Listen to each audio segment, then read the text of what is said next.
Universitas on December 15, 1958, with a vision of being a development pioneer university based on the spirit of state defense in the global era and with the mission of being a first state defense campus in Indonesia.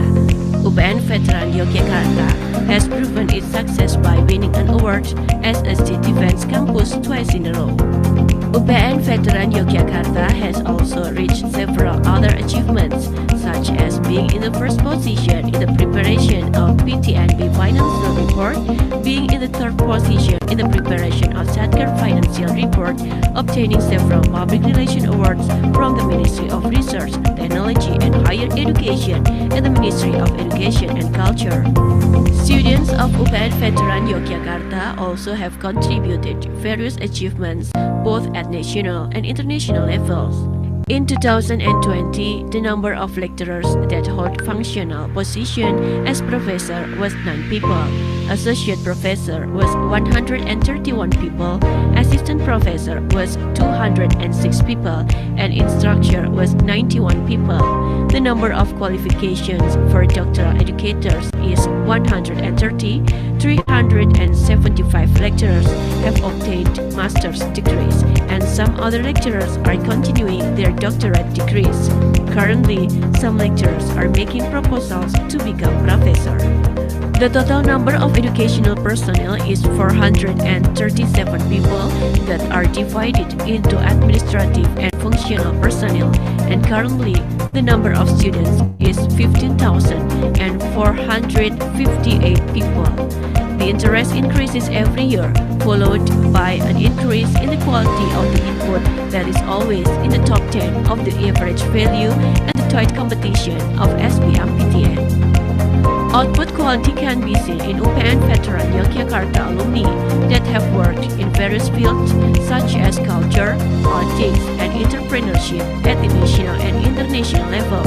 Since its establishment as a state university in 2014, UPN Veteran Yogyakarta has made additional study program in undergraduate, master, and doctoral degrees. Currently, UPN Veteran Yogyakarta has 32 study programs in 5 faculties.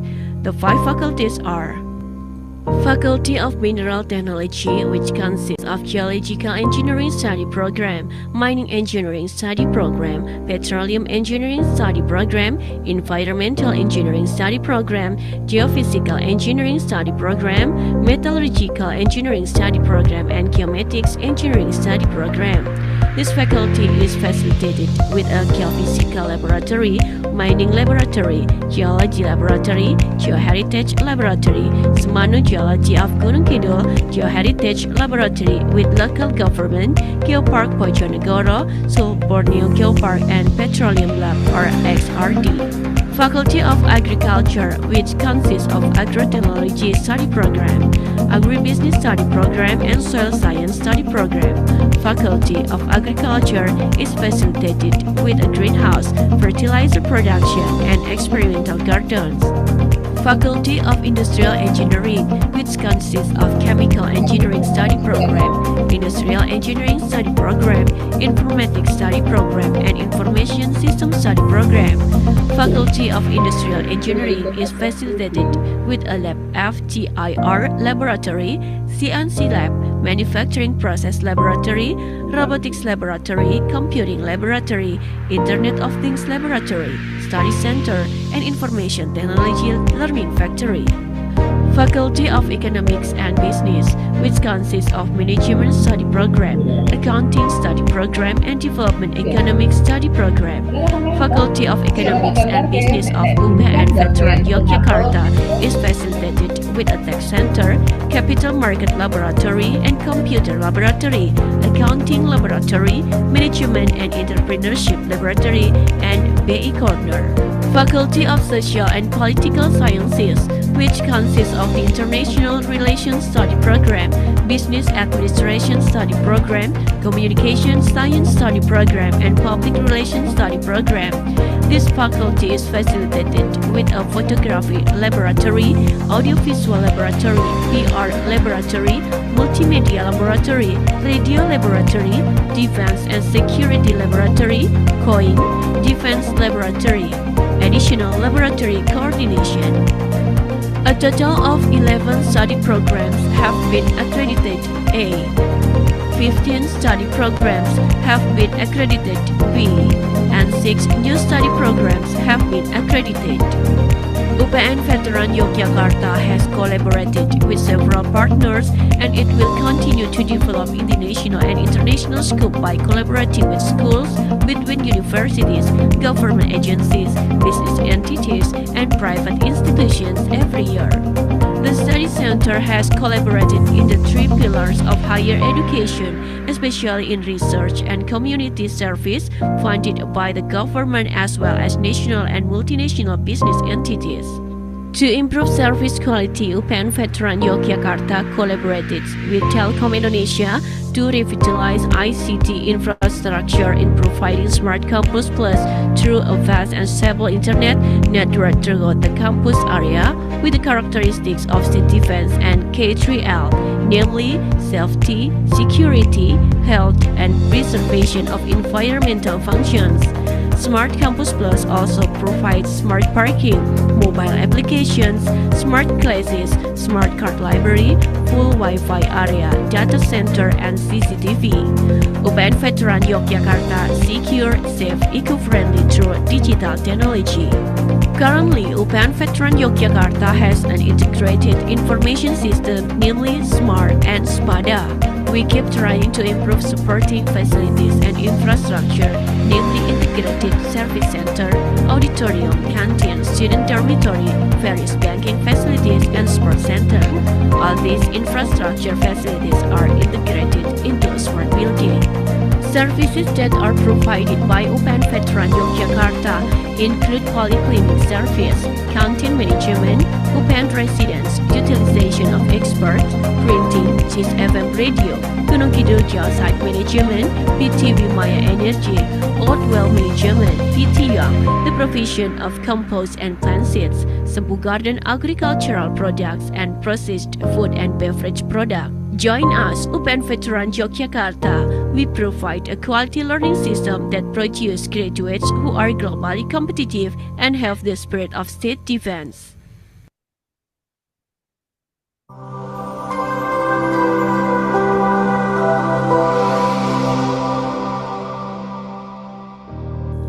Welcome to Universitas Pembangunan Nasional Veteran Yogyakarta, one of the state universities in Indonesia, which is located in the special region of Yogyakarta. UPN Veteran Yogyakarta was established by Indonesian veterans on December 15, 1958, with a vision of being a development pioneer university based on the spirit of state defense in the global era and with the mission of being a firm state defense campus in Indonesia. UPN Veteran Yogyakarta.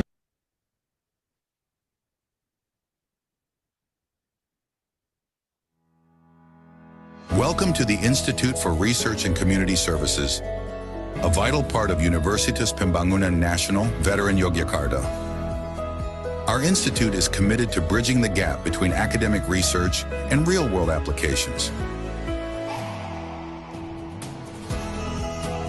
Our mission at the Institute for Research and Community Services is to drive innovation, foster interdisciplinary collaboration, and make a tangible impact on our community. We believe in the power of knowledge to transform lives. Our vision is to become an excellent, independent, and innovative institute in the development of science and technology. Recognized nationally and internationally through research and community services based on the spirit of Bela Negara.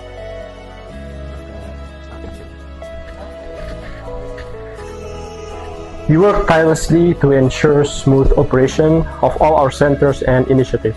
Coordination and communication are keys to achieving our goals and maximizing our impact. Our mission includes programmatically and sustainably encouraging research activities as a means for self and community development and facilitating research activities to respond to the challenges and developments in science and technology.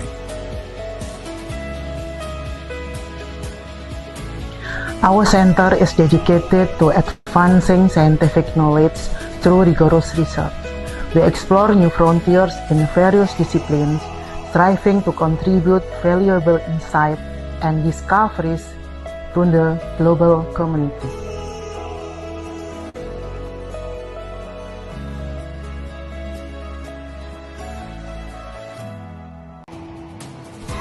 We focus on addressing the needs of our community through targeted programs and projects.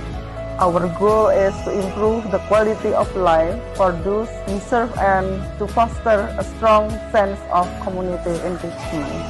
Our mission also involves actively participating in the development and application of science and technology for the welfare of society.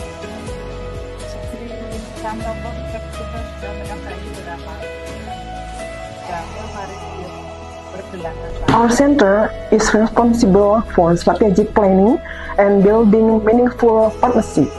We ensure that our initiatives are well coordinated and aligned with overarching goals of our institute and university. We oversee the protection and dissemination of our intellectual properties. Our works ensure that our research outputs are properly managed and shared, contributing to the broader academic and public disclosure.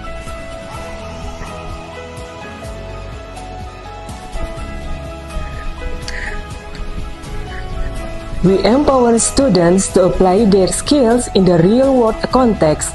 Our center bridges academia and practical solutions, fostering innovation and community service among our students. We aim to enhance the synergy of science and technology resources through the coordination of research activities, making them accessible to society, the government, and decision makers. Together, the leadership at the Institute for Research and Community Services drives our mission forward, ensuring that we make a lasting impact through research, innovation, and community engagement. Join us as we continue to create a brighter future for all, here at Universitas Pembangunan, National Veteran Yogyakarta, inspired by the spirit of Bela Negara.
Ladies and gentlemen, before we begin, I would like to remind all of the participants to please use ICSRD virtual background during the plenary session in the main room.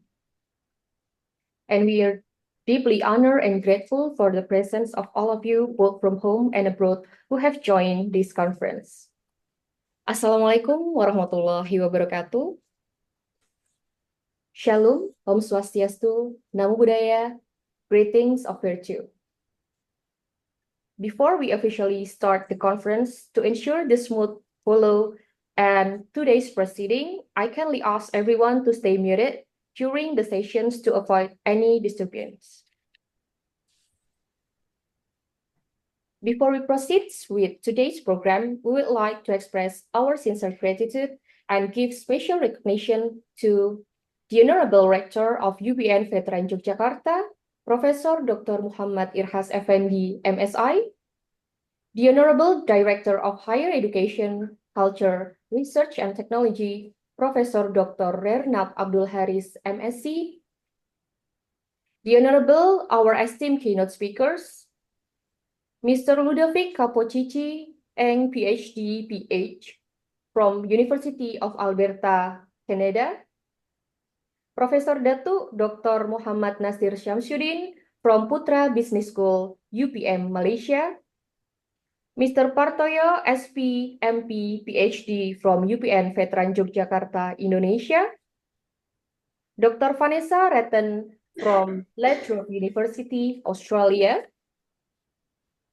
Dr. Amalinda Safirani, SIP, MA, PhD from Gajah Mada University, Indonesia, Profesor Dr. Muhammad Irhas Effendi, MSI from UPN Veteran Yogyakarta, Indonesia, Dr. Theo Amari, PhD, SFHEA from University of Sunderland, England, Mr. Gede Pande Wisnu Suyantara, STMT, PhD from Kyushu University, Japan, Professor Anton Satria Prabuwono, PhD from King Abdul Aziz University, Saudi Arabia, Professor Dr. Aris Buntoro, MT from UPN Veteran Yogyakarta, Indonesia, Professor Dr. Kandima Gomez from University of Witwatersrand, South Africa. And last but not least, our honorable presenters, lecturers, distinguished guests, fellow participants, and ladies and gentlemen. Before starting today's conference, I would like to introduce myself. My name is Tiara Junior, and it is both a pleasure and an honor to serve as a host for today's international conference. All praise belongs to God for His mercy and grace, allowing us to gather here today for this first international conference on Sustainable Research and Development 2024 or ICSRD 24 in good health and happiness. First of all, I would like to welcome all of you to this event attended by the participants from around the world, including Indonesia, Canada, Malaysia, Australia, South Africa, England, Japan, Saudi Arabia, and many more. In this conference, we will have a privilege of listening to the in-depth presentation from prominent speakers from various countries, which I am confident will greatly enrich our knowledge. We would also like to thank our sincere thanks to the Bank Pembangunan Daerah DI Yogyakarta and Bank Syariah Indonesia for their support as sponsors of this conference. On this international event, we have several agenda as follows. The first will be opening by the host, and the second one is singing of the national anthem, Indonesia Raya and Mars Bela Negara. After that will be followed by welcoming remarks from committee chair, and then opening remarks from the rector of UPN Veteran Yogyakarta, and then will be followed by ICORES plenary session and ICORSAS plenary session, and also ICORED plenary session. It will end by the parallel session in the breakout room. Ladies and gentlemen, before the conference begins, I would like to invite all of us to listen to the Indonesia national anthem, Indonesia Raya and Mars Bela Negara.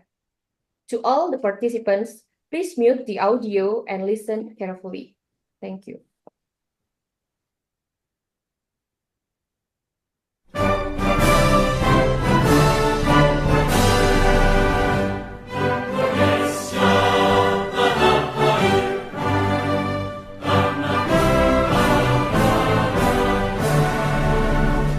Bersama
thank you all the participants for the listening carefully.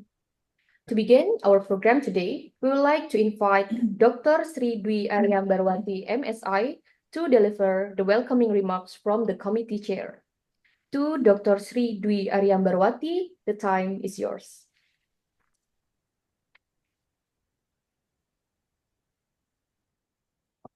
Mana pun dia tuh. Materiku. Bentar. Mbak.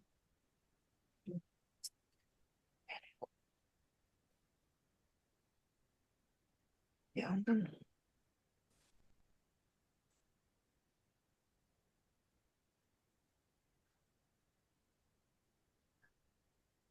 Thank you, Miss Tiara. Assalamualaikum warahmatullahi wabarakatuh. Om Swastiastu, Namo Buddhaya, Shalom. Good morning, distinguished guest speakers and all participants.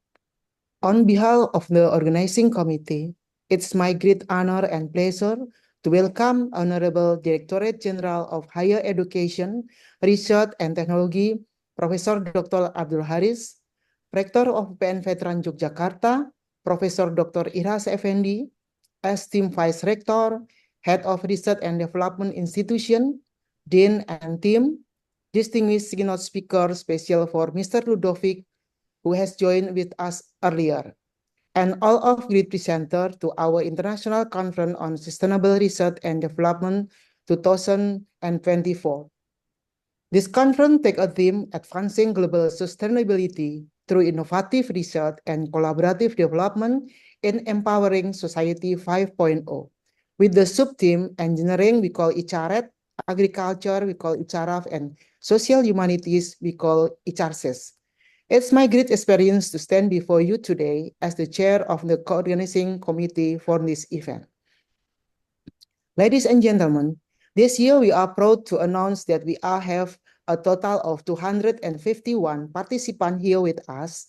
Each of you are bringing valuable insights and experiences to our discussion. Together, we represent a diverse era of backgrounds, expertise, and perspective, all united by our commitment to advancing sustainability.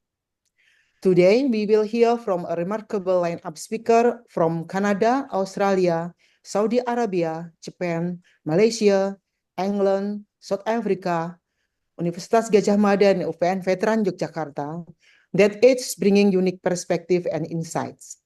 I encourage you all to engage actively in the discussion, ask questions, and share your thoughts. It's through these exchanges that we will discover new ideas and strategies to propel us forward. As we start on this journey together, let us remember that sustainability is not merely a goal. It's a shared responsibility. Each of us has a role to play in creating a more equitable, resilient, and sustainable world. We are gathered here to explore the critical intersection of sustainability, innovation, and societal empowerment. In an era where the challenges we face, climate change, social inequality, and technological disruption, are more pressing than ever. It's imperative that we come together to share knowledge and forge partnership that will drive positive change. Our main theme reflects the urgent need for innovative research and collaborative development. This concept and vision of future advancement to improve the quality of life for all. We believe that through collaboration and creativity, we can turn our vision into reality. Ladies and gentlemen, this conference is not just an event, but an opportunity, a platform to exchange ideas, build networks, and strengthen partnership across sectors and countries. Let us challenge ourselves to think beyond conventional approaches and explore the new way of collaboration that can make a lasting impact. I believe that each of us has a role to play in building a more sustainable and inclusive future. We can pave the way for solutions that are not only innovative, but also ethical, equitable, and impactful. Finally, I would like to extend my gratitude to all our sponsors that are Bank Pembangunan Daerah Yogyakarta and Bank Syariah Indonesia, our partners and participants who have made this conference possible. Your commitment to advancing global sustainability is truly inspiring. Let us make the most of this opportunity to learn from one another and to inspire action. In common, we can create a brighter future for our societies and our planet. Well, thank you very much and welcome to the conference and celebrate UPN Veteran Yogyakarta 66th anniversary. Wassalamualaikum warahmatullahi wabarakatuh. God bless you all. Thank you to Dr. Sri Dwi Aryambarwati for her very informative and inspiring speech. Next, I would like to invite Director of Universitas Pembangunan Nasional Veteran Yogyakarta, Professor Dr. Muhammad Irhas Effendi, MSI, to deliver opening remarks. To Prof. Muhammad Irhas Effendi, the time is yours.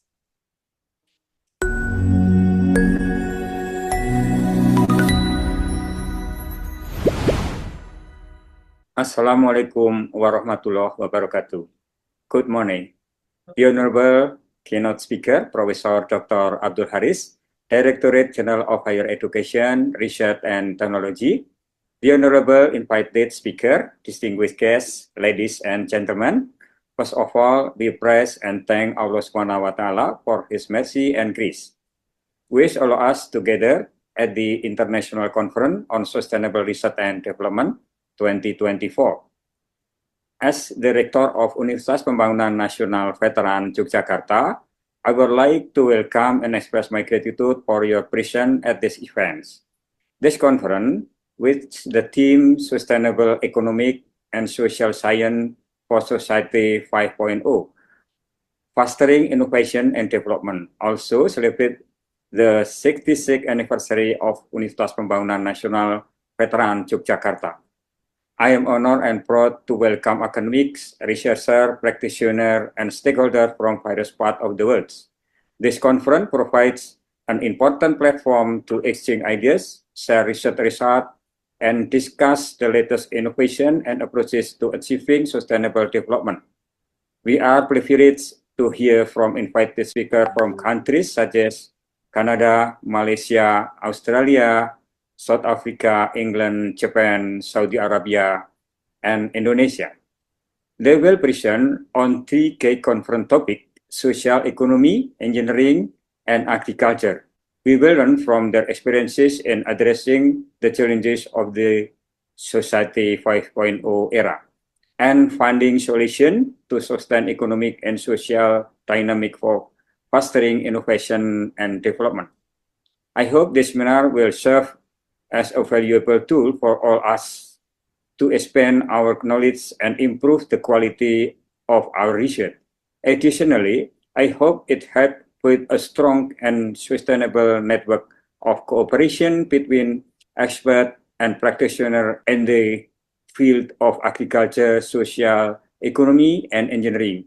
I also expect that the collaboration formed during this conference will result in innovative and applicable breakthrough in these three areas, which will positively impact both local and global communities. Finally, I would like to express my sincere gratitude to the organizing committee, speaker, and participants for their contribution to the success of this event. I wish you fruitful and productive conference. By reciting Bismillahirrahmanirrahim, I hereby declare this international conference officially open. Thank you very much. Wassalamualaikum warahmatullahi wabarakatuh. Thank you to Professor Muhammad Irhas Effendi for his warm welcome and motivating us all. Now, ladies and gentlemen, we are very pleased to announce that the International Conference on Sustainable Research and Development 2024 is officially open. Welcome to the first ICSRD 2024.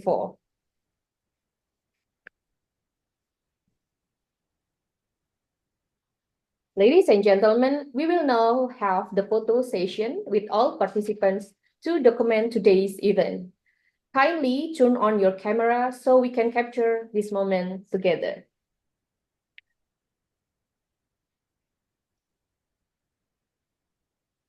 all participants, we will take several shots, so please stay in your position until we confirm that all the photos have been taken. All right, are we ready?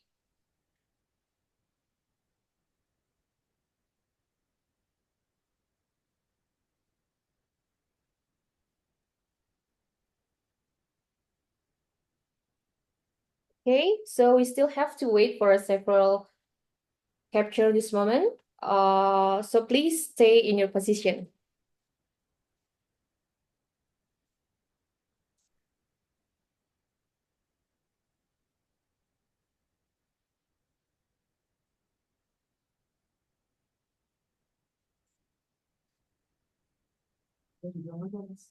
Okay, I think we are finished. Thank you for your cooperations for all the participants. Okay, ladies and gentlemen, we will now enter the core session of this conference, which is the keynote speech by the Director General of Higher Education, Research and Technology. As the keynote speakers, we will hear a presentation from Professor Dr. Rernat Abdul Haris, MSc. To Professor Abdul Haris, we welcome your time and screen. Bismillahirrahmanirrahim. Assalamualaikum warahmatullahi wabarakatuh. Good morning. May peace be upon all of us. Distinguished guests, Excellencies, Rector of UPN, Veteran Yogyakarta, Professor Dr. Muhammad Irhas, Chief of ICSRD, Dr. C. Ambarwati, Honorable Speakers, dear colleagues and participants.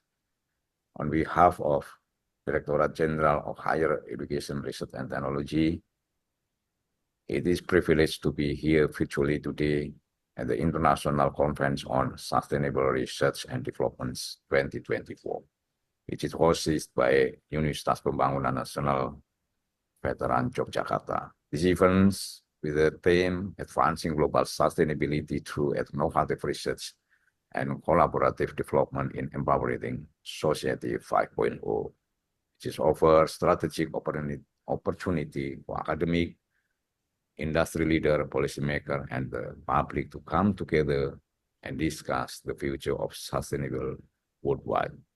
The theme is especially relevant as we find ourselves in the area of rapid technological and societal change, characterized by the rise of Society 5.0.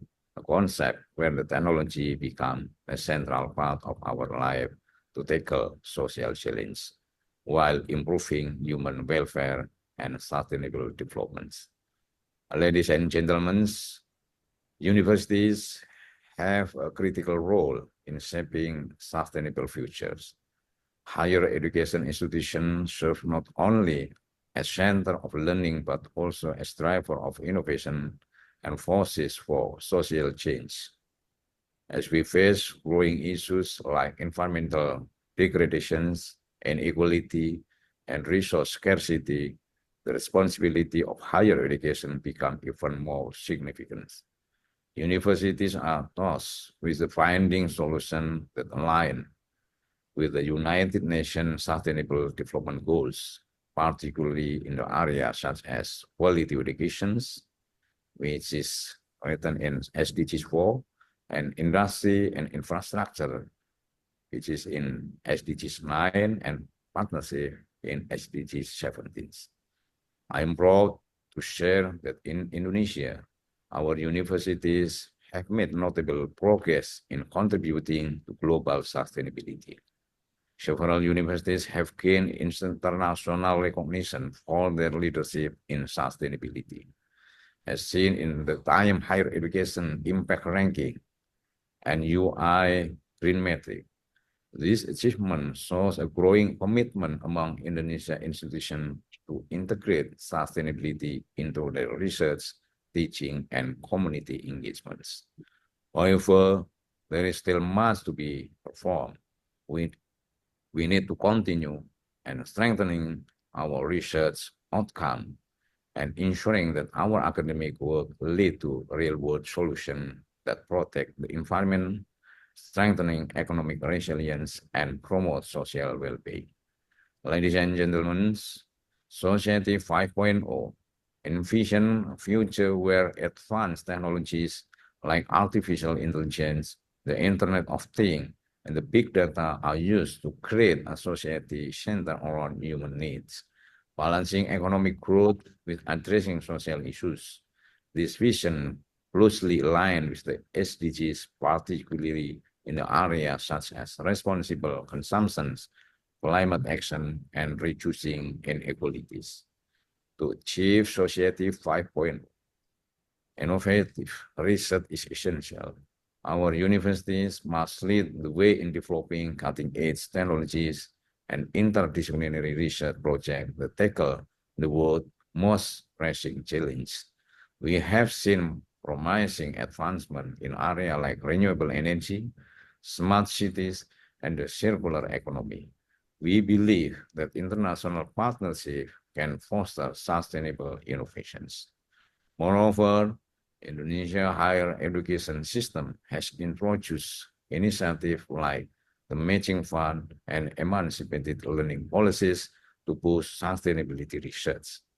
These policies encourage collaboration between universities and industries to create solutions that not only advance academic knowledge, but also address practical challenges, creating a dynamic link between research and practice. Ladies and gentlemen, collaboration is the key for driving global sustainability. No single institution or country can tackle this challenge alone. We must strengthen partnership across sector and border, drawing on the expertise of universities, government, industries, and civil society. To build a sustainable future, our academic institutions must serve as hubs for collaborative developments. Universities can facilitate sharing of knowledge and technology benefiting both local communities and the broader global society. Ongoing international effort in sustainable research, whether in renewable energy project, smart city innovation, or disaster resilience strategies, also highlight the power of collaborations. Additionally, we must integrate sustainability into our curriculum, ensuring that future leaders are equipped with the knowledge, skill, and values needed to guide the world toward a sustainable future. In conclusions, as we come together at this international conference on sustainable research and development, let us restate our commitment to advancing global sustainability through innovative research and collaborative efforts. The path to Society 5.0 requires visions, leadership, and most importantly, actions.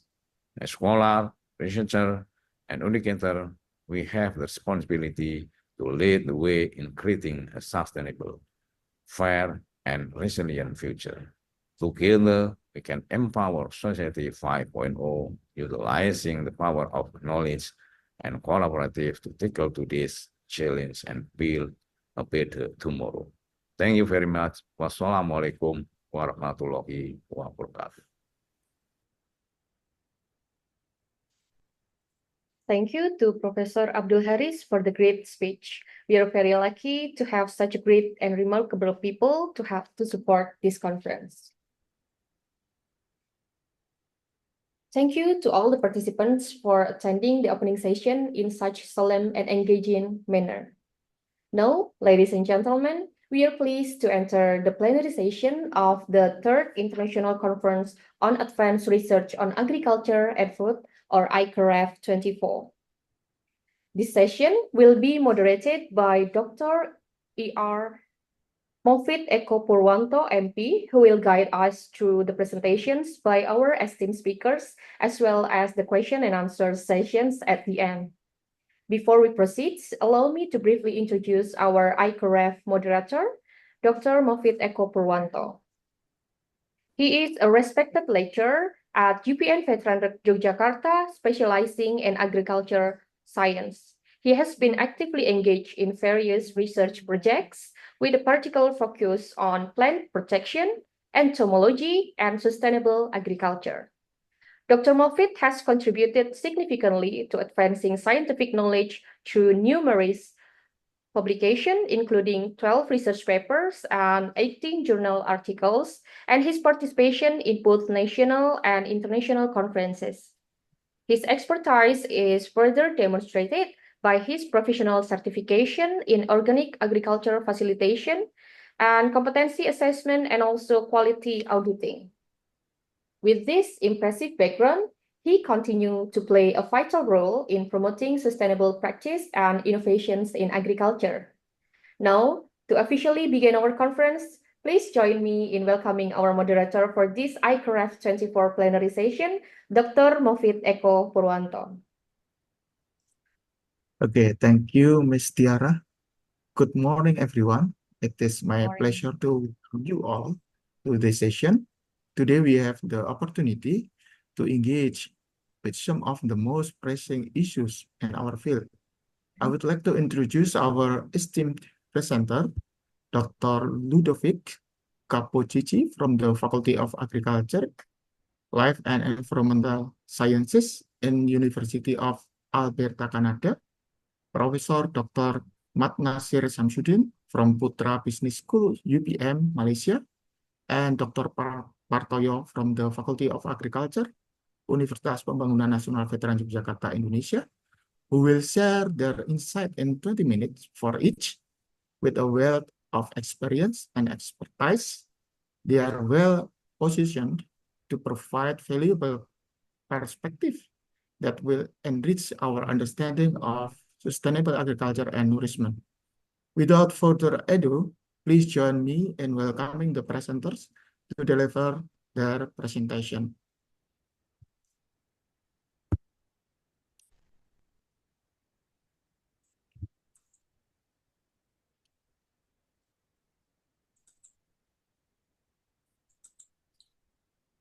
For the first turn, I invite Dr. Ludovic Capocicci. Dr. Ludovic is a research scientist at the University of Alberta, specializing in plant breeding and agronomy. He earned his PhD in plant breeding and agronomy from Auburn University, along with a Master of Science in agronomy and plant breeding. His professional experience includes serving as a project leader and research scientist in Innotech Alberta Incorporation, as well as research fellow position at the University of Georgia and Auburn University. He is an active member of several professional organizations, including the Canadian Seed Growers Association and the American Society of Agronomy, and has received multiple awards for his contribution to agriculture, including the Award for Academic Excellence from Auburn University and the Corporate Award from Contribution to Community from Alberta Innovates. I would like to invite Dr. Ludovic to share his insight for the next 20 minutes, please. Okay. How should I open my slide?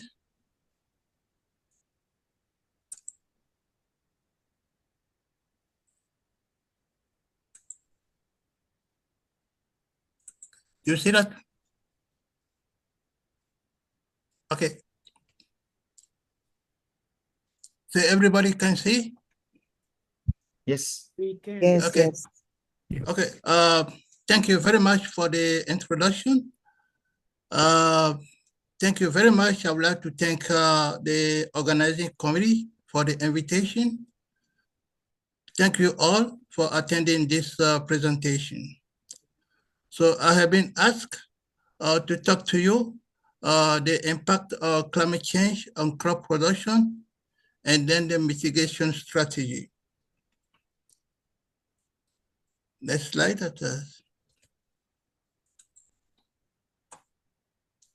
Can you move it?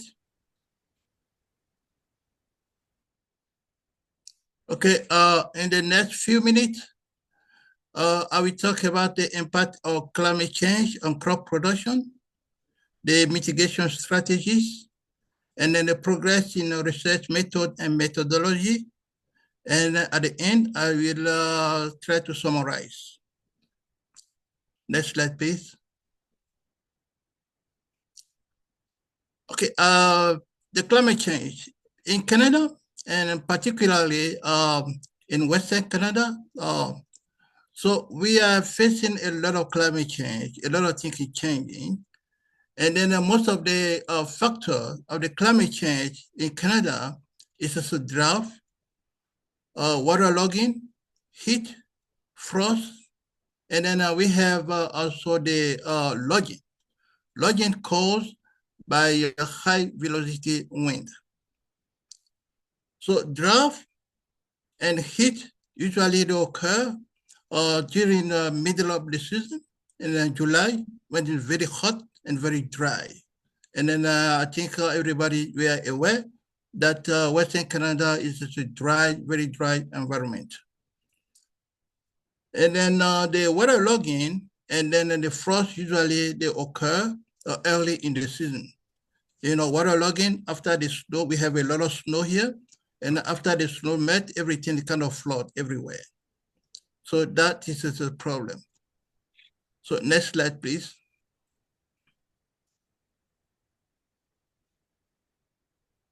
Can I move to the next slide? Okay. The impact of climate change on crop production. If I can call, I can say climate change, seasonal variation of extreme temperature and moisture. I can tell you that climate change exists many, many years ago because we have been going through this kind of seasonal variation. Now, for the past decade, what we have been observing is that the temperature and hotter extreme that is become hotter. We have the increased probability of drought and precipitation deficit. We have more heat wave. And then the increase of frequency, intensity, and amount of heavy precipitation. That's what we are facing now. And that is particularly in Western Canada and other areas on the earth. So how this factor can affect the crop production? It could be better or worse condition for growing crop in different regions and year.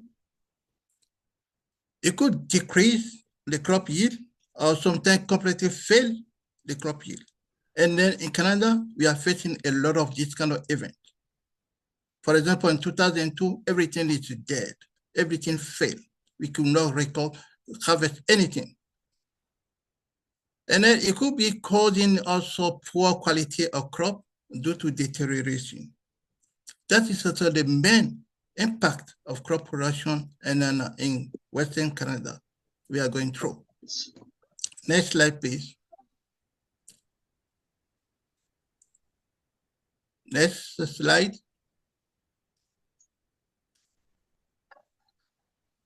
Okay, and the climate change, no, before, go back one. Go back one. Go back.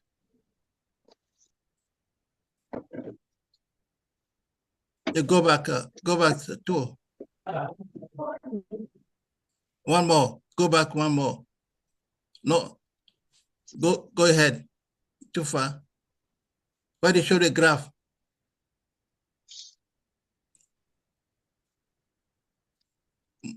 No.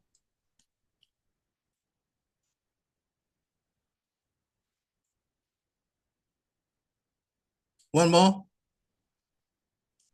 No. Why did you have the graph? No. No. Start from the beginning.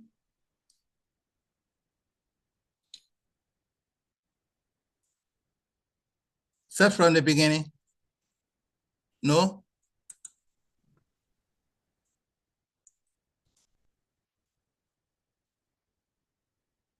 One more, one more. One more. No. Go back. Okay, one more.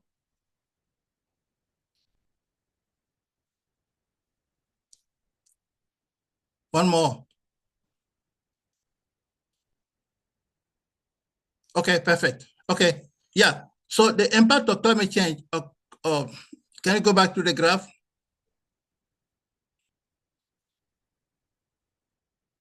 Okay, yeah. Okay, perfect. Okay, the impact of climate change here, I have a couple of cases. We can see, as you can see, the temperature and then the precipitation. For the past decade, you can see that the temperature have been increasing up and down and up and down. And then you see the same precipitation also, it have been increasing the past decade. So here you see the barley, potatoes, wheat, and corn. So you can see every time, we have this kind of event, the yield is completely affected. So despite the technology improvement that increased crop yield, the adverse weather event has caused significant yield reduction. So breeders have been working very hard to increase yield. I mean, that is correct. So the yield have been increasing. But every time we have this kind of adverse weather, the yield is completely affected. So that means that something needs to be done. Next slide, please.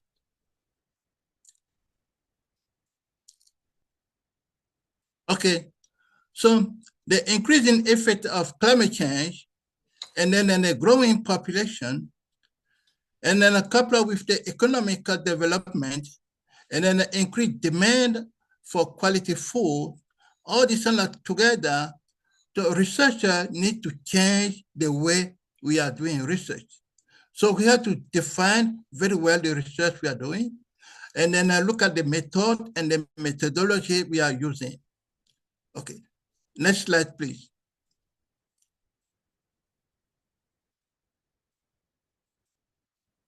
So, okay, so here I just want to refresh our memory. I know that everybody here, all the participants know what that means research, what that means method, what that means methodology. But I would like to refresh our memory. Just research is just a kind of organized investigation of a problem in which there is attempt to gain solution to a problem. That's it. That's very simple. What about the method? Method is used to select a research technique. And most of the time, methods are applied during the later stage of the research study. But while the methodology are applied during the initial stage of the research process. So the methodology is kind of analysis of all the method and procedure of the investigation. I have seen a lot of paper publication where instead of talking about the method, people use a kind of methodology. So we should make it clear that that's a big difference between method and methodology. Next slide, please.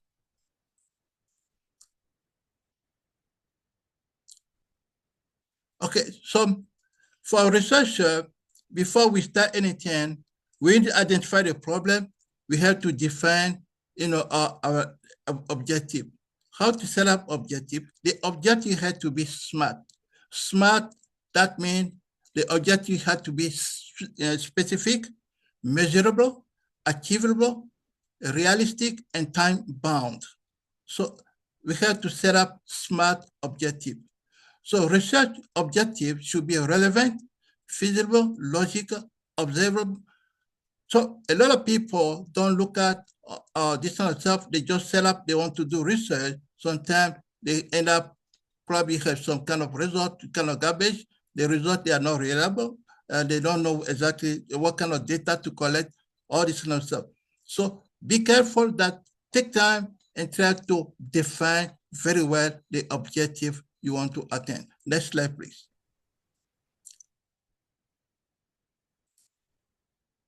Next slide.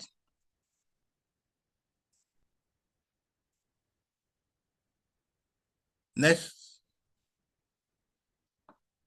Okay, so here some of the process, the different steps of research methodology.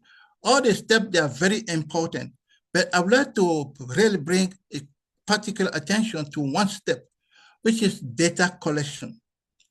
Data collection in every research is very important because the data you provide the necessary information. The data draw the meaningful conclusion. The data improve the decision making. So if you have wrong data, you're not going to make a right decision. The data minimize the risk. Also, valuable insight that would otherwise remain hidden. So the data is very important. So every time we do research, what is the quality of your data? That's all about data. Next slide, please. Next slide. Okay, so here I would like to talk about briefly the integration of phenomic, climate, genomic, and digital imaging for yield stability. So research, we are doing research, we want to increase yield, everything. Okay, how can I increase yield? Every year when you want to release any variety, okay, you have to increase the yield 5%, 10%, every time, because we need more food. So look at the yield depend on the climate, the yield depend on the genomic, the yield depend on the phenomic, and the yield also recently with this kind of digital imaging. So yield is a very complex trait that are controlled by different genes with minor and major effect and environmental condition. So the genomic, researchers have been using the genomic. The genomic method have been considered for more than 20 years. It is known to remain consistent over different environments. So if you could look at use the genomic and then to select varieties, you cannot make a mistake because they are not influenced by the environment. So that is clear. So what about the phenomic? Phenomic, that is where we have to pay very attention to that one. Next slide, please. Next slide, please. Next slide. Next. Next slide, please. Move to the next slide.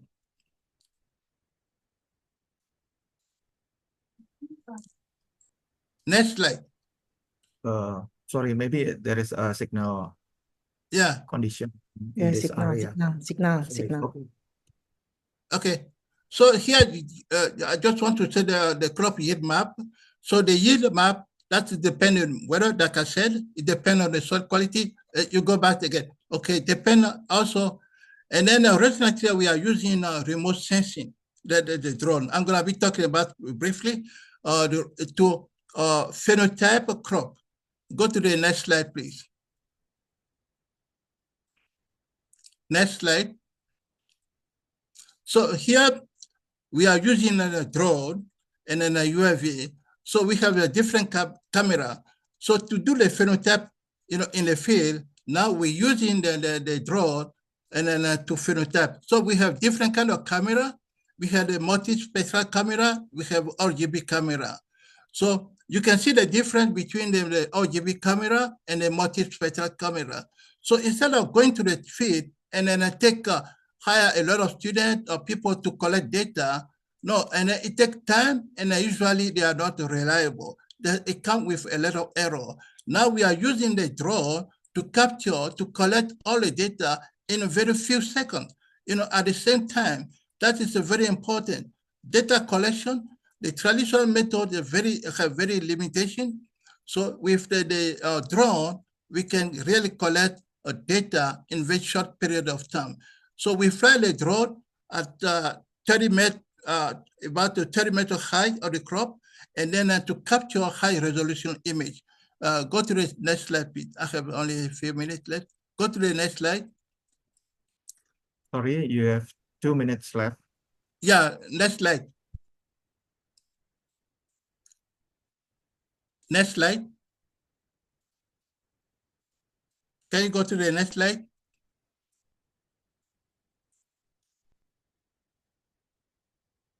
Next slide. Yeah. Yep. Okay. Okay. Here, that is the way we collect, the way we set up the drone. So we collect the data, so NDVI, and also the plant height. So with the drone, we can measure the plant height. Instead of taking somebody to measure the plant height, the drone will give all the data in very few seconds. Go to the next slide.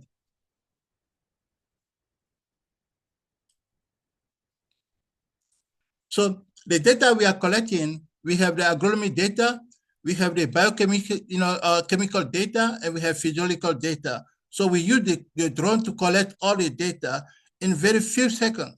We can collect everything, instead of, doing manually. Go to the next one. Next slide.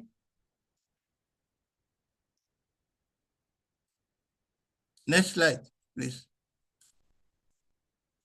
Okay, here just show that is an ongoing project, and we are trying to screen all the wheat variety released in Western Canada the past 113 years. So you can see the NDVI for the, that is a select 11 variety have been selected, contrasting for water use efficiency, drought, and heat. So you can see the difference between water use efficiency and then a drought tolerant and a heat tolerant variety. That is the wheat variety we are screening right now. So go to the next slide, please. Go to the next. So in summary, the effect of climate change also need to be considered along with other evolving factors that affect agricultural production, such as farming. So when we consider we are talking about climate change, using the high tech, we should not forget about the farming practices. So the farming practices and then all the high tech we are using, they should be together. We should combine them and use them together to solve the problem of climate change. So the lack of efficient, high quality phenotypic method to discriminate the effect of genotype, environment, and their interaction on target trait. That is a problem. That is a major reason limiting improvement from breeding from abiotic threshold, to meet the increasing food demand. Because this is now happening, and that's very promising. So the type of data we are collecting now is very accurate, and I think it's a very promising technology that we are using now. Go to the next one.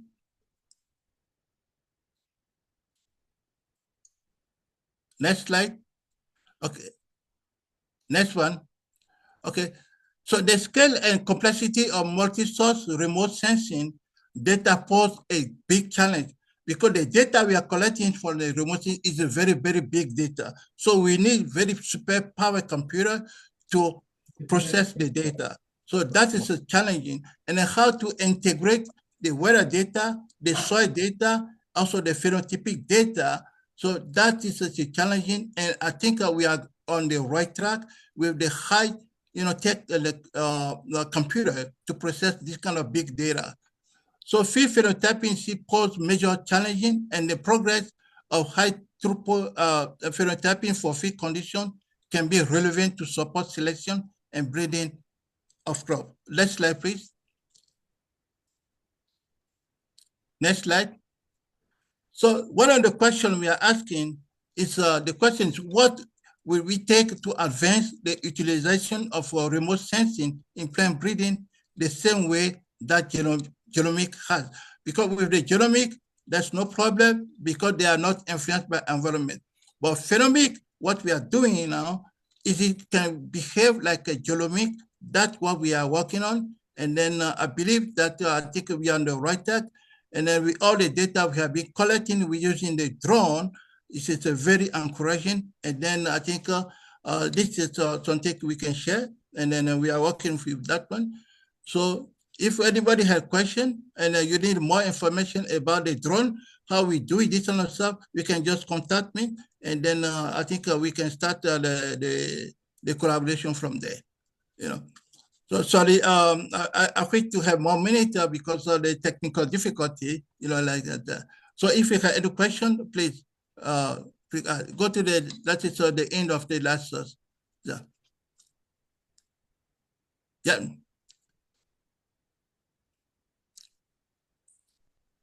Okay, Yeah, thank you, Dr.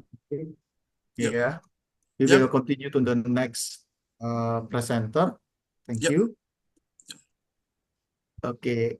As the second presenter, I will invite Professor Dr. Mat Nasir Samsudin. Professor Datuk Dr. Mat Nasir Samsudin is a professor at Putra Business School and emeritus professor at University Putra Malaysia, specializing in agricultural economics, agribusiness management, and food security. He has held numerous academic leadership roles, including Deputy Vice Chancellor for Academic and International, and Dean of several faculties. Professor Nasir has advised on various agricultural and food development initiatives across Malaysia and the Asia Pacific. His academic contributions include over 250 publications and numerous consultancy projects. Alongside supervising PhD and master graduates, he is also actively involved in a national and international advisory roles, including consulting for the Asian Development Bank and APEC. I would like to welcome Professor Dr. Mat Nasir Samsudin to deliver his perspective for the next 20 minutes. Please, Professor Dr. Mat Nasir Samsudin. Bismillahirrahmanirrahim. Assalamualaikum warahmatullahi wabarakatuh. And very good morning. Kepada kabeh sedulur-sedulur nang Indonesia, matur nuwun. Please enable for me to share my slide.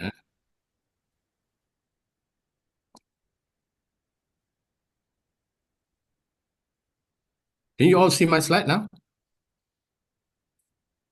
Still waiting. Oh, yeah. Yes, okay, good. Okay. First, of course, I would like to extend my appreciation to Universitas Pembangunan Veteran Indonesia for inviting me to share some thoughts on food security, especially on the issue of sustainability. But before I present my slide, let's look at the status of the food security in the ASEAN countries. Normally, we tend to think that countries like Thailand, which Malaysia import a lot of rice from Thailand, countries like Indonesia. So that what we thought their ranking in terms of security, in terms of food security, would be much better compared to Malaysia and also Singapore. However, based on this global food security index, it seems that Singapore is ranked number 1 in ASEAN, followed by Malaysia, and then Indonesia, Thailand, and also Philippines. The purpose for me to share this slide is that, food security basically is not only talking about whether a country is capable to produce food of its own, but also in terms of the affordability, in terms of whether the food can be consumed, and also in terms of the food must be always available at any point in time. So this is basically what food security is about, so that we are all in the same page. Therefore, this is basically my presentation outline. First, I want to talk about the supply of food, demand, and the prices, which are basically addressing the emerging trends, also challenges, followed by the food security situation, and then, of course, in terms of the sustainability. So, in terms of the issues in terms of food security, there are a lot of issues, certainly. But these are basically the 4 issues that I will focus. Number 1 is in terms whether food security is inclusive in our economic transformation and also in our economic growth. Second, the supply of food, and then followed by the demand, and then in terms of food prices. Looking at the inclusivity, now first I will look at Malaysia, and then of course I will look at other ASEAN countries. Basically, countries like Malaysia, we in terms of SDG, Sustainable Development Goals, we are doing okay actually as far as the no poverty. But talking in goals number 2, which is zero hunger, we are basically minimal progress in terms of food security is concerned. So also in other ASEAN countries actually, looking at Singapore, Indonesia, Thailand, and Philippines. Indonesia, And of course, and Thailand and Malaysia, actually, we are in the same boat. We are basically stagnating. There is not much improvement as our economy grow, and yet our food security is about the same.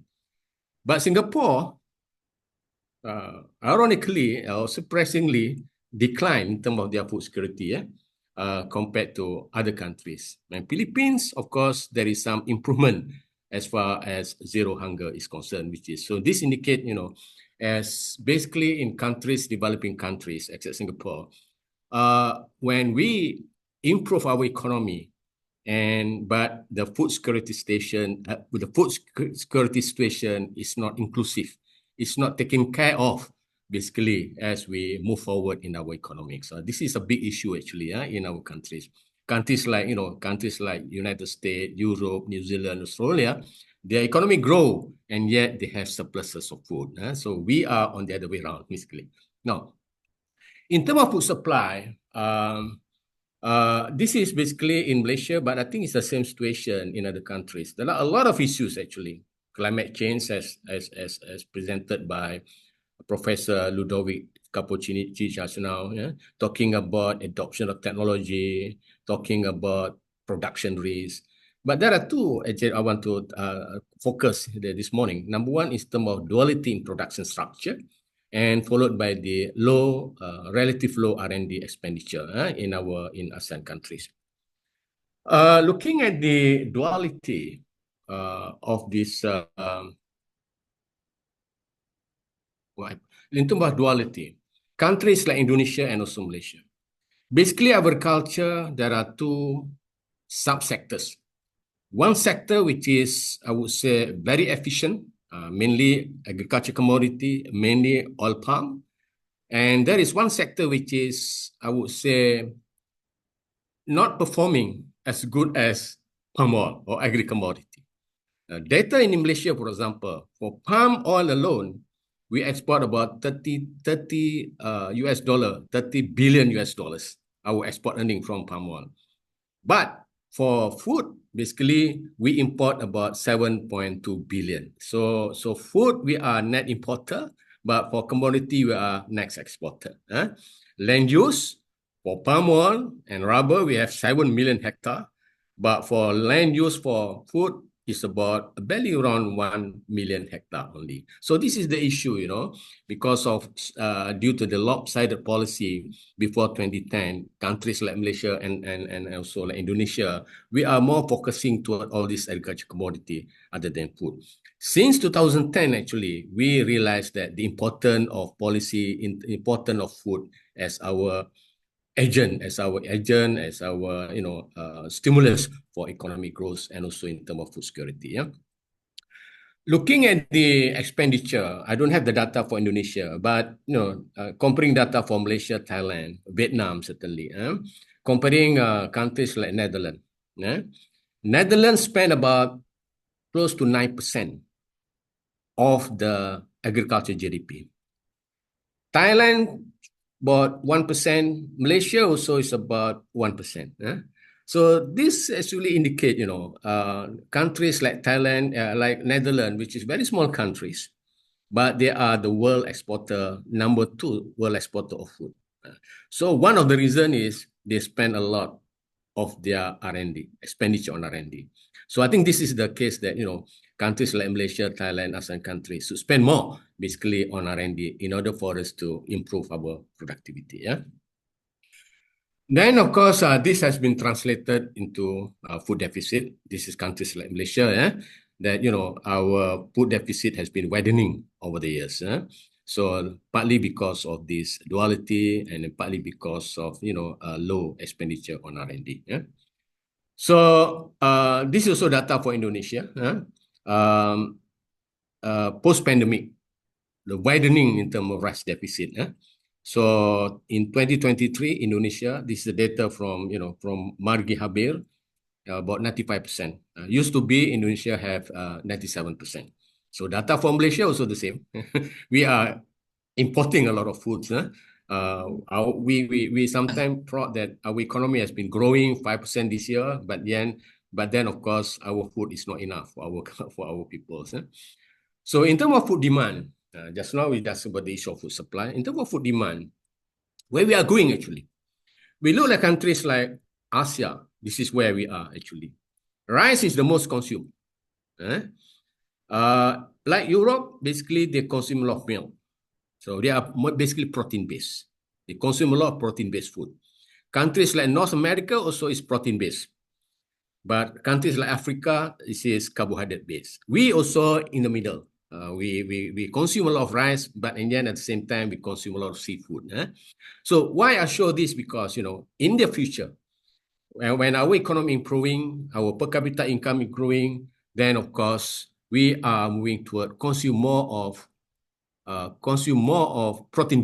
protein-based food compared to carbohydrate-based food.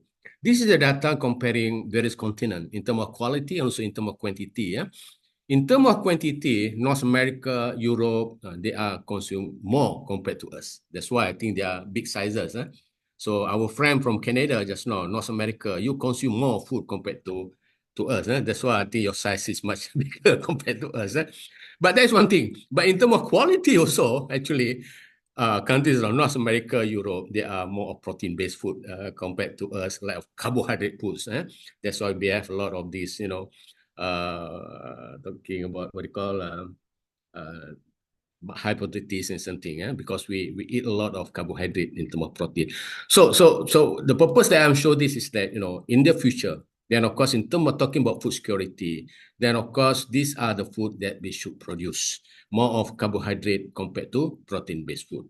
So this is the data from Malaysia also, actually, indicating that, per capita food consumption have changed from carbohydrate to protein-based, declining per capita consumption of rice. Per capita is declining, but total consumption, of course, is increasing. And rising per capita of beef, milk, vegetables, and fruits. So I believe, although this is data for for Malaysia, but I think the same scenario is happening also in Indonesia, in other ASEAN countries. We are moving toward, consume more of beef, consuming of lamb, consuming more of milk compared to rice. In terms of prices, this is the things what worries us. Rising trend. If you look at the data in what we call in the before year 2000s, compared to 2020, 2024, basically the price of food is much higher. Of course, there is a spike during the Russian and Ukraine conflicts, but the thing is, in general, the price of food has been increasing over the years. Looking at the inflation also, this for years. This is general is true. Also, this data is in Malaysia, but it's general true in other countries also. Normally, the food inflation tend to be higher compared to general inflation. So this is like data in Malaysia, food and beverages about 3.5% on average in 2024 in April, but general inflation is about 2%. So normally countries, our food inflation tend to be higher compared to general inflation. Then of course, therefore, our food expenditure in Malaysia, for example, Canada about 16.5%, our friend, Malaysia close to 30%. United Kingdom 10%, Korea 10%. So basically, developed countries, high-income countries, the food expenditure tend to be lower compared to us. I remember when I was a student back in the States, 1970s, they spent about 16%. And 8 years later, when I came back, it's about 12%. I think by now, American must less than 10% consume on the expenditure on food.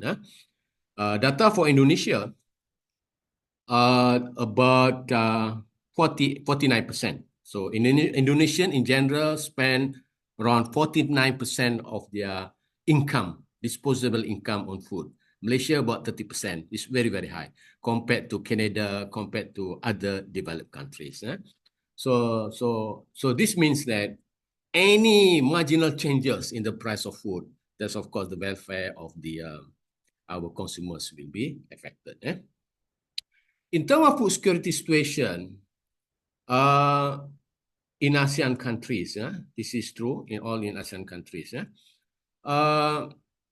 Basically, we have low in terms of our SSL, which is self-sufficiency levels, high imports, This is true in Malaysia. I think true in Indonesia also, true in Philippines, except Thailand. Singapore also the same thing. In terms of accessibility, as the data indicated just now, high food expenditure and the price keep on fluctuating. In terms of utilization, of course, there are changes in food consumption patterns. We are moving toward more of protein-based. And although the food is always there, but very, very fragile.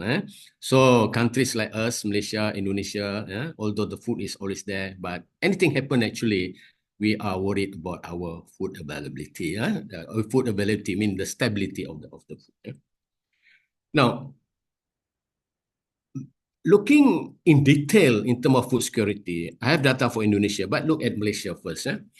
Although our ranking is, well, about 41 in 2022. This is the latest ranking. Yeah, okay, but not as good as other countries. But looking at the detail, about 22.5% there are prevalence of undernourishment. That means there are a lot of people, especially among the children, not enough food actually to be consumed. 21% stunted. I mean, they are not growing as should be. Children underweight, about 14%, obesity, 15%, and our HDI, Human Development Index, is about 0.81. It's okay, basically, not very bad, because the best one is 51 only. But looking at Indonesia, although the ranking for Indonesia is 63, not very far from Malaysia, but the same rank, same cohort. But 6.5% there are prevalence of undernourishment, not enough food. I mean, the food is not that nutritious. And 32%, close to the percent are stunted actually, the children. So you have 240 million. I don't know what's the number of children in Indonesia, but 30% indicated that are stunted. I mean, they are not growing as what should be. And about 17% are underweight. Obesity is 6.9%. In Malaysia, obesity is much higher, 15.3%. But Indonesia much better, about 6.9%. So I think Malaysian, we eat a lot of this junk food, all this fast food. I think that is one of the reasons that we are obesity. Now, looking at sustainability then, this is my last. So when we talk about stability of food security, actually they require 4 betters. Better production, better nutrition, better environment, and better life. This is from FAO, Strategic Framework 2022 and 31.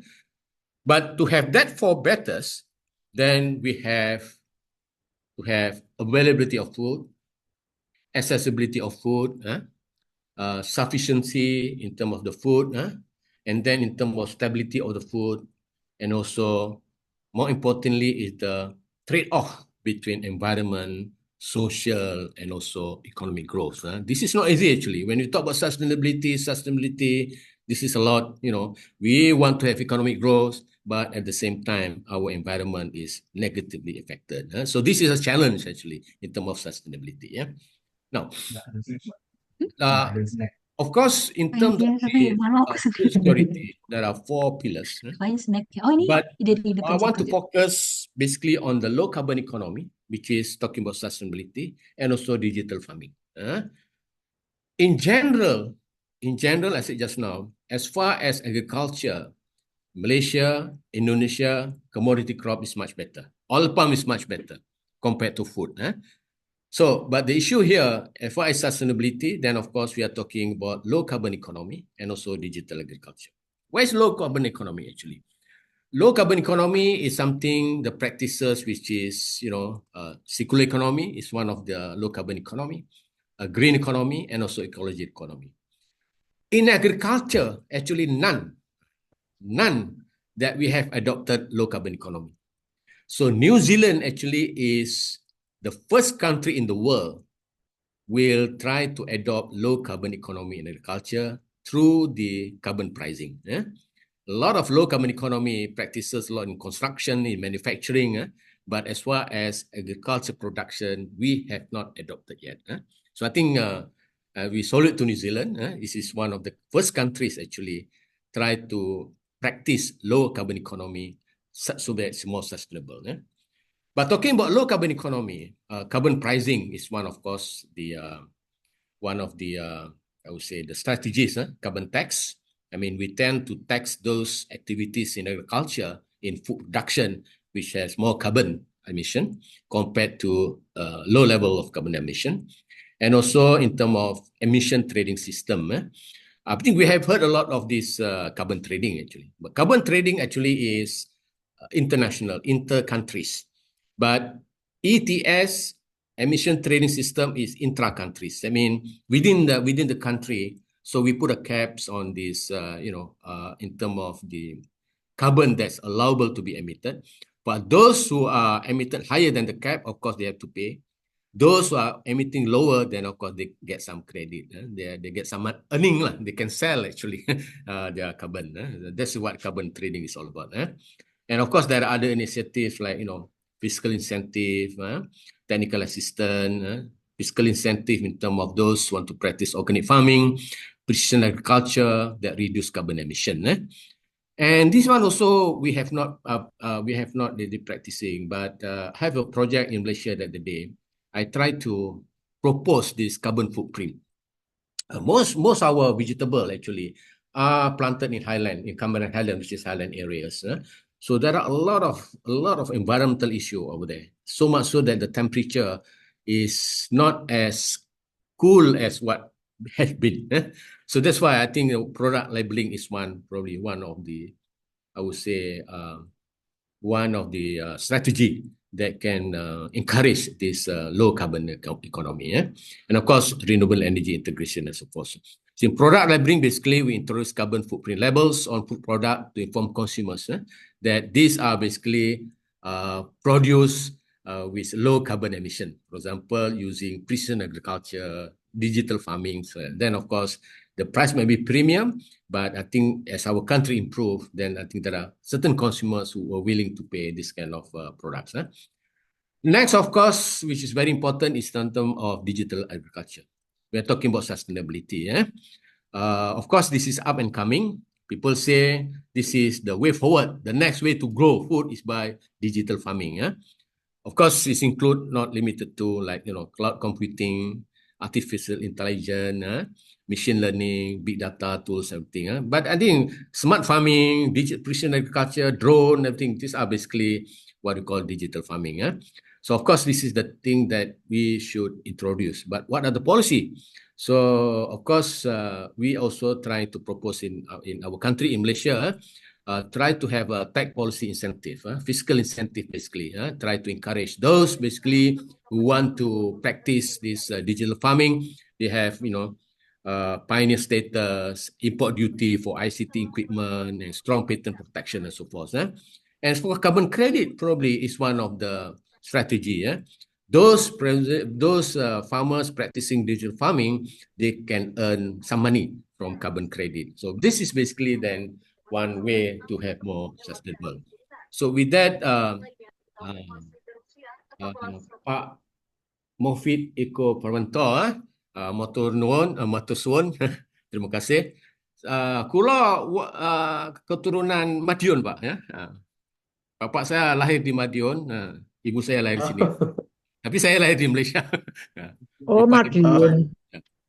So terima kasih, Pak. Terima kasih. Okay. Sami-sami. Okay, thank you, Prof. Mat Nasir, for the presentation. So we move to the next presenter. At the end of the session, it is a pleasure to invite Dr. Partoyo.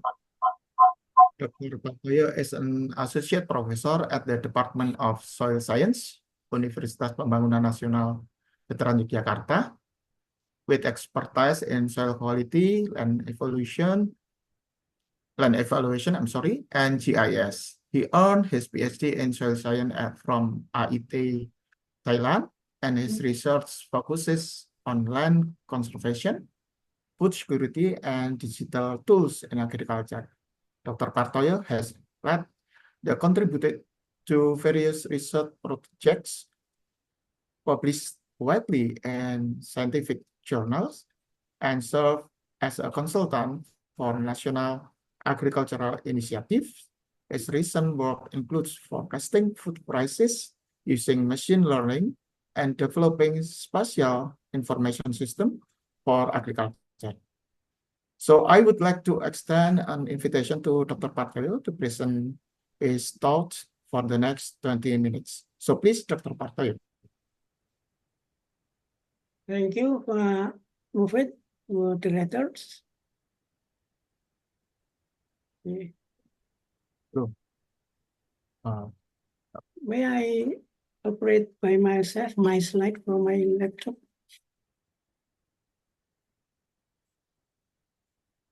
Could you please give me the access to share by myself? Okay. Terima kasih Pak Prof. Samsudin. Thank you, Prof. Samsudin. Thank you, thank you. Also, Dr. Cici, Pak Samsudin, you already share what I want to share in my slide.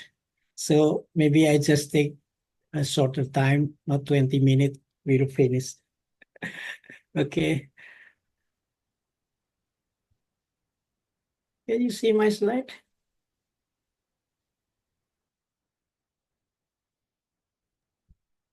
Yes, Mr. Partoyo. Okay. Okay, good morning, everyone. Distinguished guests, honorable invited speakers, all of the participants and speakers of this conference. Very good morning. I'm very happy to be here.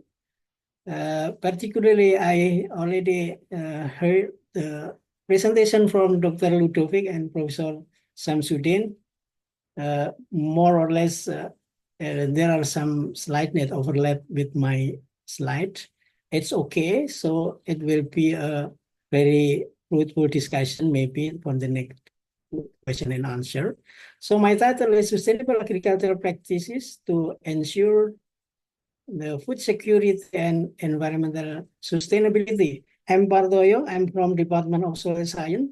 So in terms of point of view, maybe this slide will be a little bit different with Prof. Samsudin. Prof. Samsudin maybe in the downstream, then my slides more or less related to the upstream, but some data already presented by Prof. Samsudin. For this slide, we can see that actually the population growth in Indonesia decreased from 2.1% in 1971 to only 1.25% in 2020. But the population growth is decreasing, but the total population is increasing quite significant. So according to Statistics of Indonesia 2023, have already population more than 278 million in the mid of the last year. So more population means more food is needed. This is similar with the Prof. Samsudin presented Global Food Security Index. You can see Singapore is the first rank amongst the ASEAN countries, and we are Indonesia in the fourth rank. Our index is 60.2, a bit lower than the global average index, 62.2. I got it from Investor Daily 2023. This slide compromise with what Prof. Samsudin said. You can see yield and allocation for agriculture. Singapore, it's only have 0.9% of the area allocated for agriculture. And Thailand is the highest, 45% of the area allocated for agriculture. We are in Indonesia, 33.2. Malaysia, a little bit lower, 26.1. So this is compromise the statement of Prof. Samsudin. So what we want to do, actually, we want to reach sustainable agriculture. So sustainable agriculture, according to FAO, it's environmentally friendly, resources efficient, technically appropriate, economically viable, and socially acceptable. So these all aspects should be fulfilled by the methods or techniques, so we can call it the practices sustainable. So we know that food and agriculture production system worldwide are facing unprecedented challenges, increasing demand for food for a growing population, rising hunger and malnutrition, some adverse climate change effects, and also overexploitation of natural resources. Some impact also on the biodiversity, loss of biodiversity we have. And the last but not least, food loss and waste. We can see in so many parties that we can see so many food waste. Another part, so many people, they do not have access for enough food and healthy food. So it means that fewer people have adequate access to enough nutritious food. Really not only quantitative, but also qualitative. The food must be healthy, not just enough for the quantity. So the second background, I put that the implementing the concept of sustainable agriculture is very strategic because the sustainable agriculture, it can meet food production target, while it also preserve the environment sustainability. Both are simultaneously they can achieve based on the sustainable agriculture. In terms of Prof. Samsudin, he already said that this is the technical term that and the upstream how to produce food in the enough quantity, but not harm to the environment. Conventional agriculture that we already know, we practice this every day for the farmers, have been proven that it's effective in producing food, but in another way, they threaten the environment because the excessive use of fertilizer, agrochemicals like a pesticide, herbicide, and something. Excessive use of that kind of resources make it a pollution and also the degradation of biodiversity. So sustainable agriculture is relevant because it supports environmentally friendly, economically viable, and socially just to be practiced. In terms of food security, okay, according to FAO, food security must fulfill the available, accessible, utilized, and stable. Okay, the change in the paradigm makes sustainable agriculture face more complex challenges due to climate change. This is one of the challenges in the production system. Sustainable agriculture practices are necessary to ensure both food security and environmental sustainability. So the title of my talk today is Sustainable Agricultural Practices to ensure the food security and environmental sustainability. Okay, these practices, sustainable agricultural practices, involve the application of advanced technology. Okay, in addition, sometimes it uses the local resources and traditional knowledge. Okay, because so many local knowledge is very it's very beneficial to give the benefit from the maintenance of agricultural balance with while the food production can be ensured. So based on that background, I separate this outline into three parts: food security, environmental sustainability, and sustainable agriculture. Okay, according to food security, FAO already declared that food security includes 4 pillars: availability, accessibility, utilization, and stability. Professor Samsudin already discussed more on that. But because the fact that the SDGs number 2, SDGs number 17, it is not achieved anymore, at least for Asia and Africa countries. This is still far from the target. So challenging is not to realize. And then FAO adds 2 other pillars, called it agency and sustainability. So food security becomes 6 pillars. The agency meaning that the capacity of the people or the group to design their own food system. And sustainability meaning that the selected food system must be in the long term based on the ecological and social aspect. So by adding the two pillars, it may ease to effort the food security becomes true. Okay, I put some picture on this slide. I take from my picture, my student, some practice, some community services we did with student with another lecture, meaning that we have contribution to socialize, to develop this kind of sustainable agriculture practices. From this slide, you can see that this is some practice that how to develop food security. Okay, we have still malnutrition and hunger is still there. You can see here, this is the younger generation. They visited our experimental field in the campus. So Green Revolution has been claimed to be in the have a negative impact, damage the environment.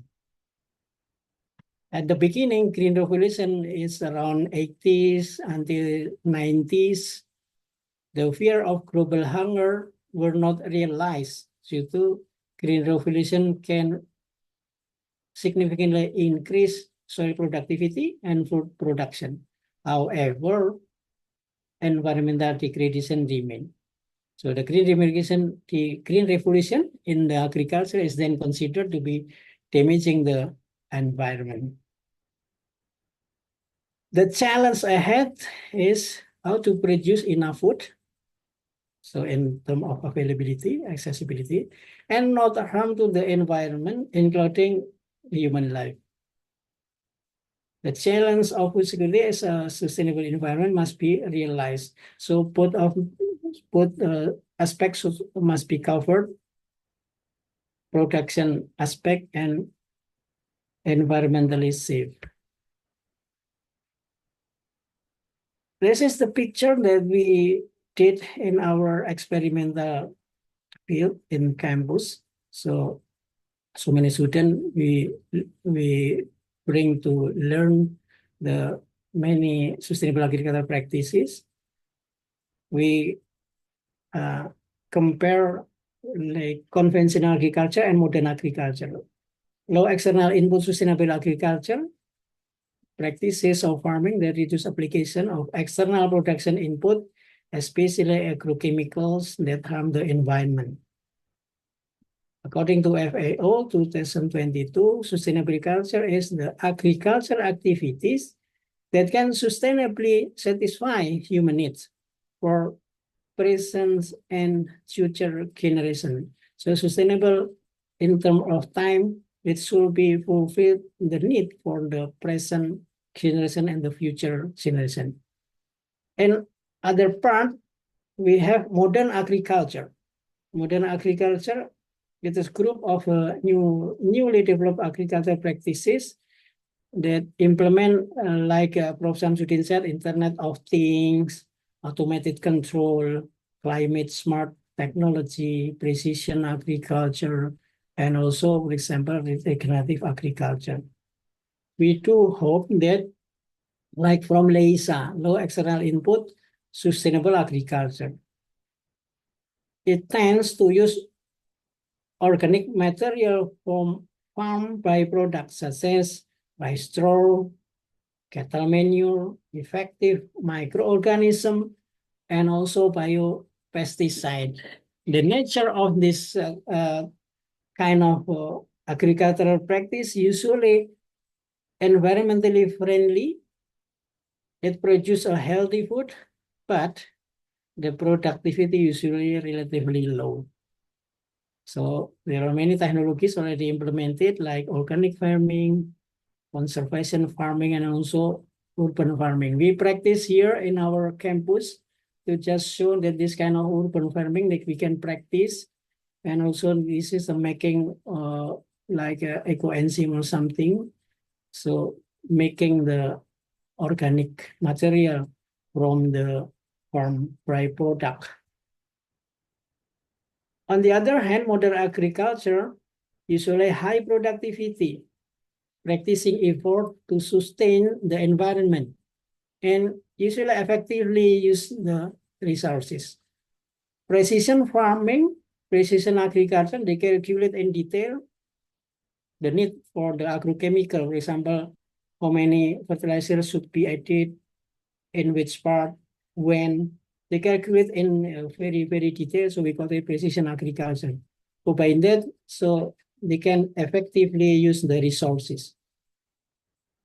So modern agriculture usually environmentally friendly, economically visible, and socially just.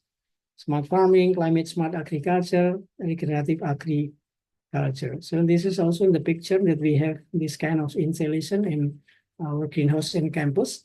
We are practicing to develop smart farming to produce melon here.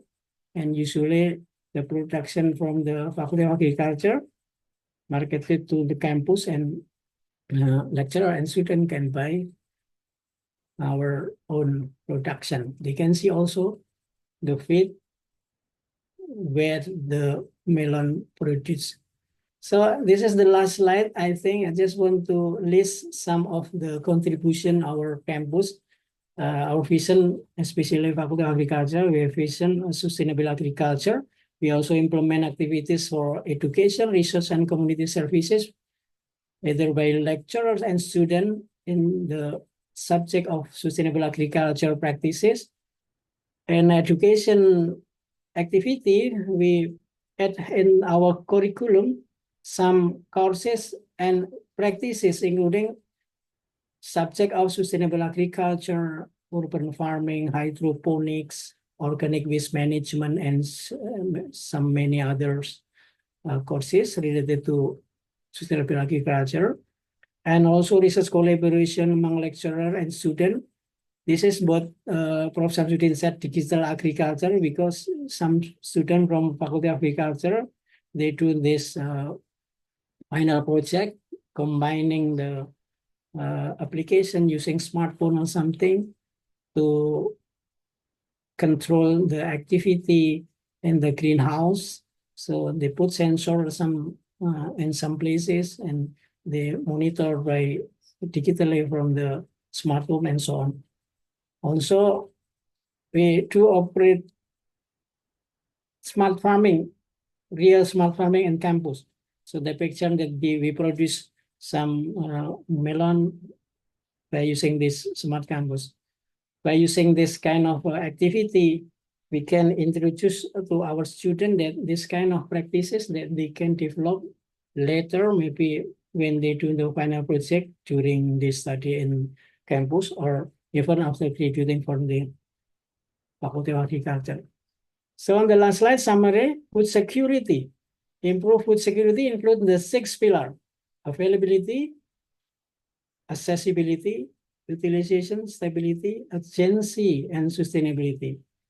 Agricultural food production must not harm to the environment to be sustainable. And agricultural practices should combine between high productivity, resource efficiency, and sustainability in the long term to ensure food security and be environmentally safe.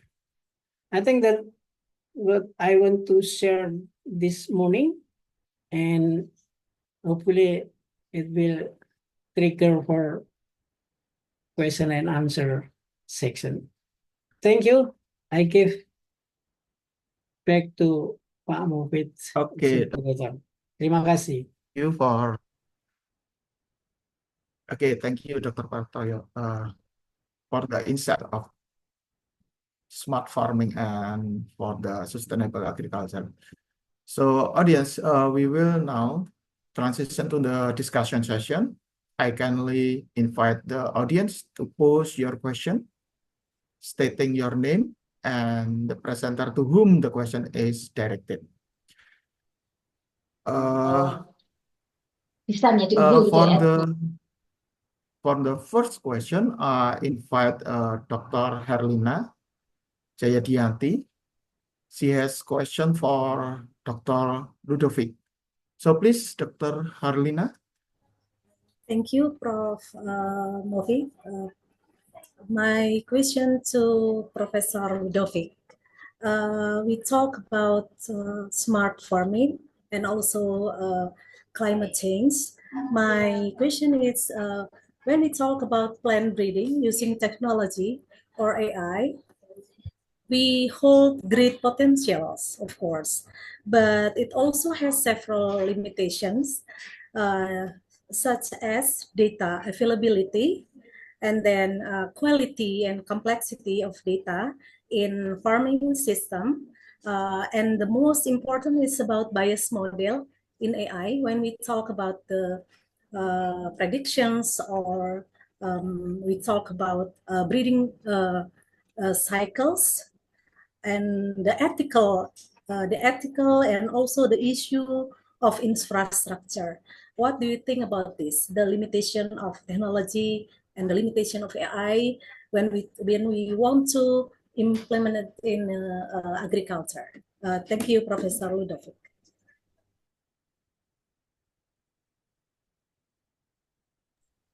Thank you very much for the question. That's a great question. So please, Professor Ludovic, we also have next question from Ahmad Rifan. Okay, I'm please, gonna take all the Dr. question. Oh, okay. Okay. You want me to answer or wait for all the question? Please pose your question. Okay, thank you so much, Pak Mufid, for the opportunity. My question is addressed to Bapak Muhammad Nasir Samsudin. I was interested in the topic that you brought, that was like about sustainability mostly, and also you compared the position of Indonesia and Malaysia regarding to many things, like especially on food safety.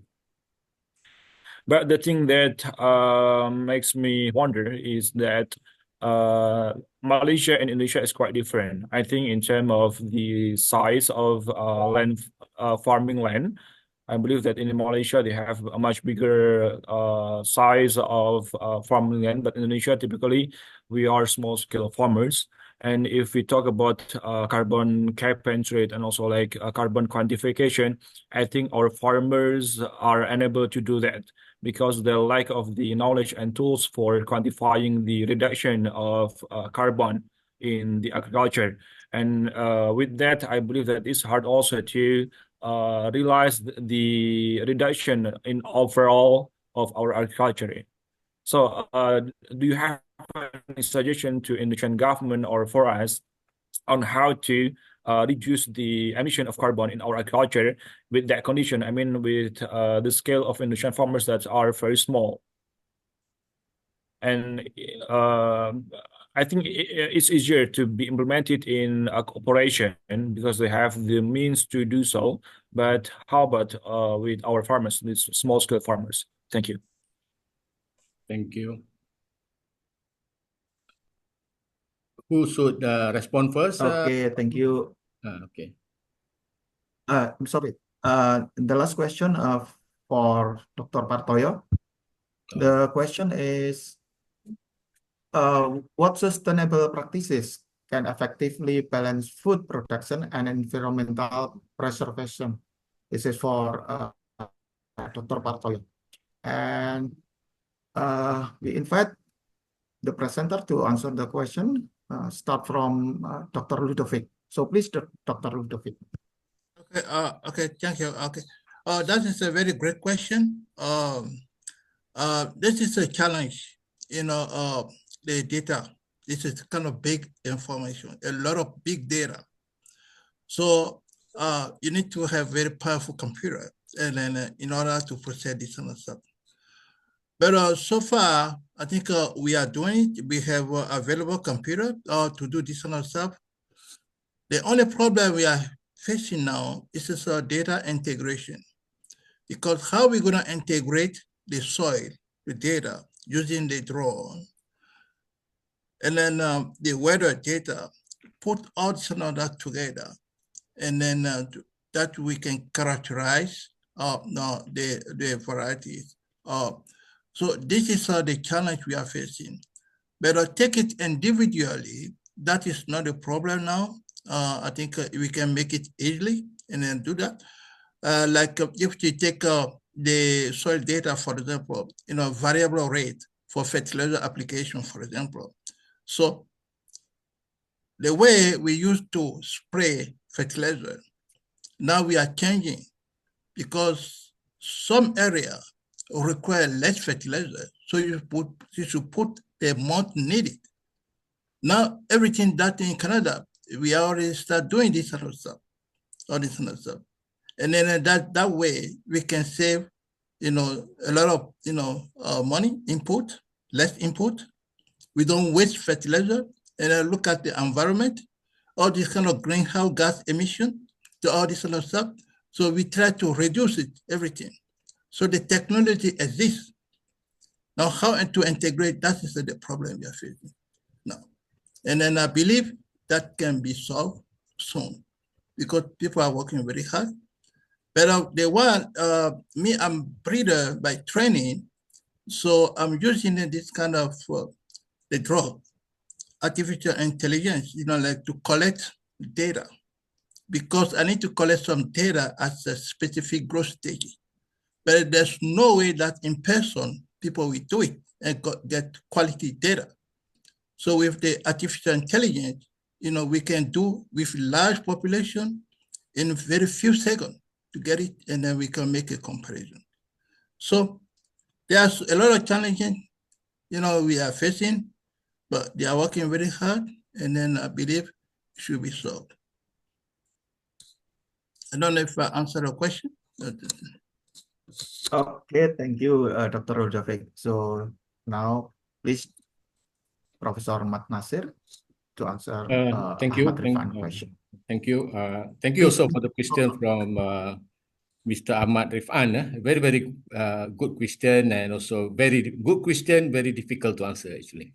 Anyway, looking at the farm sizes, food production, actually there is not much different with Malaysia and Indonesia.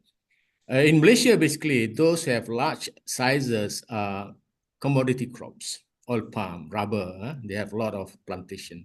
But talking about food crop, the same, about 1 hectare, less than 1 hectare, about the same structure as Indonesia. Okay, now, if we look positively, okay, this sustainability in terms of low carbon economy, actually, this is one way to improve the income of the farmers, to improve the income of small size farmers, actually. Now, if we give fiscal incentive for those farmers like practicing organic farming, precision agriculture, don't use high tech, but low technology, but still precision agriculture. And we give fiscal incentive. That means we give additional income. So also in terms of product labeling, okay, the product, for example, the vegetable that produced by something in certain areas, because the use of this organic farming, for example, is one of the practice of low carbon economy, then actually they can fetch higher price, premium price. This is what happening. But having said so, okay, it's not that easy because some consumers also, they don't, they buy sometimes just vegetable because they just want to consume. But certain consumers, low income consumers, it doesn't matter whether that product is environmentally produced or not, basically. But the thing is, there are certain segments of the society. Like Malaysia, we have MyGap. MyGap means, of course, MY stands for Malaysia, GAP, Good Agriculture Practices. So when we produce vegetable from MyGap certification, which is basically practicing low carbon economy, then there are certain segments of the society which willing to pay higher prices, then indirectly will give a higher income to the consumers. I'm not sure whether we have Indonesian GAP or not. GAP means good agriculture practices. But has been happening. But the thing is, we try to propose compulsory in vegetable farming areas in Malaysia, Cameron Highland areas, where the temperature now used to be is a resort area, very cold temperature, but now it's very warm already because of this. They don't practice good agriculture practices. So we want to make them compulsory. Those area must have MyGap certification. Then, of course, there are certain segments of society that are willing to pay higher prices, and at the same time, they can fetch higher prices, and at the same time, they can take care of the environment. So this is the thing that we are basically thinking, Ahmad Rifan. Now basically it's voluntary. We cannot force them yet, but we try to force them to have MyGap so that, they can have more of low carbon practices. So that is basically, hopefully, my response answer your Anyway, so sorry, like follow-up question to you, Pak Muhammad Nasir. Yeah. Talking about the seriousness of the government of Malaysia, do you think that your government is serious enough to implement that measures, or what? And what do you think about Indonesian government? I'm not sure about Indonesian government, but I think by 2050, Malaysia have signed agreement to have certain emission of carbon. So there are a lot of, as far as in carbon trading, we have conducted, but as far as food production, we have not yet. So I think as far as Malaysia, we are very serious because I think Indonesia also part of signatory of the United Nations, that we must, I would say, target certain levels of carbon emission by certain years. But by 2050, I think we have certain level of carbon emission, which is lower than what is currently. So I think that, but for Indonesia, I cannot say that. But for Malaysia, we are very serious about that. But as far as food, thank you so much. We have not make it compulsory, but we put it voluntary. But I think we should make it compulsory in certain areas only. That's my response, Pak. Yeah. Okay, thank you so thank you, much. Prof. Thank you, Nasir, for the. Okay. So, next to the next presenter, Pak Partoyo, please. Okay, thank you, Dr. Mufid. Simple question, but very long to answer. So the question is how to produce enough food so productivity is high, but it is not harm to the environment. Usually what we practice currently, we try to push the productivity. So using agrochemicals, so many kind of herbicide and so on. So it harm to the environment. So how to just make it balance, okay? That is theoretically easy to say, but in practical, maybe it is very hard effort to do that. So we have to think holistically, because why we try to push the production, because the food demand is very high. So we try to think for another sectors, like Prof. Samsudin said, that this is another things. So maybe we have to again back to diversify our staple food. So everyone want to eat rice, so we have to push rice production. So that's why in the environmental damage happened.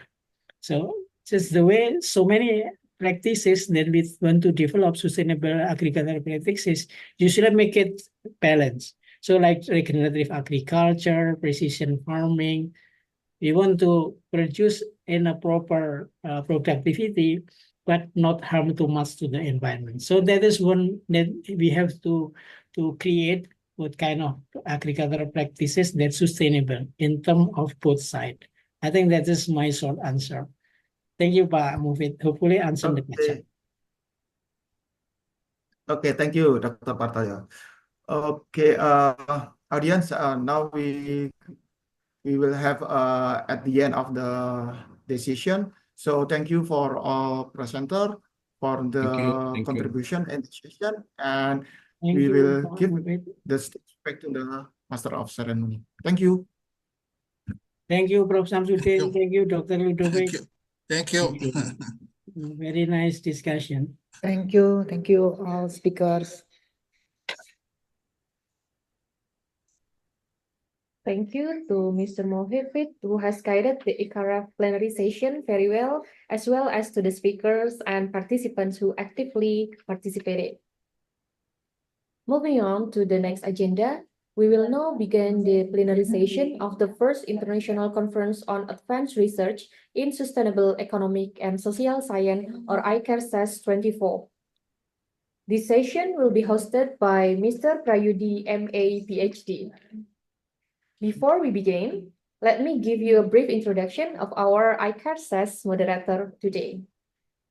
Mr. Prayudi, MA, PhD is an associate professor in the Department of Communication Science at UPN Veteran Yogyakarta, specializing in crisis communication, corporate communication, branding, and creative cities. He earned his academic degrees from UGM Yogyakarta and RMIT University, Melbourne. His research centers on creative city brand management in the Asia-Pacific region and has presented at various international conferences and has been widely published in Scopus Index journals. In addition to his academic achievement, Mr. Prayudi is the author of over 20 books, has written over 70 journal articles, and holds 22 copyrights. He currently serves as the head of the library at UPN Veteran Yogyakarta. Without further delay, please welcome Mr. Prayudi to lead the ICARSAS 24 plenary session. To Mr. Prayudi, the time is yours. Okay, thank you, Tiara, for guiding us for today's. All distinguished participants, welcome to our second session, ICARSAS plenary session. We have 4 presenters, hopefully this morning, and I will introduce each presenter. Our first presenter is Dr. Vanessa Rattan from Latrobe University. She is an associate professor in the Department of Management and Marketing at Latrobe University in Melbourne, Australia, where she has worked since 2013. She holds a PhD in Entrepreneurship, Strategy, Innovation, Marketing, and Technology from the University of Queensland, where she also earned her bachelor degree in Law and Business Management. Prior to her current role, she was a senior lecturer at Deakin University. She has over 150 plus publications in peer-reviewed journals, which are distinctive in the way they combine topics from different areas. And also, most of these publications have received international recognition for their contribution to the entrepreneurship and innovation field. So, without further ado, please welcome Dr. Vanessa Rattan. Dr. Vanessa, the time is yours.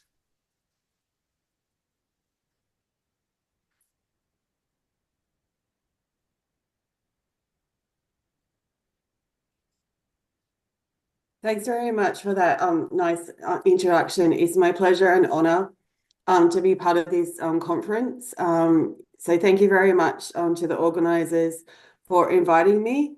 So the topic of my presentation is looking at artificial intelligence in terms of agriculture. So it's following on from some of the previous presentations, but I'm looking at it from an artificial intelligence perspective in terms of sustainable economic innovation and social science endeavors.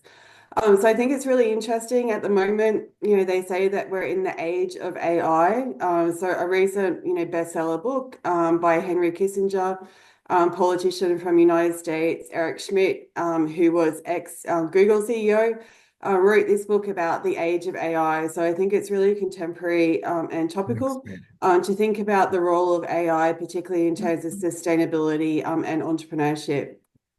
Recently, NVIDIA was ranked as the world's highest valued company. NVIDIA. Apple and Microsoft then overtook it, but for I think it was like a week, NVIDIA, their AI company, was ranked #1 in the world. So it's really interesting to think about, how this is changing. But this is just like a quote saying the ability to find power right now will determine the winners and losers in the AI arms race. It has left us with a map bleeding with places where the retirement of fossil plants are being delayed. So it's interesting at the moment, we're really kind of focusing on AI, but at the same time, sustainability. But part of this, is, weighing up, how they can be both, balanced in terms of importance. For example, a ChatGPT power search on Google consumes almost 10 times the amount of electricity as a traditional search. One large data center complex in Iowa owned by Meta burns the equivalent amount of power as 7 million laptops running 8 hours per day. So I'm showing you these quotes because we're trying to kind of be more sustainable and environmentally friendly, but at the same time, we've got this power need, particularly coming from artificial intelligence in terms of the cloud computing services and also the computing power that they need to do their searches. So I think it's really interesting, to think about, what we can do in terms of kind of this, dilemma about AI and sustainability, but also kind of in Australia. Recently, there's been a lot of kind of political talk about, the use of nuclear plants because we need so much power. There's a lot of talk about building nuclear plants, but some of this is just some of the screenshots of pictures, whether or not we'll have nuclear plants by the beach, whether or not, how this will affect our fishing and agricultural industry. So some of the research I've done around this is about artificial intelligence in international business, but also looking at, future research, particularly in terms of building, research that is practical, but also, considering the agricultural industry and sustainability. So I think this is really interesting in terms of where we're heading, what artificial intelligence will do and how it will change, particularly in different settings. So this is just some examples of some of the work that I've done, regarding this topic.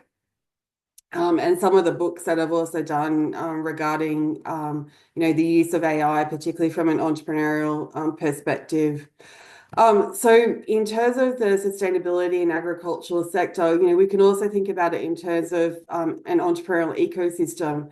So this is, a diagram of an entrepreneurial ecosystem. I'm thinking about, in terms of policy, the role of government and leadership in terms of making policy with regards to AI and sustainability. So recently there's been a lot of talk about regulation. For example, in Australia, there's not that many laws at the moment with regards to AI usage, whereas in other, regional and country blocks, more recently, AI acts have been enacted. So we need to think about policy, but at the same time, finance. So, thinking about agriculture, sustainability, but also the financing of AI to equip, farmers and other stakeholders, with the ability to farm better. We also need to think about the culture, in terms of the existing culture, the number of farmers, where they're located, their regional ecosystems, the support systems in terms of education, as well as the human capital. So what people know, the knowledge that they have about farming, about agriculture, about sustainability practices, and then also the market. So in terms of kind of geopolitical issues, comparing, Indonesia, Malaysia, Australia, thinking about the competitiveness, and also kind of economic issues like, taxes and tariffs. So I think it's really important, when we're looking at this entrepreneurial ecosystem, to kind of also think about, the definition of AI. So this constantly changes. It was initially referred to as machines acting like humans, but now it's kind of growing in terms of a definition, and it's kind of more thinking about the computer science, but also different types of intelligence mechanisms. So it is a trend in business as well as sustainability in agriculture.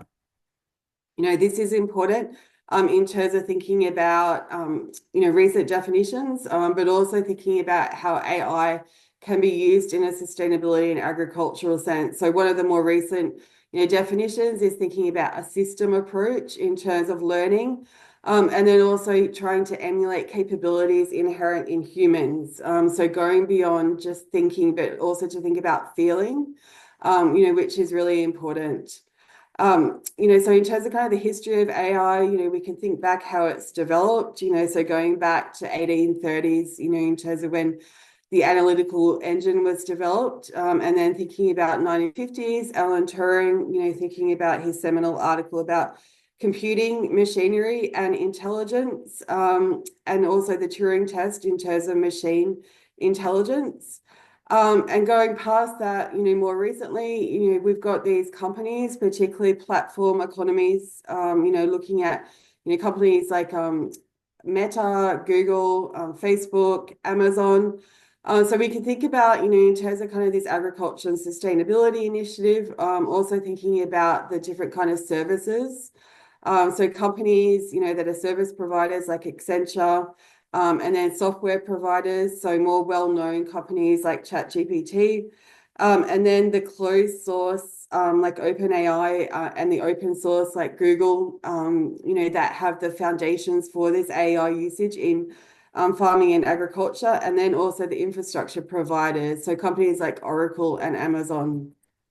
So in terms of AI, transforming the practice of entrepreneurship, it's saying that if a typical person can do a mental task with less than 1 second of thought, we can probably automate it using AI.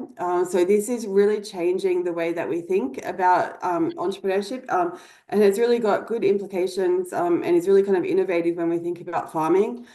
So the global revenues are expected to grow from AI, but it also has a transformational effect, in terms of its changes. So we can look at that ecosystem in terms of agriculture, thinking about where the value is created, in terms of people working in farming, agriculture, what kind of outputs, in terms of startups, but then also in terms of the entrepreneurial ecosystem elements. So the elements that I talked about before, like in terms of people, human capital, finance, and culture.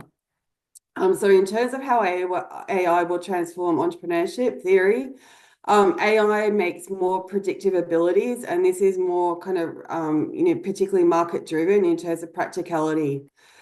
This means, particularly in terms of the subfields of artificial intelligence, we can look at it from an agriculture perspective, in terms of doing knowledge representation, machine learning, but also kind of the use of robotics in agriculture.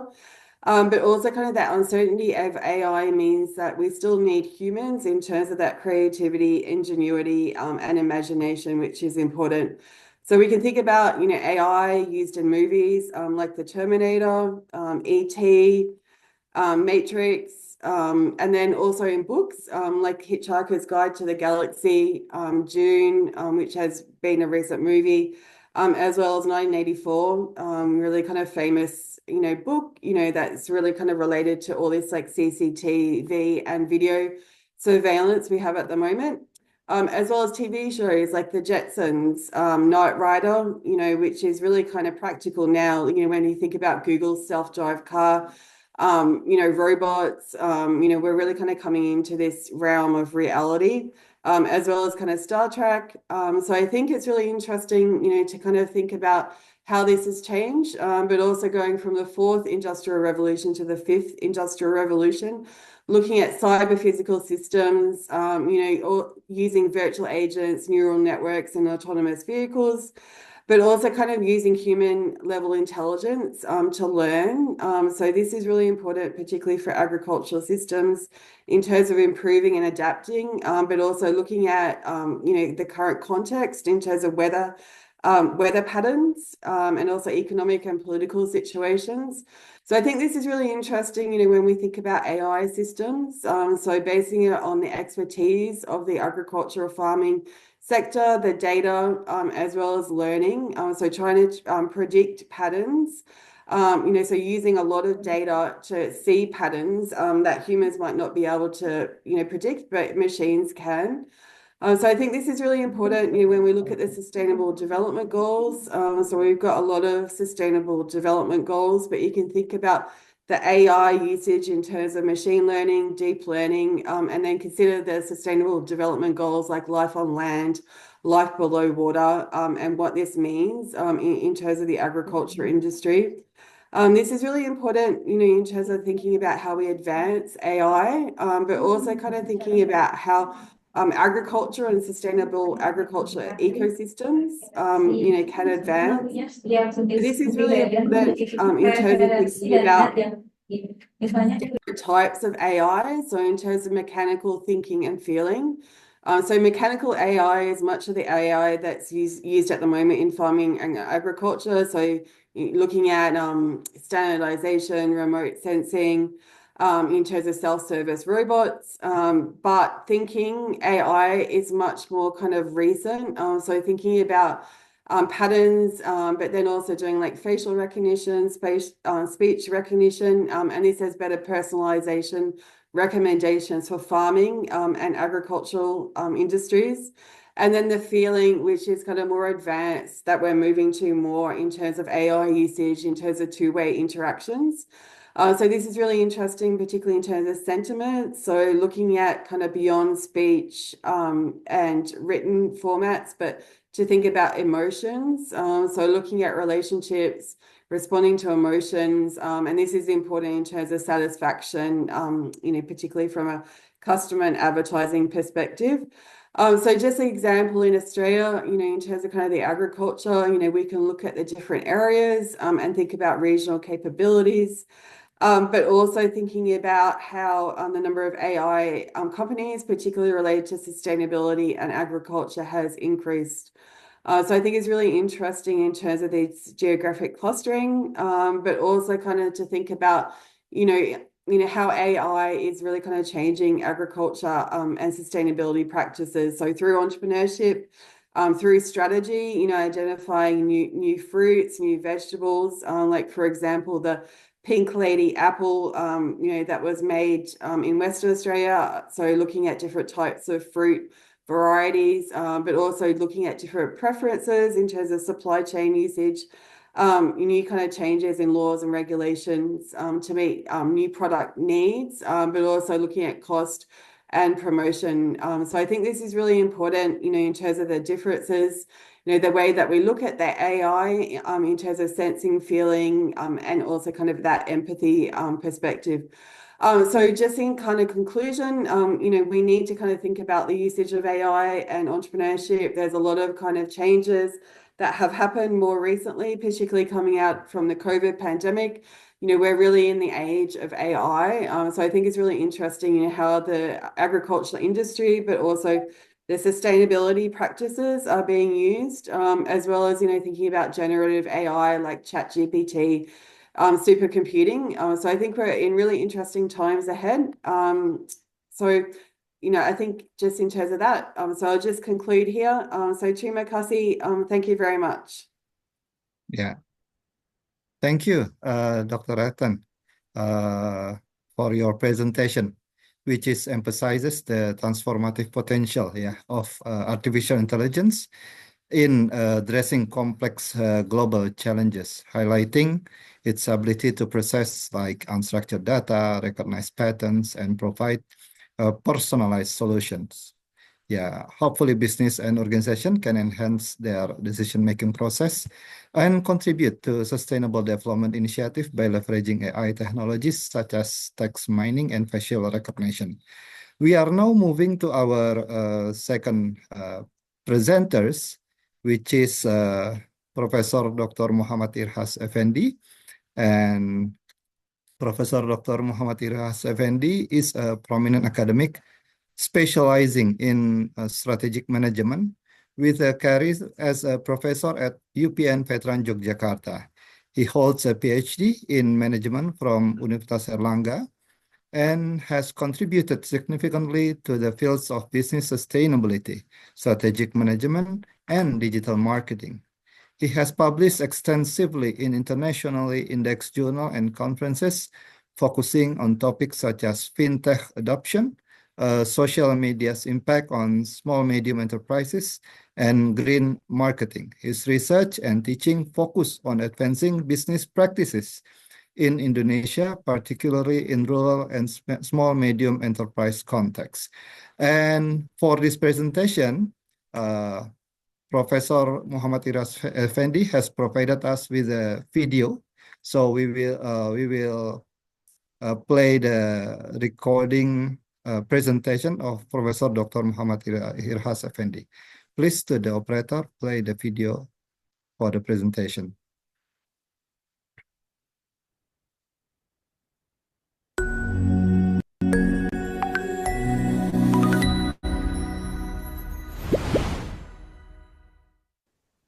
Assalamualaikum warahmatullahi wabarakatuh. My name Muhammad Irhas Effendi. At the conference, I would like to present my paper with the title is Energy Transition Toward Energy Security and Sustainable Development. The content of my presentation are as follows. The first, about the energy security, start from evaluation of the concept and paradigm of energy security, and then explain conceptualize energy security related to dimension defined through classification. And number second, sustainable development, define and commitment to sustainable development. And number three, about the energy transition toward energy security and sustainable development, consisting of energy transition concept, the role of energy transition towards energy security and sustainable development, and then the role of fossil energy in the energy transition. The last of my presentation about the energy transformation concept.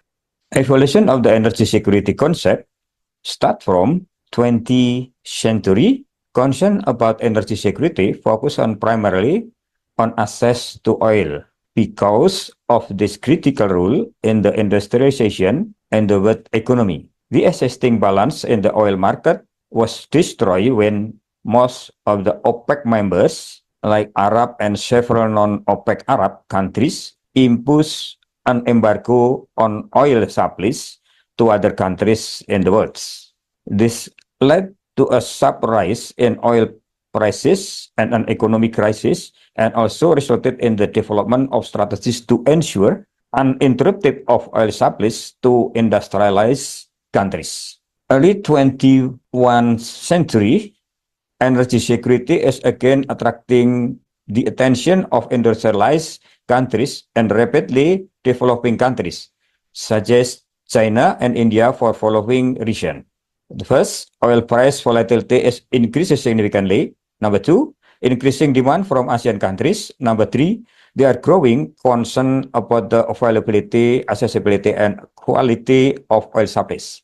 Number four, the increasingly rapid depletion of oil reserve in OECD countries, Organization of Economic Cooperation and Development, and other importers.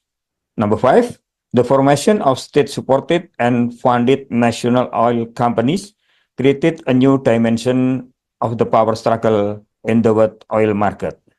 Existing paradigm at 21st century energy security paradigm. Start from 2005, the shift has been evident since early 2005 when the World Bank directly improved people's quality of life by expanding access to modern energy services.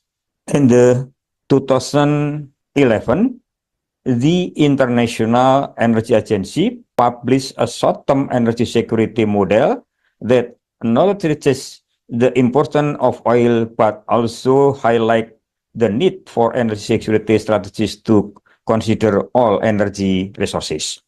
In the 2018, the IEA defines energy security as sustainable availability and affordability. It also acknowledges that this has many aspects. In long term, energy security is related to economic development and environmental needs.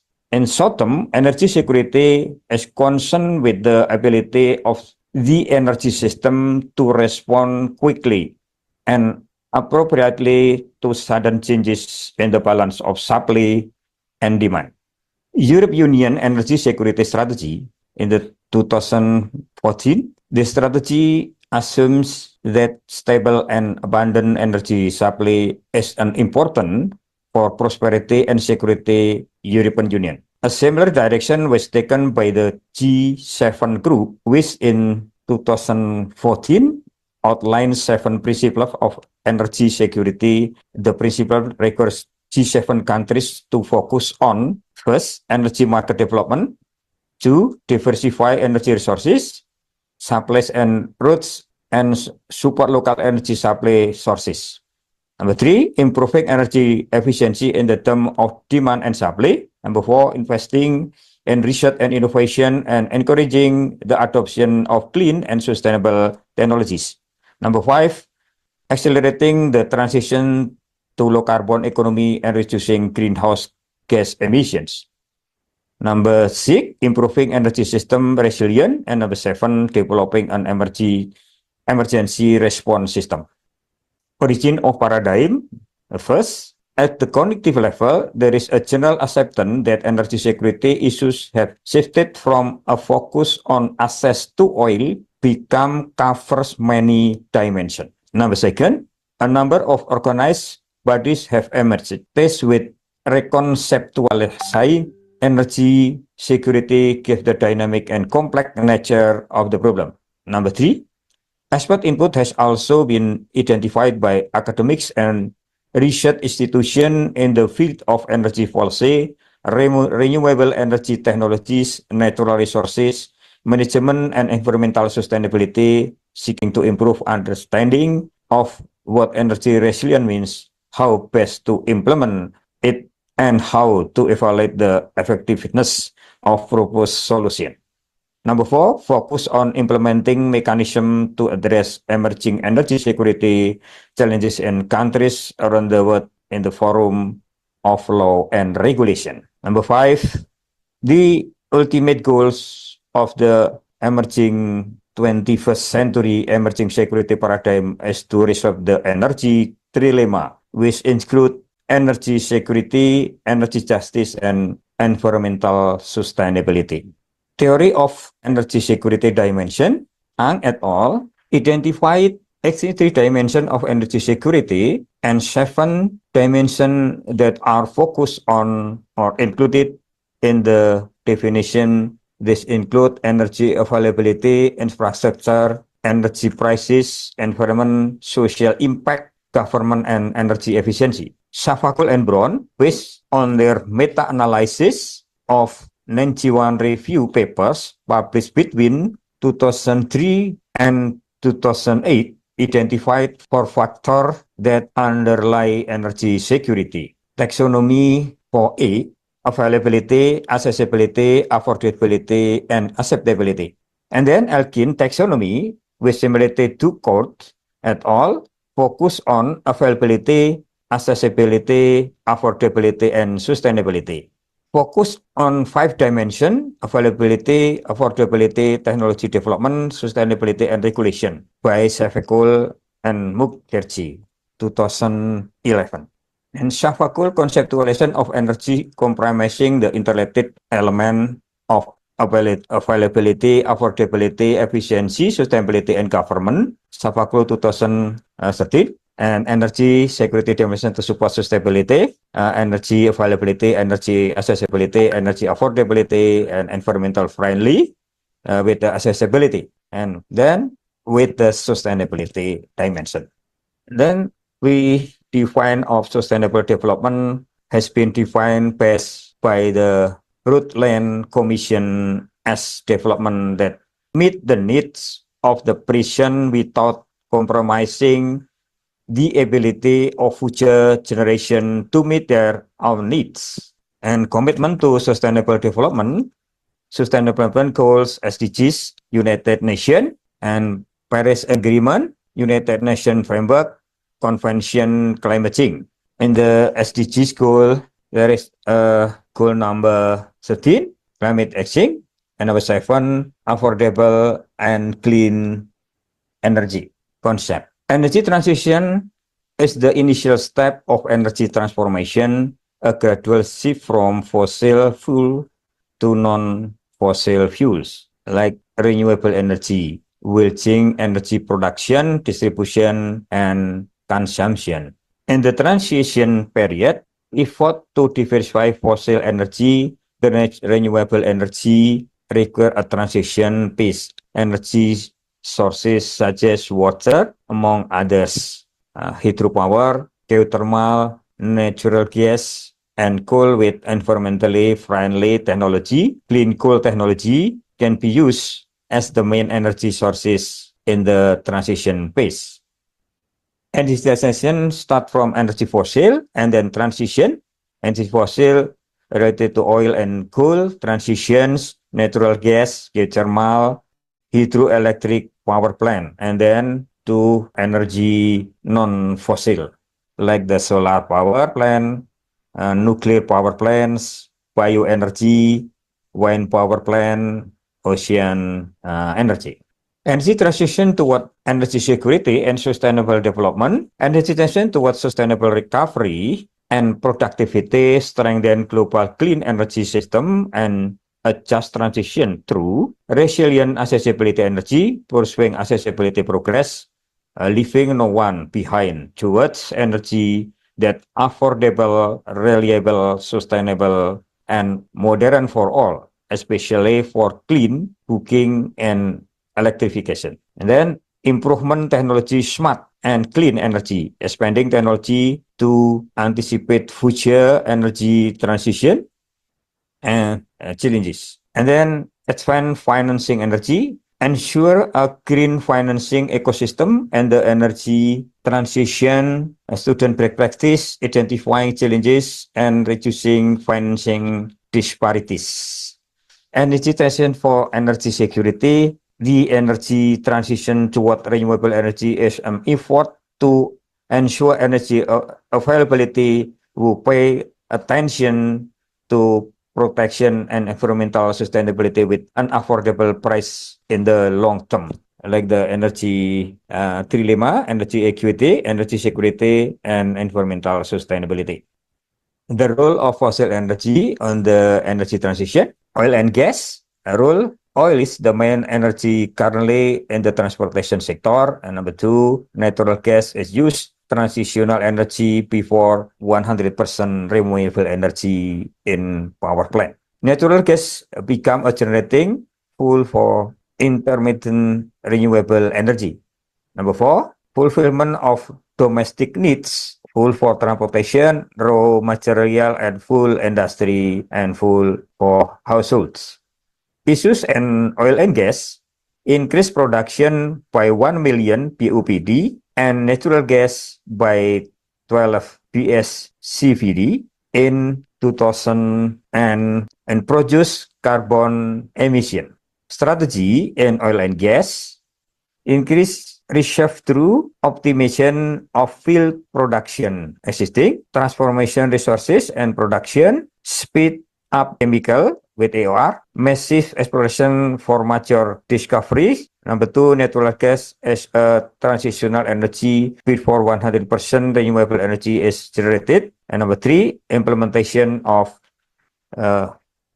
carbon capture storage and carbon capture utilization storage. And the mineral and coals, rule fulfillment of domestic needs before the availability of cleaner alternative energy. Number two, mineral materials such as nickel and cobalt are the main sources of material for making batteries. Number three, downstream coal, especially into methanol. Number four, nickel to be the battery cathode. And number five, green method come part of the renewable energy generation and for generation transmission and power target including battery. Issues on mineral and coals, contributor to carbon emission, environmental issues, if not managed according to good mining principles. Number three, industry readiness shell battery. The strategy for mineral and coal and the energy transition, number one in the first, reducing the use of coal as a source of power generation or the use of coal in PLTU by using carbon capture storage and carbon capture utilization storage. Number two, utilization of coal in household through development timely ether. Number three, increasing the added value of mineral through processing and refining for domestic metal mineral mining commodities. And number four, development of an integrated battery industry. Energy transformation concept from the energy transition shifting to energy transformation. The transformation of energy concept. Energy transformation includes fundamental and sustainable changes, structure, technology, policy, and consumption patterns from high to low carbon emission energy. International Energy Agency 2023, from decarbonization to decentralization and digitalization. About the development of renewable energy, implementation of efficiency energy, environmental friendly technology, carbon reduction, retirement of PLTU, and decentralization. About the global energy trend is toward decentralized energy generation, transmission, distribution, and market system to increase energy and digitalization, integrated technological innovation to realize digitalization in the sector energy between producer and consumer. Thank you very much. Wassalamualaikum warahmatullahi wabarakatuh. Okay, Waalaikumsalam warahmatullahi wabarakatuh. Thank you, dear participants. We actually have another presenters, but we'll join in the session later. So we will open a discussion session for now for two speakers, but let's focus more on the development of AI, has been presented by Dr. Vanessa Rayton, because it is quite interesting. Meanwhile, Professor Irhas is now on the way to Timor-Leste for a cooperation between UPN Veteran Yogyakarta and the university there. So we will open the first session with two participants that want to ask question, and please raise your hand or mention your name, or you can also type via the chat room so that we can then read your question to the Dr. Vanessa Rayton. Please, if there is any questions. Okay, Professor Dr. Vanessa, there has been one question in the chat room from Anti Suprihanti. How can AI be applied to assist farmers or small business owners in developing countries? Let's take a note first, and after the two questions, then we will give you time to answer. Okay, is there any other questions from the participants?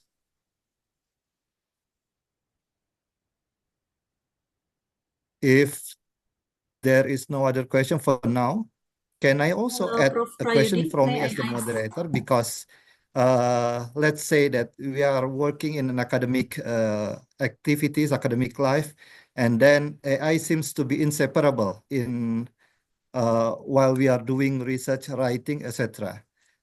Can you give your opinion on the ethic of using AI for our academic life? So those are the two questions, Dr. Vanessa, if you can please answer. Yeah, thanks very much. So I think the questions are really interesting. So the first question for farmers and small business owners in developing countries, I think AI, particularly the online information that's freely available, can help them in terms of predicting weather and water patterns. So, there's a lot of AI, like free access packages on the internet. So, farmers, that don't have the money to buy their computing systems can use like the freely available AI technologies to help them predict, if it's going to rain, if it's, like what kind of futuristic weather patterns there are. So I think that can really help them in terms of like open access, freely available AI. And there's more, kind of freely available AI packages. And then for the second question, I think it's really interesting about ethics of AI for using in academic life. This is a really kind of topical question. It has a lot of areas, that I'm still grappling with and considering. So it kind of constantly changes how we, think about this topic. So initially, kind of like last year, the thinking was, we shouldn't use AI. Now it's kind of changed. Yes, we should use AI, but we need to kind of recognize, like, what prompts are we typing into the ChatGPT? Are we using it for references? But it's a really kind of constantly evolving debate about the use of AI, because we can think back in terms of like calculators. Initially when calculators first were used, people said, no, you shouldn't use calculators because you need to have mental arithmetic, like 1 + 1 = 2. If you use calculators, it's not going to help. But, then calculators have been used. So I think AI is like similar, in terms of calculators, typewriters. But I think it's a really interesting issue. And I don't know what the right or wrong answer is. I think it keeps on evolving.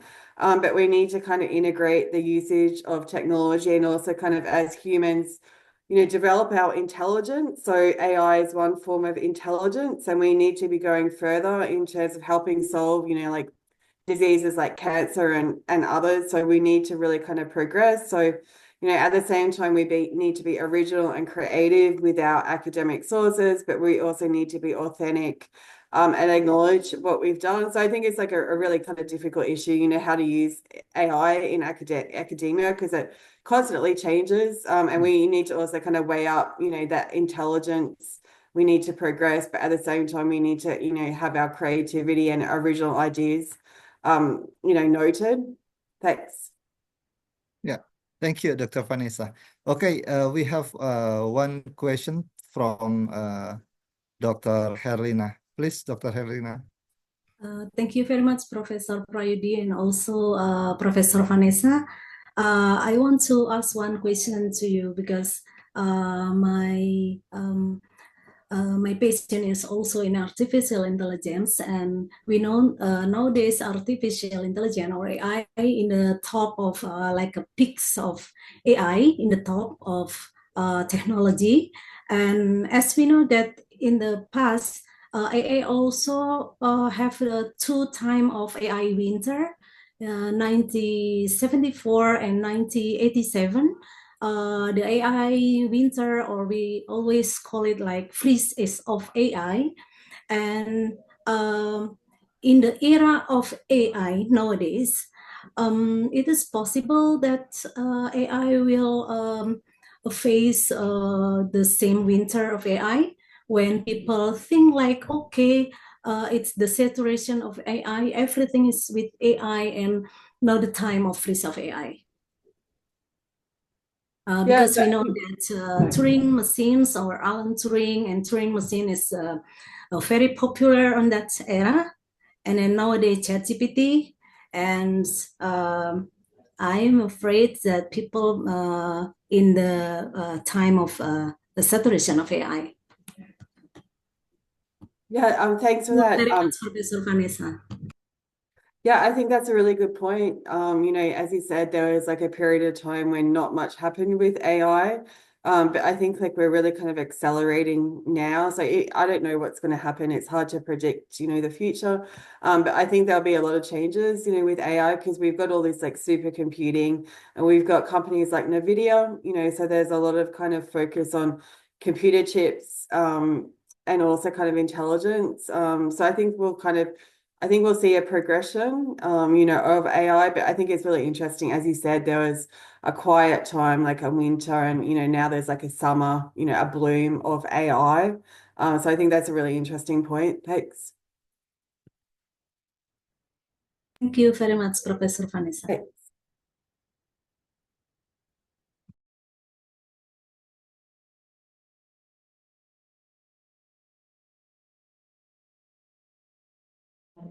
Prayudi, unmute. Mr. Pray. Yes, okay, sorry. Yeah, okay. I have one question sent to me personally. what are the potential risks and benefits of AI in healthcare, like particularly regarding diagnosis, treatment planning, and patient care? Is there any potential risk there, Dr. Vanessa? Yeah, so I think there's definitely like a lot of risks in healthcare, but I think sometimes it's better to look at the positive stuff. So we can look at DNA, how DNA, the mapping of the human genome took a long time.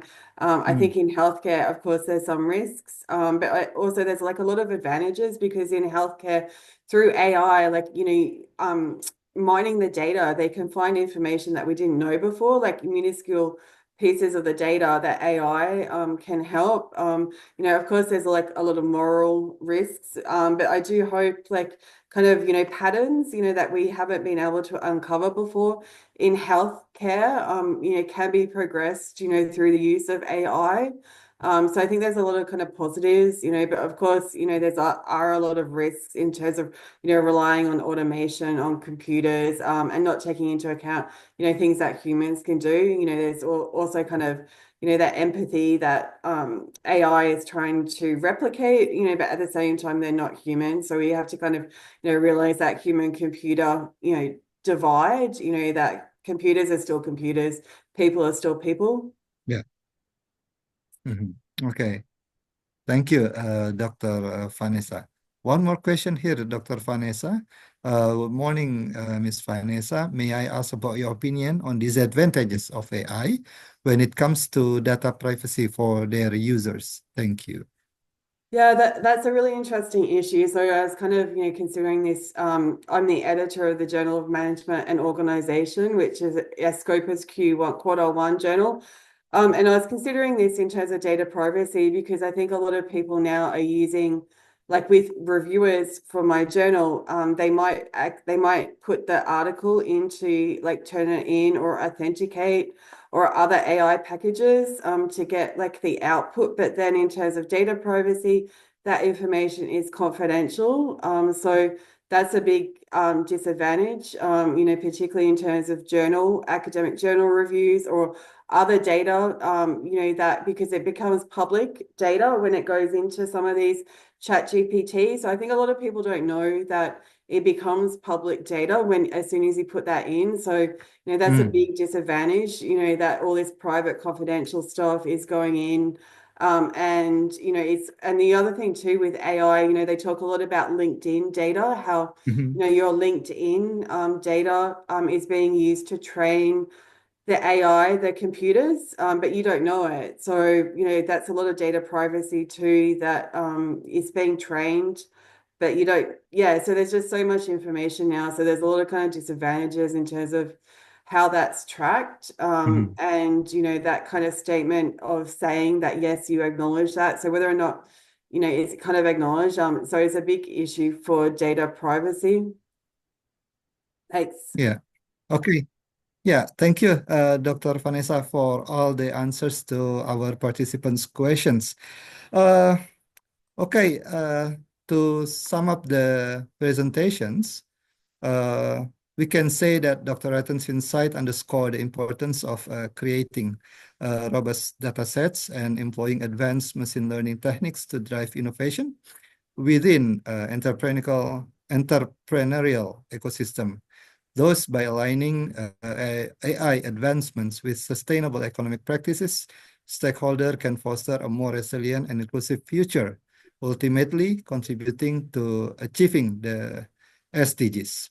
Also, Professor Irhas talk about, Professor Irhas underscore the importance of technological innovation and green financing in supporting this transition, highlighting efforts to enhance energy efficiency, develop renewable energy technologies, and implement carbon capture and storage.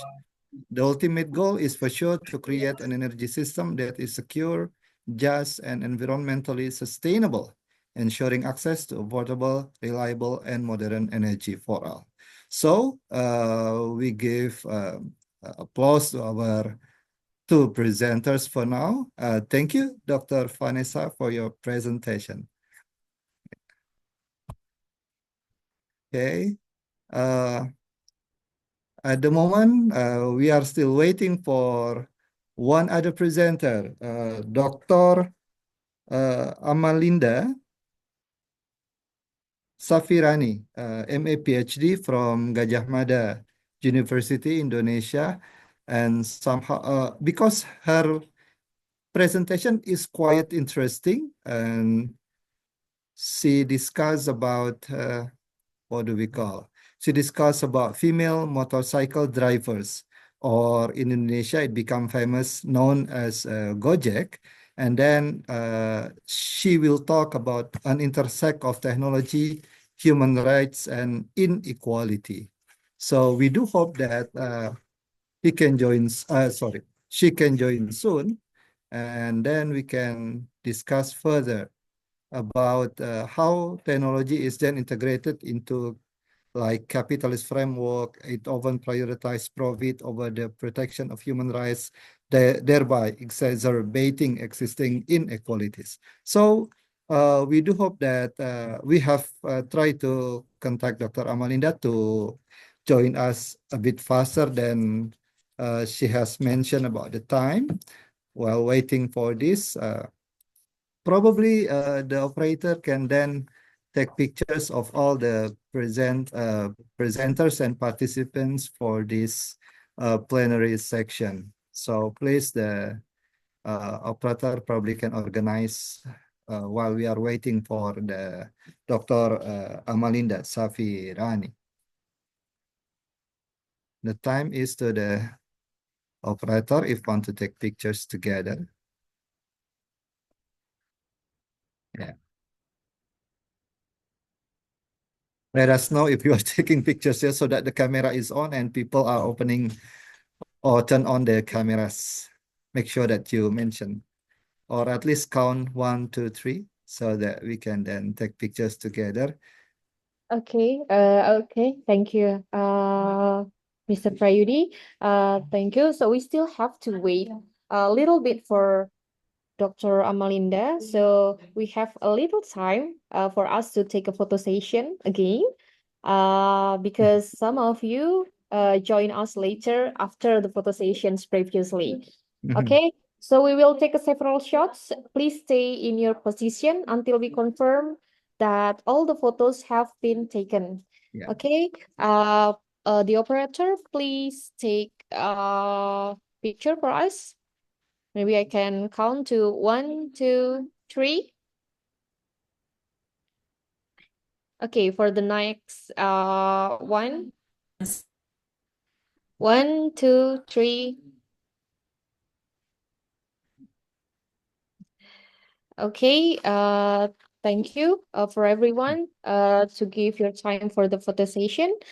Okay, so we still have maybe 5 until 10 minutes to wait for the Dr. Amalinda, so we can take a little break. And Mr. Prayudi, after this, after Dr. Amalinda join us, then he will guide us through the keynote speakers of Dr. Amalinda. Thank you, everyone. Thank you. While waiting for Dr. Amalinda, Dr. Vanessa, thank you for your presentation. And do you know? Do you know Nasha Baffen, Dr. Vanessa? Yes, not personally, but I know that. No, yeah. She used to be my co-supervisor when I did my PhD at MIT. Oh wow, that's interesting. How did you like Melbourne? Yeah, I love Melbourne a lot. Last time I came was in 2019, I guess, before the pandemic. Wow, nice. Yeah, and then I present a paper there, and then I visited MIT. I love Melbourne a lot. I love Melbourne a lot, and hope to return again to Melbourne someday somehow. Yes, definitely. Please do. It's I think it's still the first most livable city in the world, right? Yes, it's very nice. Yeah, it's a very nice city. I love the weather. 4 seasons in one day, especially during, I think during this month, yeah. Yes. Yeah, you have to always be careful of the weather. You need to always take a jumper or it changes. Yeah, we wear coat and suddenly it's so hot and then it rains and then it's windy. Yeah, it's all sudden.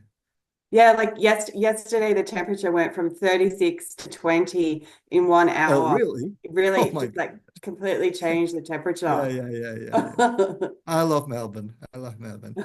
I miss sitting in front of that state library Yeah, and beautiful. then feeding the birds. Yeah. Oh, by the way, Dr. Vanessa, is it okay if there is other questions for you? Is that okay? Yeah, sure. Yeah. Okay. Yeah. Is there any question? Hang on. Can I ask you something? Sure. Dr. Vanessa? Please.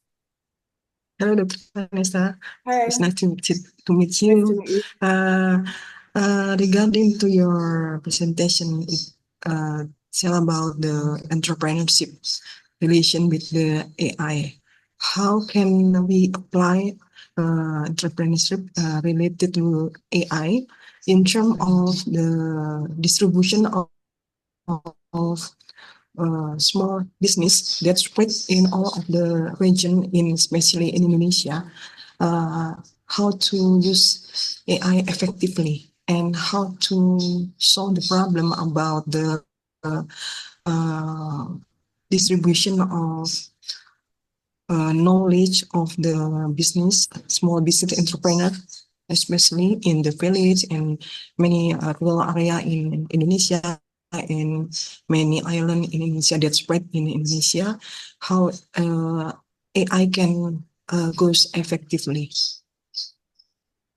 Yeah, I think that's really, I think Indonesia is really entrepreneurial. So is it Tokopedia or Bukalapak? But they bought there's a lot of small and medium-sized enterprises in Indonesia. So I think AI can be used like in terms of pricing and promotion, in terms of kind of also a lot of like small family businesses are using AI in terms of like developing AI pictures. So they can do freely AI data packages to help with their promotional activities. So that small businesses can use AI. So in Indonesia, I think it's really, really interesting, with all the fin technology, the financial technology, but also kind of that emphasis on small and medium-sized enterprises. So I think like, in terms of like Grab and, in terms of kind of the interrelationships between all the fintech companies. So I can't remember the company's name, but they have like a taxi service, and then they've expanded that out into a lot of Gojek. So like Gojek, and then Go, all the different brands. So I think small and medium-sized enterprises can use a lot of the AI, to do like freely available promotion. So instead of hiring a marketing agency, they can do the AI generated pictures, but they can also use the data mining in terms of looking at demographics, markets, but also in terms of like exporting. So thinking about like new international markets, but also, thinking about the distribution, patterns in terms of Indonesia, kind of expanding their presence. So I think it's really interesting. A lot of the fintech and the unicorn companies are coming from Indonesia. So I think it's really exciting what's happening with that AI.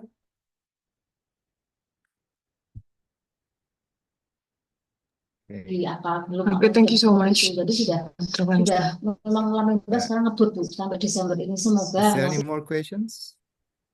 Hang on.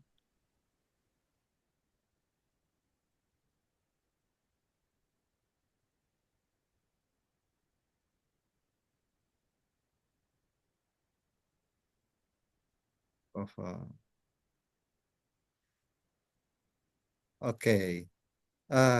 Here is one interesting question, Dr. Vanessa. Hopefully the last one.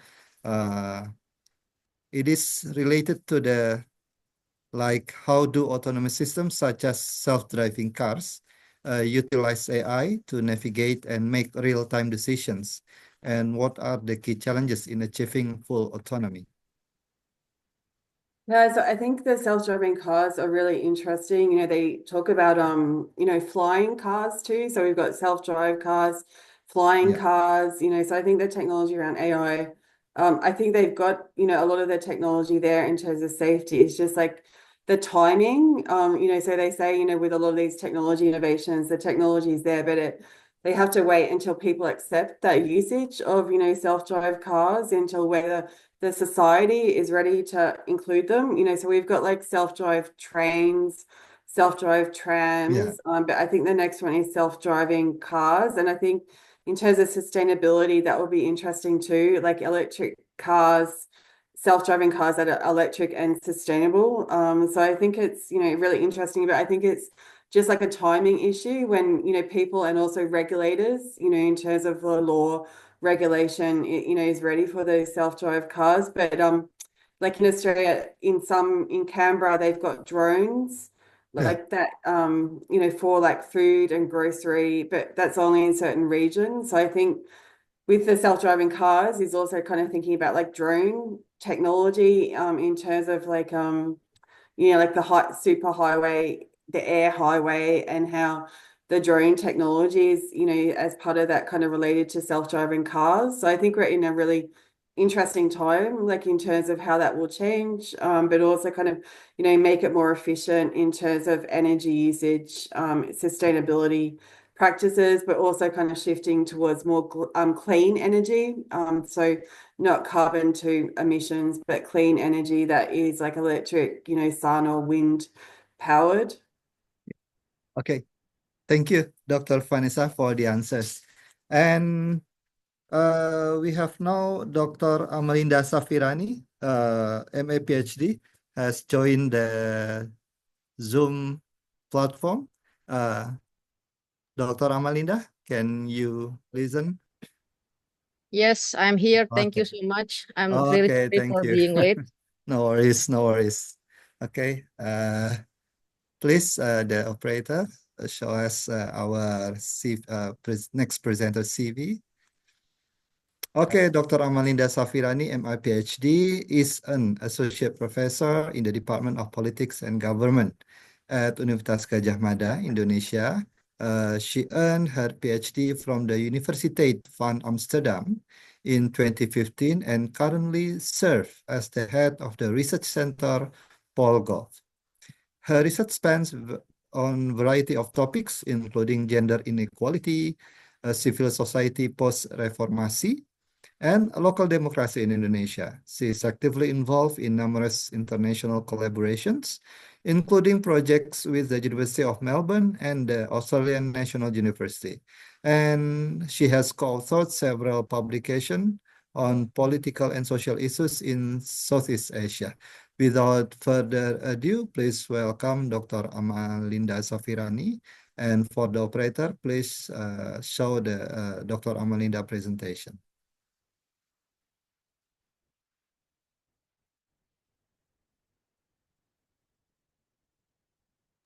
Can you hear my voice? Sure. Please, Okay. Dr. Amalinda, the time is yours. Thank you very much, moderator, for this kind introduction. I'm going straight to my presentation, which basically try to understand 3 dimensions of a topic in terms of sustainability. Number 1 is technology that used in the motorcycle application app-based, which is very popular in Indonesia. Number 2 is gender, female. And the last is not but not least is technology. And I want to relate that with human rights and inequality issue. So that will be my presentations. Next, please.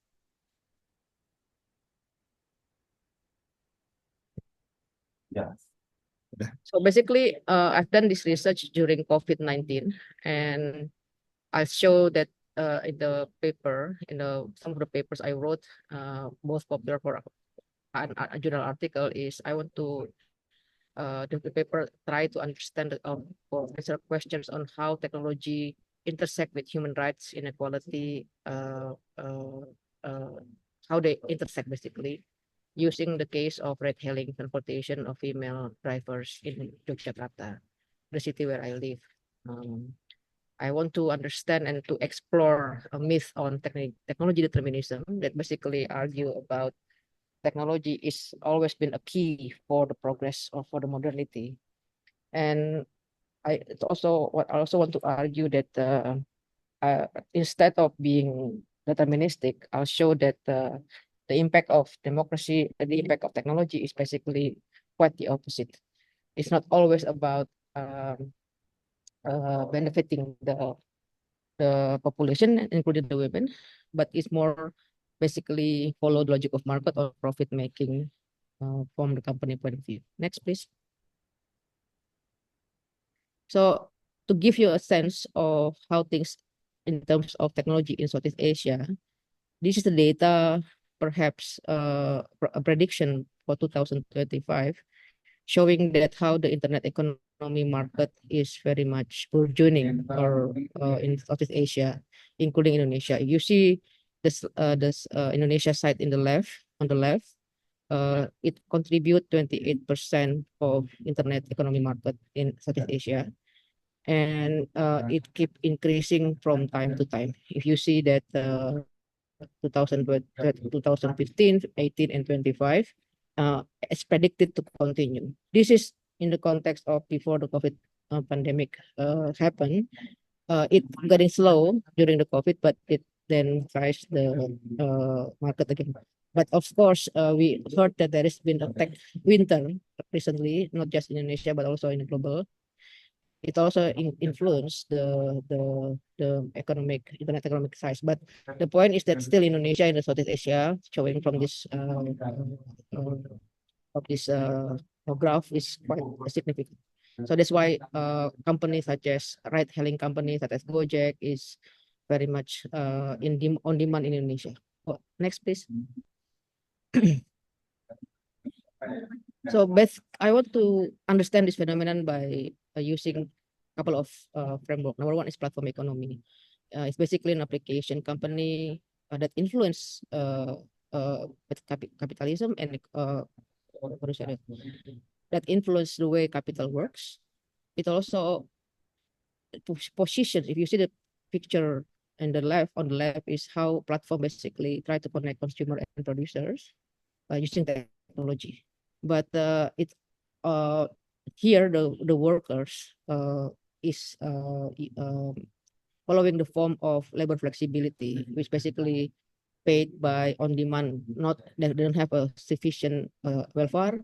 That the result is because of that minimum social protection, it deteriorates workers' rights. Platform companies shifted risk and cost to service provider, which is the preferred.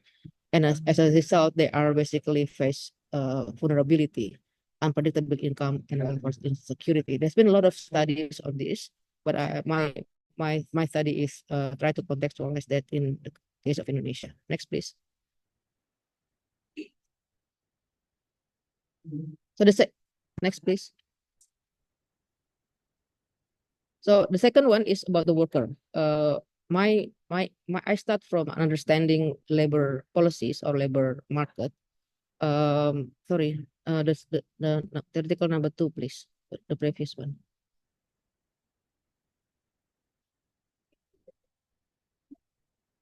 Operator, can you move before this slide, please?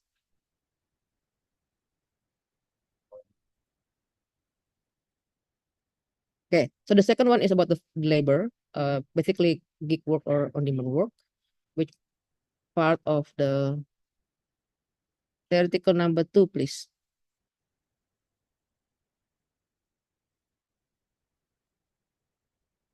Yeah, here, please stop here, please. So this is the second theoretical framework, which is basically labor politics or labor welfare, and how the digital number 3 is digital labor represent a regression to the times of early industrial revolutions, and very much is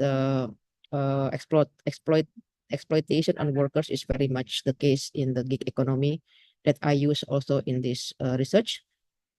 Next, please. Theoretical framework number 3. And the last but not least is about the way female workers. So all over the world, including in the global south, women have double roles as income earners and caretakers of family and the elderly.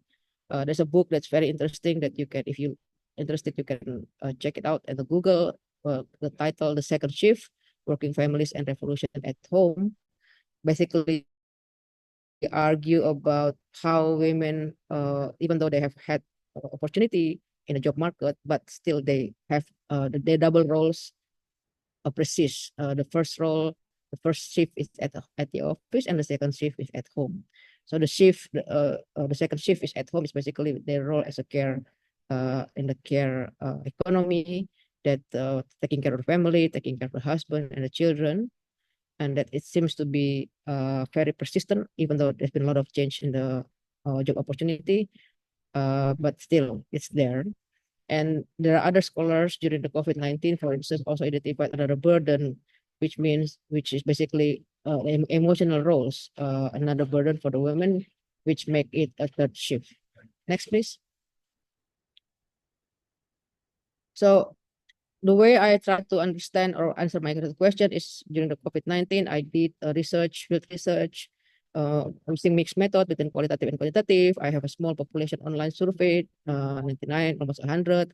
I did in-depth interview with 20 female drivers, doing it online to understand how are they doing during the COVID-19, whether they keep receiving demand or order, or what happened with them, because they also need to taking care of their kid during the COVID, because at the time children are studying at home, etc. So that's things that I explore during my research work.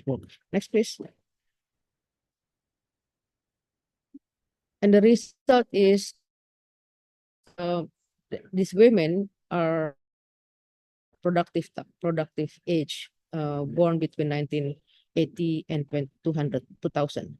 Around 65% of them, and they are married with kids, 75%, 73%, and they mostly live in Yogyakarta, and they have worked as a Gojek driver for 2 years.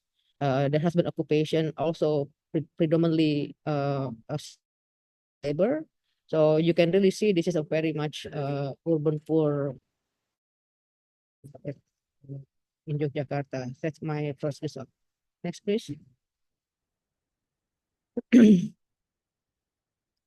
Next, the second result is that obviously because of COVID, female Gojek driver income fell sharply, and they reduce working time to take care of the children. This is an expression of how they need to prioritize their roles as a mother rather than as a economic supplement income for the husband. But essentially, this also shows how the patriarchal culture in Indonesia, or maybe in a global south, where the taking care of the children are the burden of the women. So this is what mostly the case. So in a way, it's a kind of struggle between the interview I did to the female Gojek driver, how they basically face a dilemma between, in one way they need to supplement the economic family, and another way they need to taking care of the children. So, but most of them decided to taking care of children because at the same times the order are very, very much low. Next, please. So this is the side from the company side, not from the worker side. I understand that during my research, I found that the company themselves also prioritize male driver. Why that's the case is because the male or the male driver are the one who do more works. Because they do more works, they get into the system more. Because they get to the system more of the Gojek, they get what we call it, algorithm for them is stronger, because they are the one who more than the women. So this is what I call as algorithm bias. How technology has bias too. How technology exercises discrimination, particularly on distribution system for the female drivers. Female drivers get less order than the male drivers, simply because it's not because they are lazy, but because they less operating in they less work because they have to take care of the children. But the system does not recognize that. What I mean by system is the company system. But for the company system is that it is more male worker that works more, and that's more favorable for the algorithm. Whereas at the opposite, female work less, so they're not fit into the algorithm. So this is what we call as algorithm bias. And I wrote this short article at Melbourne Asia Review, which basically tried to argue about this technology is very much create inequality. Next, please. And this is another algorithm bias also operate within the Gojek system. Maybe some of you Indonesian who regularly use this Gojek, they have this a ranking of premium, medium, and low performance. Most of the male driver are usually the premium and or the medium, whereas the female driver, because of they basically give less order, their account is considered low performance, which in return make them get less order from the system. So this is another example of how, from the company point of view, the ranking, in a way, it force workers to work more, but it doesn't really can work for the female, because female always work less during the pandemic because they have to taking care of the children, right? So it's not about being lazy, but it's because women has other responsibility, something that male workers does not have. Next, please. So in conclusion, sorry, I forgot to erase the one in the Latin. Roles of mobile-based technology does not always bring inclusivity, because technology reinforce in existing inequality. It shows from what I've shown before about the algorithm bias and how company also very much into this more work means better, right? For women workers, it's really difficult because for them it's because of the responsibility. The algorithm is not sensitive to the double roles. This is what I refer before as algorithm bias. Algorithm or technology makes men win the game and reinforce the inequality, reinforce the patriarchal value. I guess I stop there, Pak Prayudi. Thank you so much for listening. Thank you. Yeah, thank you, Bu Dr. Amalinda Safiranis, whose research argues that when technology is integrated into capitalist framework, it often prioritizes profit over the protection of human rights, thereby exacerbating existing inequalities. Yeah. Okay. We are now opening a session of 2 questions first for the participant. Are there any questions to be asked? You can either raise your hand or type or write via chat room. Or if there hasn't, okay. I have received a question. Dr. Amalinda, how does your research challenge the concept of technology determinism in relation to the experience of female motorcycle drivers in the gig economy? Is there any other question? Yeah. Is there any other question? Or if no, okay, you can answer first, Dr. Amalinda. Thank you for the questions. How does my study challenge? I guess I show from my result that technology determinism, which is very much assume that technology is the solution for everything, it doesn't work for female drivers, working class. Yeah. It's not a solution. It is a new problem.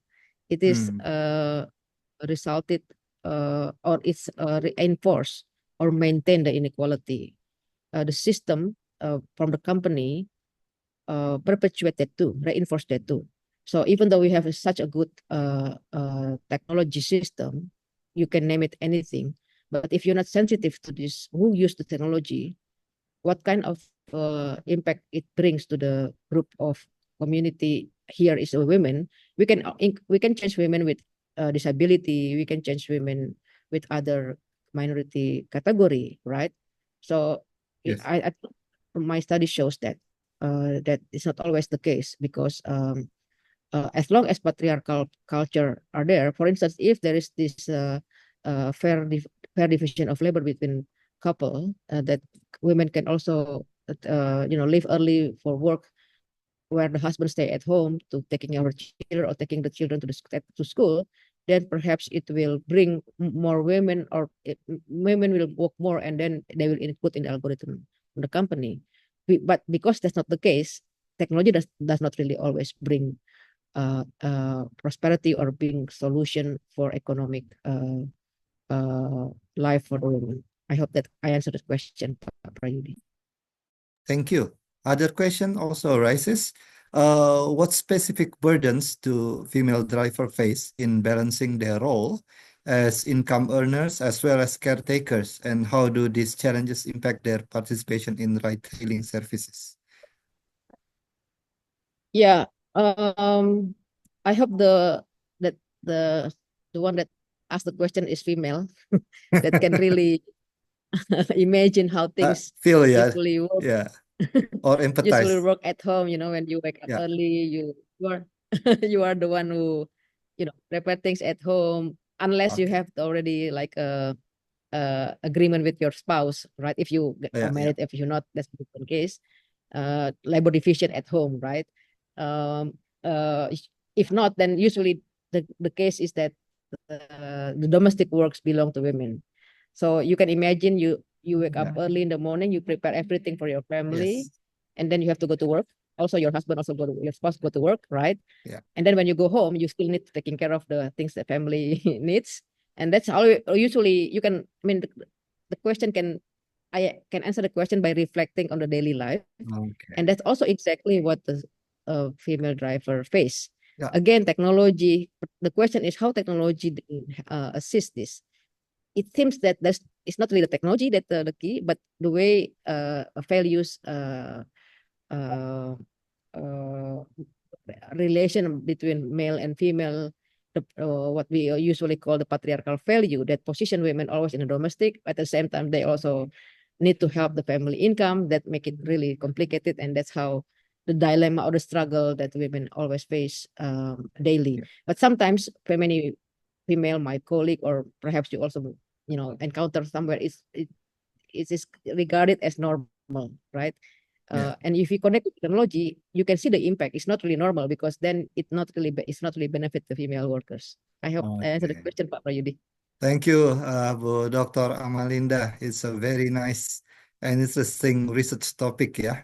So we can then sum up or conclude that your paper highlights the dual roles women play as both income earners as well as caretakers, revealing how the labor market has isolated these responsibilities and left women struggling to balance them. And also your research underscore the need for a critical examination of how technology is utilized within capitalist structure and calls for more equitable practices that consider the diverse experiences of workers, particularly women in the gig economy. Okay, I think that's all for the presentation from 3 presenters in the second plenary session. We would like to thank to Dr. Vanessa Ratten from La Trobe University, Australia. We also thank Professor Dr. Muhammad Irhas Effendi from UPN Veteran Yogyakarta. And we would like also thank to Dr. Amalinda Safiani, MA, PhD. Thank you very much for all the presentation, and I hope all the participants can benefit from the 3 presenters' presentation today in our plenary session. Thank you very much, and then I return the time and place to our Master of Ceremony, Mbak Tiara. The time is yours. Okay, thank you. Thank you to Mr. Prayudi for his guidance in the ICARSES plenary session, and to the speakers and participants to their participations. Next, we will move to the plenary session of the 3rd International Conference on Advanced Research in Engineering and Technology, ICARET 24. However, before we proceed, we will take a 45 minutes break. Please use this time to rest and refresh before returning to the session. We kindly ask that you return on time, as the ICARET plenary session will begin promptly at 12:45 p.m. See you after the break. Thank you.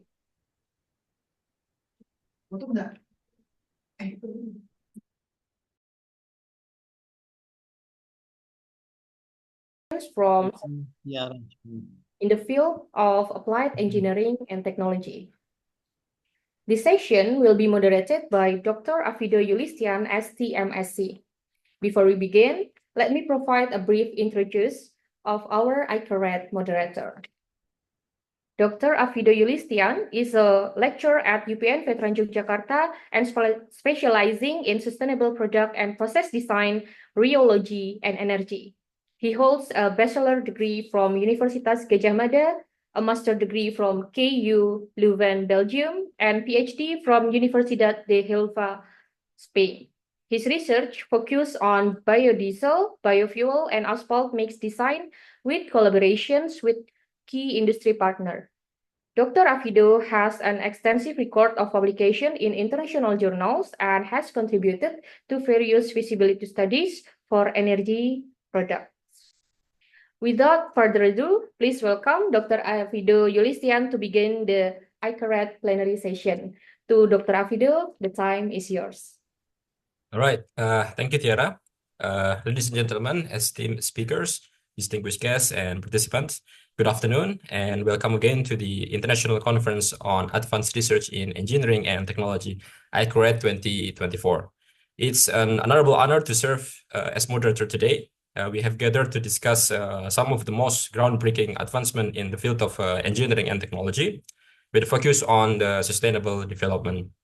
This year, we are privileged to have 4 distinguished keynote speakers whose expertise span across a diverse field of engineering and technology. We start with mineral processing up to high voltage engineering. We have various incredible speakers today. Let me introduce them to you. The first one is Dr. Gede Pande Wisnu Suyantara. He's an associate professor at Kyushu University, specializing in mineral processing, flotation technology, and surface chemistry. With a Doctor of Engineering from Kyushu University and degree from Gadjah Mada University, his work focuses on innovative separation method for complex ore and nanoparticle application in flotation. Pandey has published over 20 papers and holds 6 patents. He's recipient of the 48th Encouragement Award from MMIG on 2023 and the Young Author Award at International Mineral Processing Congress 2016. His research continues to drive advancement in sustainable mineral processing technique. Secondly, I would like to introduce the second author. Is Professor Anton Satria Prabono. Professor Anton Satria is Distinguished Professor at the Faculty of Computing and Information Technology at King Abdulaziz University, Saudi Arabia. His PhD in Industrial Computing has published over 116 journal articles, 19 conference papers, significantly contributing to the field of computing. He has achieved the world-class professor accolade from Indonesian Ministry of Education for 3 consecutive years. His extensive experience include various adjunct and visiting professor roles in Indonesia and Malaysia, along with supervising 16 PhD and 36 master students. He's also an active member of several professional organizations, including IEEE and ACM. And then the third speakers for today's session, it's Professor Aris Buntoro. Professor Aris Buntoro is a professor in drilling engineering with solid educational background in petroleum and geological engineering from UPN Veteran Yogyakarta and ITB. He's also the head of Drilling Mud Analysis Lab and coordinator for energy studies at UPN Veteran Yogyakarta. With extensive experience as a consultant and researcher in the upstream oil and gas sector, he has led numerous projects in drilling efficiency, geomechanic, and carbon capture technologies. Since 2023, he has been involved in accelerating non-conventional oil and gas business under a ministerial decree. And the last, who has also joined with us today, it's Professor Dr. Chandima Gomez. He's Distinguished Professor of High Voltage Engineering at University of Witwatersrand, South Africa, and the Chair of ESCOM Power Plant Engineering Institute, HVAC. He's recognized among the top 2% of researchers worldwide by Stanford University and holds several prestigious titles, including Chartered Engineer from the UK.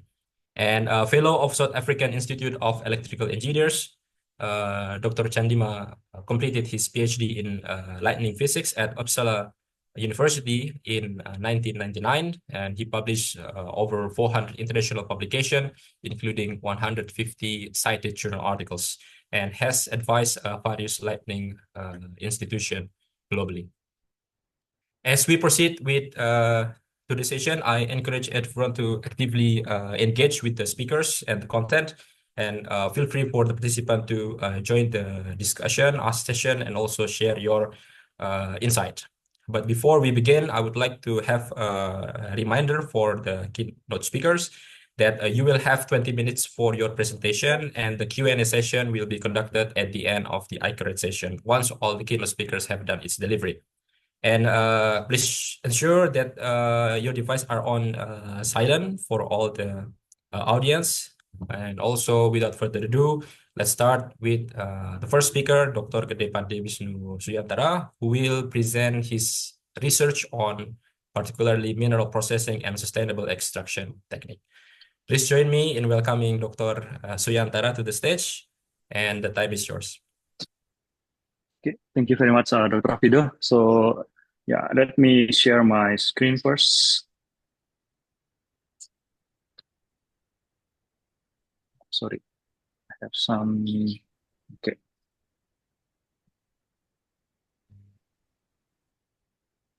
Okay, can you see the screen? Yes, perfect. Okay. Okay. I'm not sure why this one happened.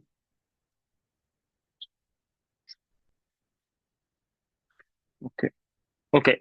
So I will start my presentation. So again, thank you very much for your introduction, Dr. Afido. Yeah, it's nice to share our research update in this conference. Yeah, you can call me Pandi. I'm come from Kyushu University in Fukuoka, Japan, from Department of Resources Engineering. So as Pido already mentioned about my background, so I will not explain more about my background, but I will like to introduce a little bit about our department, so the Department of Earth Resources Engineering. So this department is consists of 7 laboratories, and this is covering from the upstream in the Economic Geology Laboratory, and then in downstream is the mineral processing, recycling, and environmental remediation. So we have a wide range of field, including the geothermics, and then also like CCUS, hydrogen production in our department. So basically, our laboratory is focused on the separation and refining, and then also recycling, and the last one is the environmental remediation. So these 3 topics is mainly our focus on in the mineral processing laboratory. Okay, so we have around 30 students, including researcher, and half of them is Japanese, and half of them coming from international communities, such as from Kenya, Indonesia, of course, and then we have also from Egypt and from Sri Lanka and also India. So we have a wide range of researcher here in our laboratory, and which provide international atmosphere in the research and academic laboratory. Okay, so our laboratory consists of, we divide it into 3 main groups. First is the flotation groups, and then second one is the leaching group, and the third one is the remediation group. So each group has a certain topic for the research. For example, the flotation group now focus on the development of advanced flotation technology for natural minerals, including the seabed resources. And we also now focus on the development of new green flotation field, where we try to use the harmless organic acid and including nanoparticles to improve our flotation separation, for example. And then for the leaching group, we try to develop a technology for recovering polymer metals from natural minerals, including the seabed and also urban mine waste. And then for the new hydrometallurgy methods for low environmental impact, including bioorganic leaching. And the remediation group, currently focused on the development of metal contaminated water, water treatment technology for mine drainage and smelting wastewater, and bio and waste utilizing passive treatment process. So yeah, if you have some idea or would like to maybe collaborate, so we are open for further communication. Okay, so about my research topic, I mainly focus on the selective flotation, which is maybe separation of copper sulfide, arsenic-bearing copper sulfide and molybdenite by some surface modification using oxidizing and reducing agents. So my focus mainly on the copper sulfide side, which is including chalcopyrite, bornite, chalcocite, and copellite. So this is a kind of sulfide minerals in the ore. And then we try to separate from the molybdenite. So copper sulfide is the major source of the copper production. And then the molybdenite is mainly the main resources for the molybdenum metal. So these two is very important and usually coexist together. And then we have also another problem in the mining side because we have the arsenic contamination because the presence of energite and tennantite in the ore. So we will have to deal how to reduce or minimize the impact of this arsenic mineral in our how to say refining and extraction. But as you can see, the copper there is quite high. So we also would like to how to extract this copper without releasing the arsenic. So that's also another topic that I will explain today. So basically, as I mentioned, my research is about separation of this mineral by using surface modification. For example, using oxidizing agent like hydrogen peroxide, oxygen, and etc. And also recently we try to use some reducing agent or oxygen scavenger like sodium sulfide and sodium metabisulfide. And to modify the surface, we also use kind of maybe surfactant, or in our field we call it as a collector. So this collector can bond with the mineral surface, and then the tail or the hydrophobic tail can like alter or change the mineral surface hydrophobicity. Okay, so after we change the surface with this kind of collector or oxidation or reducing agents, we then apply the separation in the flotation cell by using air bubbles. So this is quite simple technique where we can use the air bubbles to scrap or to get the hydrophobic minerals and then separate it from the hydrophilic mineral. In this case, we try to improve the hydrophobicity of arsenic mineral and also, sorry, I will activate the laser pointer first. Okay, so we try to increase the hydrophobicity of arsenic mineral and also molybdenite. So we will have a separation between arsenic and molybdenite from the copper sulfide mineral in the tailing.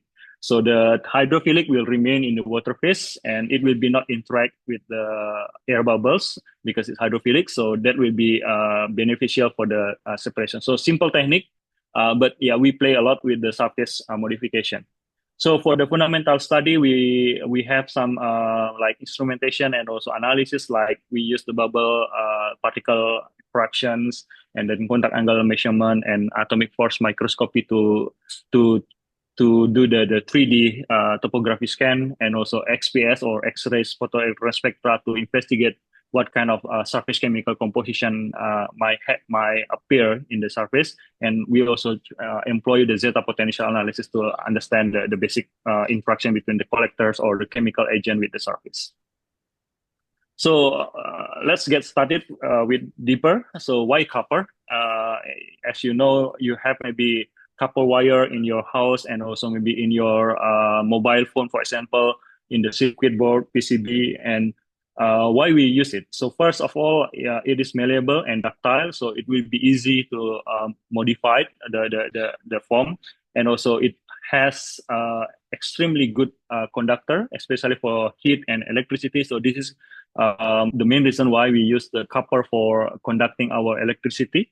And then it is non-magnetic and antibacterial. So you might know during the COVID-19, there is some research to develop like copper mask because the virus cannot survive on the surface of copper maybe more than 4 hours. And of course, it is corrosion resistant. And as you know, maybe once the copper oxidizes, it can create the greenish color, and this greenish color will protect the further oxidation for the copper below. So this is kind of maybe how to say passive protection for the copper, and the greenish color is the unique color of corrosion from the copper. Okay, so the other reason is copper is easily make alloy with other metals. Sorry. Please continue. Okay, so yeah, it can make alloy with other metals, such as with the zinc, you can have braces, maybe this is very famous, and then copper with tin, you can have bronzes for the medals. So yeah, and the other metal also can make alloy, and this has make unique properties of this alloy with the copper. So yeah, this is from European Copper Institute showing the tree of the copper alloy, which you can see is you can make any metal alloy with the copper.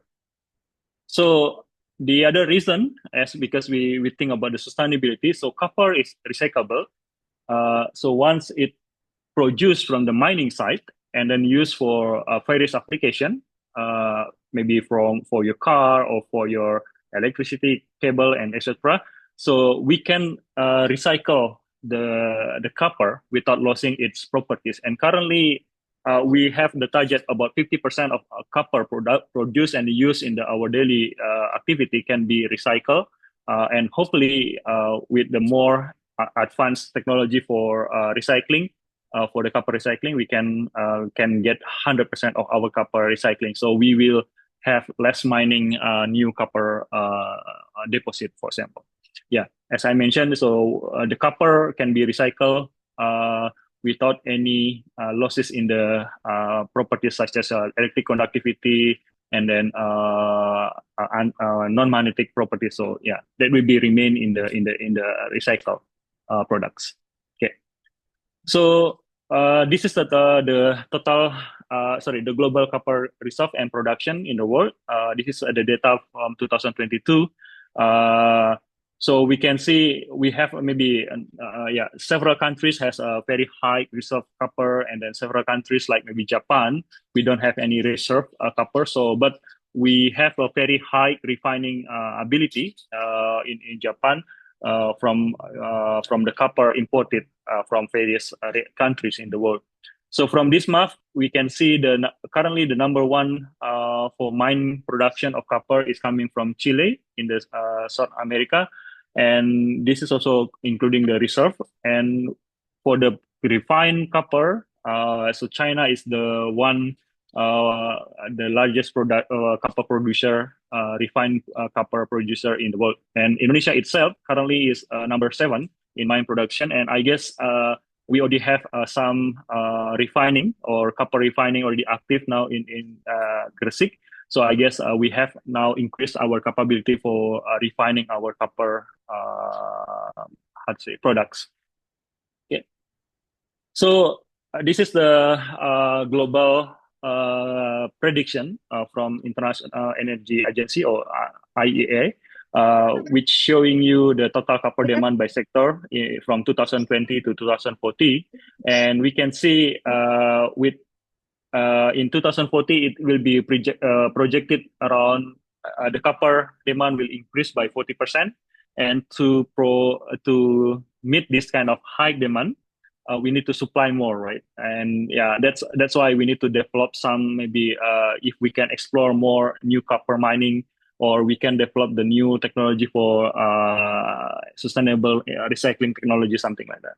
So this increasing is mainly because we kind of maybe now want to get the more sustainable growth in our energy, and now we have growing demand for the electric vehicle, like maybe in Japan and also maybe in Indonesia as well. We have a promotion for using electric vehicle, and this will boost the demand for copper as well. And also we have also storage, especially for the batteries. And this also, as you can see from this graph, you can see the electric vehicle consume almost maybe 4 times than the normal or conventional internal combustion engine. Yeah, or maybe diesel or gasoline engine. Yeah, this is showing you how is the impact of sustainability actually in the demand of copper, which currently mainly supplied by mining. So in the case, if you need more copper for the electric vehicle, you need to get more from mining. In the end, you might be have more impact on the environment, but yeah, in pursue for the more green vehicle or something like that. Okay, so I will give you a brief process for the copper copper production process. So copper ore, so the main source of our copper currently is typically contain 0.3 to 1% of copper. And this can be divided into oxide ore, where we have the like oxide like cuprite or azurite. And also we have the carbonate like malachite, and sulfate like chalcantite, and also chrysocolla. Okay. And then the other 67% is coming from sulfide ore. So this is including chalcopyrite, chalcocite, bonite, and copolite. And as I mentioned before, so some region has another contaminant, copper arsenic-bearing minerals such as enagite and also tennantite. So yeah, this is the typical sulfide ore is very the currently is the primary source of our copper production in the world. So that's why I later focus on the sulfide ore. And now currently about 18% is the copper is supplied by the copper recycling or from the secondary materials, including your maybe mobile phone or from the scrap cable, etc. So, but in the future, I hope this number from the secondary material will increase gradually with increasing our technology for maybe recycling of the copper. Okay, so yeah. For each copper site, we have a typical process, of course. So for the oxide, we can just directly leaching with acid and then perform the solvent extraction and electrowinning. But for the sulfide, we need to concentrating first. So we need to increase the concentration of copper from 1% to 30 to about maybe 20 to 30% of copper, and then perform the pyrometallurgy, where we smelting, converting, and fire refining, and finally electro refining to produce 99.5% of copper. And for the secondary material from the copper scrap, this is also can be processed by pyro and hydrometallurgy. And finally, this all process will produce the copper cathode, where the copper content already 99.99% copper. And from this copper cathode, we can then produce our final product like rod or tube or seed and etc. Okay, so I will try to focus on the sulfide or especially the concentrating part. So yeah, this is the Pardon me, typical. Dr. Suyantara, I'm sorry to Yes? interrupt. You have 5 minutes more. Okay. Yeah. Okay, thank you. Okay, so I will skip in that case. So yeah, this is the manufacturing of copper. So basically, we increase the copper by using concentrating, using flotation, and then we will have the copper product. So in the process of flotation, we have 3 main challenges. One is the water intensive process because we use a lot of water. So we need to think about how to we effectively use the fresh water. And then second one is the flotation chemical based process. So sometimes we use the hazardous chemical, and how we avoid the natural contamination from the arsenic, for example. Okay, so this is a typical process for copper moly separation, where we use seawater for first separation, and then the second separation we use the fresh water here. And to produce this fresh water, we sometimes use the desalination plant, especially in Chile or southern part of America, to produce the fresh water, and we use the NASH reagent to depress the copper. So we have a good separation between moly and copper. And our idea is how to replace the fresh water directly using seawater, and also how we replace NASH with hydrogen peroxide and sodium sulfide. So this is our goal for support the sustainable development goal. So this is the first project. So we try to improve flotation separation in the seawater by just adding kerosene emulsion, and we have the good separation between moly and copper. And then we try to apply the SO2 with iron sulfide. We have a good also separation for the moly, and we have comparable result with the NASH method, which is good for our purpose to replace the NASH. And finally, we try to apply the sodium bisulfite in seawater directly, and we have a good separation in the seawater directly with this sodium sulfide treatment, where the copper is depressed and molybdenum recovery is very high. So yeah, we published several about that, and we also developed the bubble surface interaction to investigate the bubble surface interaction, how the bubble behavior with the surface treated with some surfactant and without any surfactant. And for the copper arsenic separation, yeah, as I mentioned before, so arsenic contamination is very high now, and we know arsenic is very dangerous, especially in the southern part of Chile. Northern part of Chile, where the arsenic level in the groundwater or freshwater are very high, and this is strongly associated with some mining activities. And usually we just blending the copper with high grade with the copper without any arsenic to achieve low arsenic level, and then produce a smelter. However, there is penalty if you have very high arsenic and also environmental cost.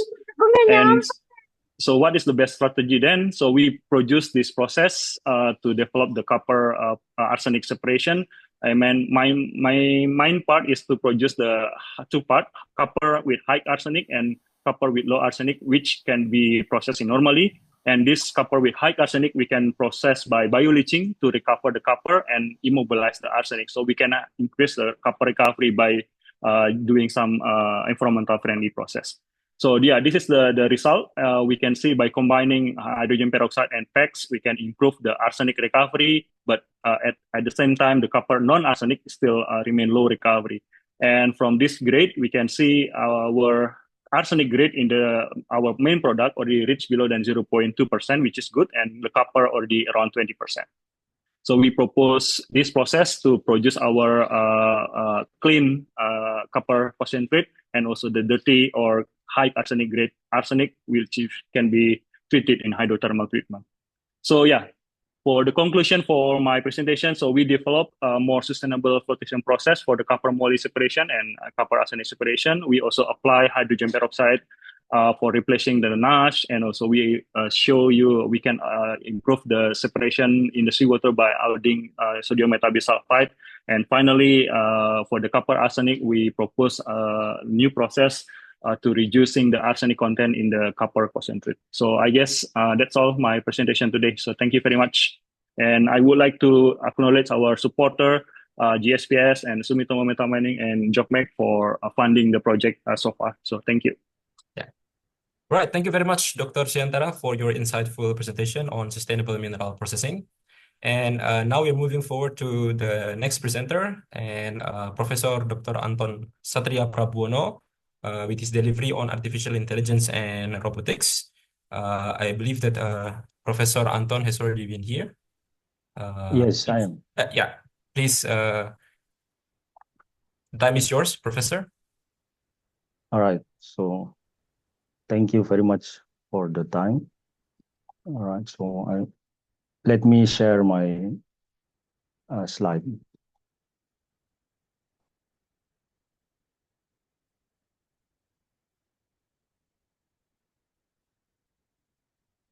So how about my slide? Should it appear in your side? We can see your presentation, but I think it's the presenter view. Presenter view? Oh, because so I use a double monitor here, double screen, I think. All right. Is it fine, or I need to switch off another screen? I mean, is it possible if you go to the slideshow view? Yeah, yes, already in slideshow mode actually. Okay. But I use two screen. That's why, maybe because of the effect of the two screen. Okay. Yeah, two monitors. Yeah. Or if you would like, we can also present it from here, and then you can tell us which slide you want to present. Yeah. So for me, it is better to use. I mean, to share by myself. Yes. Okay. Okay. So how about right now? So yeah. Yeah, this one It's is okay. perfect. All right. Okay, so Assalamualaikum and good morning. Yeah, for everyone. So thank you for inviting me to deliver a talk, yeah, in international conference and on advanced research in engineering and technology, yeah, hosted by UPN Veteran Yogyakarta. So thank you to the organizing committee for inviting me. Then also thank you to Mr. Moderator today. All right, so I'm going to deliver a talk entitled Powering the Future, the Role of Machine Learning in Advancing Lithium-Ion Batteries. So I'm Anton Satria Prabono. I'm with the Faculty of Computing and Information Technology in Arabic, King Abdulaziz University, Saudi Arabia. So, however, I have only 15 minutes because after 15 minutes, I have to go to the exam room. Yeah, I have a midterm exam scheduled today. So Yes, since the time's gone 15 minutes, yeah. So then, yeah, I try to speed up my presentation. Right, so these are my outlines. Yeah, as usual, I would like to introduce the topic and then explain about the importance of energy storage devices, and then explain briefly about the machine learning, thermal management in lithium-ion batteries, machine learning application in lithium-ion batteries, the case studies and challenges and future direction, as well as the conclusion. So, as we know, the lithium-ion batteries, yeah, so it is a dominant and it is an emerging technology, yeah, especially in portable electronics like electric vehicles and as well as the renewable energy storage. And it is high energy density and efficiency, and it is also performance significantly affected by the temperature of this technology. And then the role of machine learning, yeah, it can analyze the big data sets, yeah, or the various data sets from battery operation. Then it can also enable the better prediction, yeah, of the battery behavior. It can predict by using the machine learning the behavior of the batteries, and then can optimize the charging cycles as well as enhancing battery management system. So these are the importance of the energy storage devices. Yeah, yes, this growing energy demand is actually part of the review or related works. Yeah, global shift towards the renewable energy sources, yeah, especially for the electric vehicles. And then it increased the demand and efficient energy storage and play a vital role, yeah, in balancing, of course, the supply and demand in this case, yeah, in the energy storage device. The challenge is part in the traditional models, also becoming the background of the importance in developing the energy storage device. The empirical models, yeah, may not accurately predict battery performance, yeah, because of the various conditions. And then it leads to inefficient, especially in order to manage the energy resulted by this storage device. Right, so then the machine learning overview, yeah, the definition, I think we know that machine learning is the relatively new, yeah, it is actually part of the artificial intelligence that enables system to learn, yeah, since the name is the machine learning, so it has the capability to learn from the data, available data, and also it can identify the patterns and can generate the decision. Yeah, yeah. Of course, in this case, it is with the minimum human intervention. And then the application of the machine learning. Yeah, it can be applied in various fields. Yeah, like chemistry. Yeah, for the material discovery.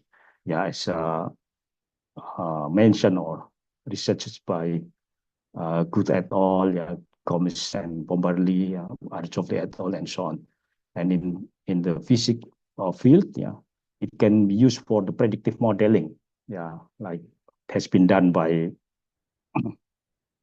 Carrasquilla and Melko, Carleo, Junko, and Brisel.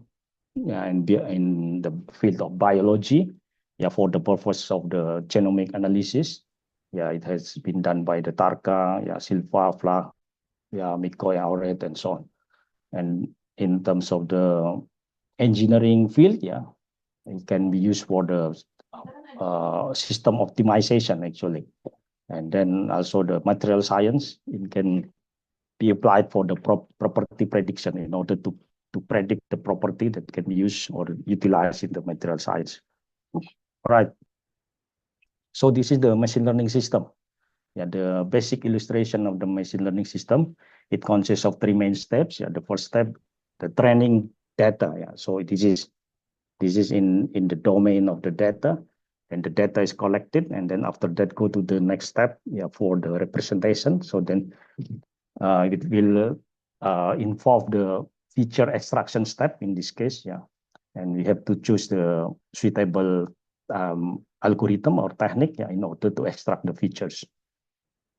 The second step, and then the third step, yeah, the last one is actually related to generation of the modeling.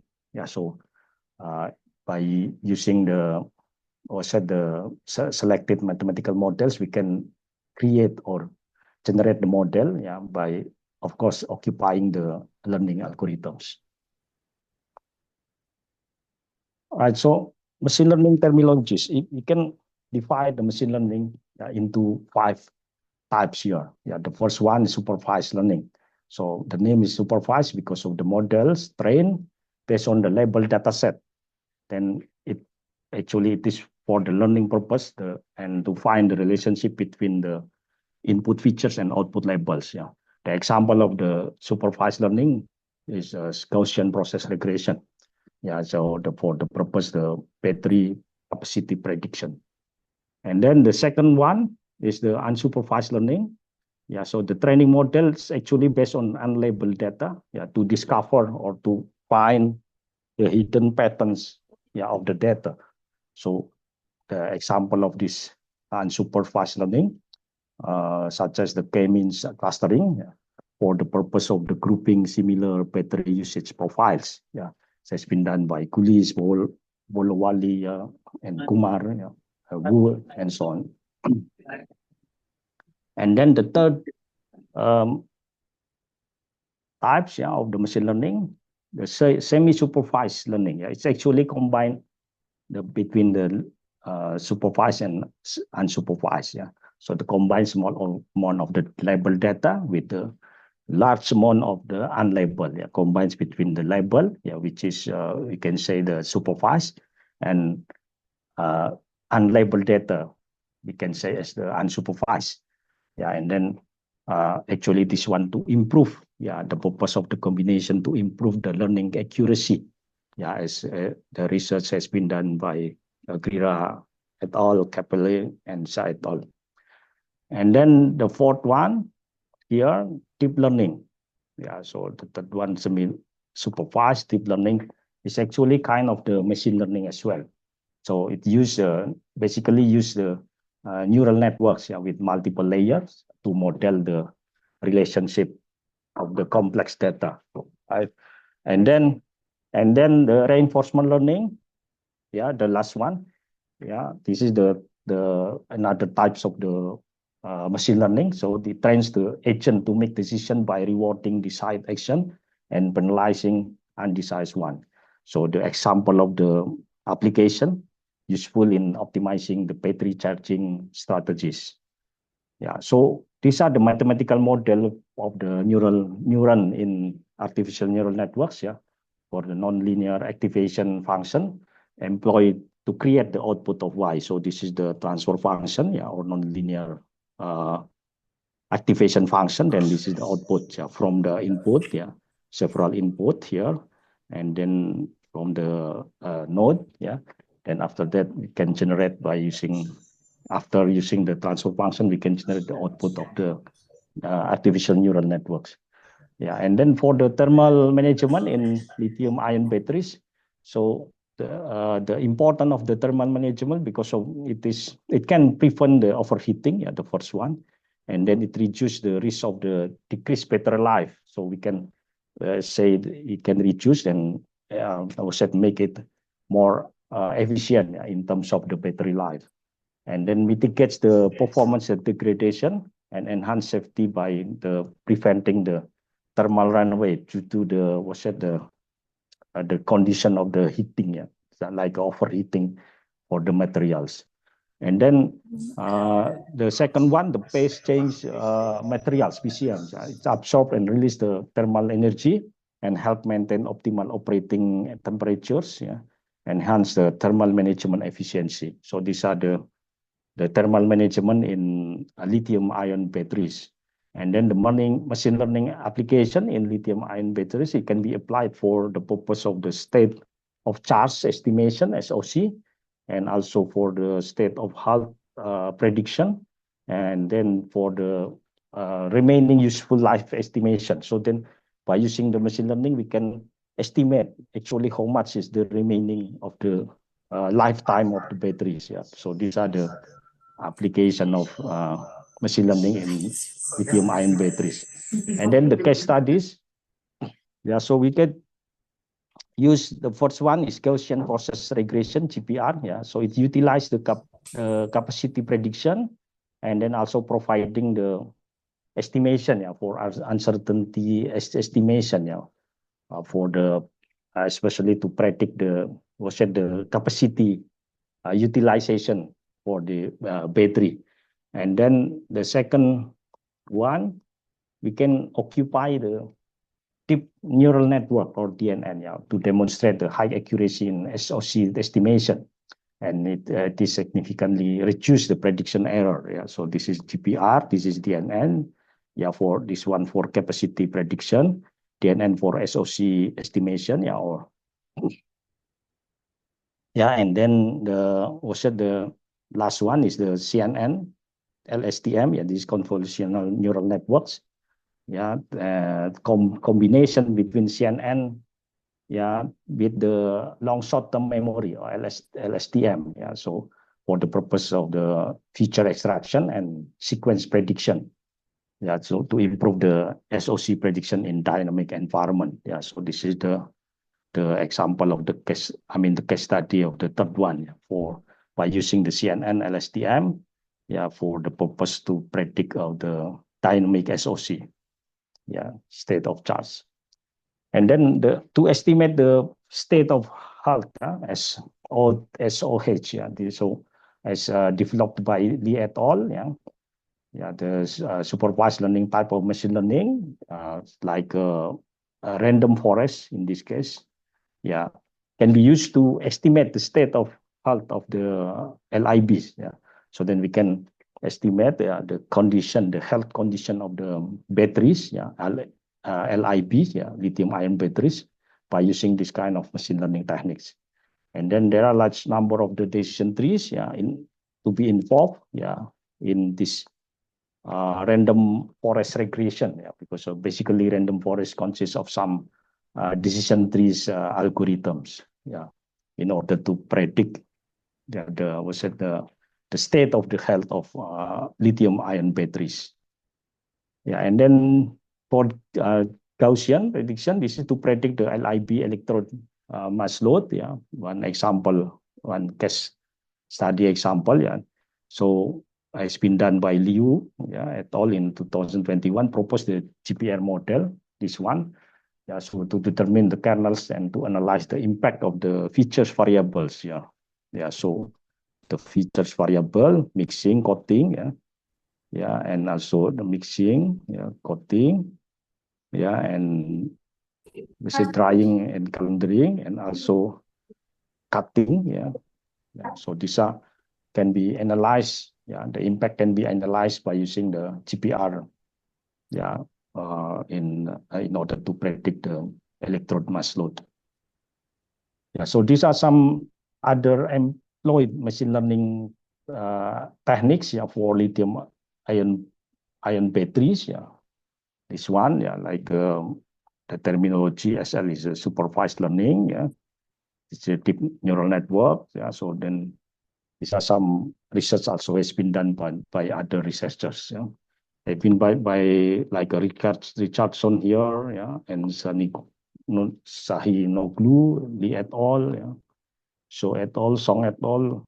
So they works actually to employ the machine learning in order to optimize, or to to increase the efficiency of the materials, and even the lifetime, predict the remaining useful or remaining lifetime of the batteries. Yeah, so these are also the same thing. Yeah, so they have done many research related to this, the employment of the machine learning for lithium-ion batteries. And then challenges and the future direction. So the current limitation, yeah, with machine learning, yeah, the effectiveness of machine learning models often limited, yeah, by the availability of the quality of the data, because of the input of the machine learning should be obtained from the quality of the data. Yeah, because of there is some errors in the data, then of course the result will be also too much error, yeah, in this case. And then more comprehensive data set needed for the training purpose, actually, in order to get the robust models. Yeah, the second limitation. Yeah, so again, related to the data set. Yeah. And then the third one, the limitation integration of the machine learning, yeah, with the existing battery management system. Since the battery management system already existed, then we need to things or to find the solution in order to integrate between the machine learning with the existing battery management system. And then for the future direction, so we propose to investigate and integrate the PCM-based system, yeah, with machine learning in order to enhance the thermal management, since the thermal affect too much to the battery performance. So then we have to, we should investigate and integrate the PCM-based system with this kind of the machine learning, and then developing advanced machine learning models, yeah, which can adapt the varying operational condition. Yeah, this is also very important, yeah, in order to improve the, yeah, of course, the efficiency of the lithium-ion batteries. All right, so machine learning techniques are transforming the management, yeah, the system management and performance of lithium-ion batteries. Yeah, this one. So with this kind of the technology, yeah, so then it is actually emerging research, yeah, to include or to combine, yeah, the machine learning in battery management systems, and then continue the research and collaboration. Yeah, we need to also initiate the collaboration between academia and industry, yeah, in order to get the, especially the data set, yeah, the real data sets from the industry. Then we can bring this kind of data sets in terms of the research, yeah, in our laboratory. And then encourage the interdisciplinary collaboration in this case, yeah. So because of machine learning as well as lithium-ion batteries, yeah, actually involve the multidisciplinary research. So then we need more people, yeah, in different backgrounds, different research areas in order to involve or to join this kind of research. All right, so this research have been published actually, yeah, in the engineering analysis with boundary elements, yeah, for the, the paper, yeah, our research paper, yeah, with the collaboration of some colleagues, yeah, in different institutions and countries. All right, so that's all my presentation today, and thank you very much. And the time back to the moderators. Thank you. Okay. Thank you very much, Professor Prabowo, for sharing your valuable insight into the role of artificial intelligence in advanced sustainability, with I think more related to thermal management in the battery. Now we move to the next speaker. We will go into the realm of petroleum engineering. It has been here today with Professor Aris Buntoro from Universitas Pembangunan Nasional Veteran Yogyakarta. He's leading expert in drilling engineering, and I believe that today he's going to deliver the topic about carbon capture and storage. Please, Professor Aris, the time is yours. Thank you, Mr. Apido, as moderator. Assalamualaikum warahmatullahi wabarakatuh. Good afternoon. First of all, I would like to thank to the Committee of International Conference on Sustainable Research and Development, ICID 2024, and all the audience. Let me Oh, let me show my slide for myself, Mr. Yeah. Apidu. Please go ahead. Sure.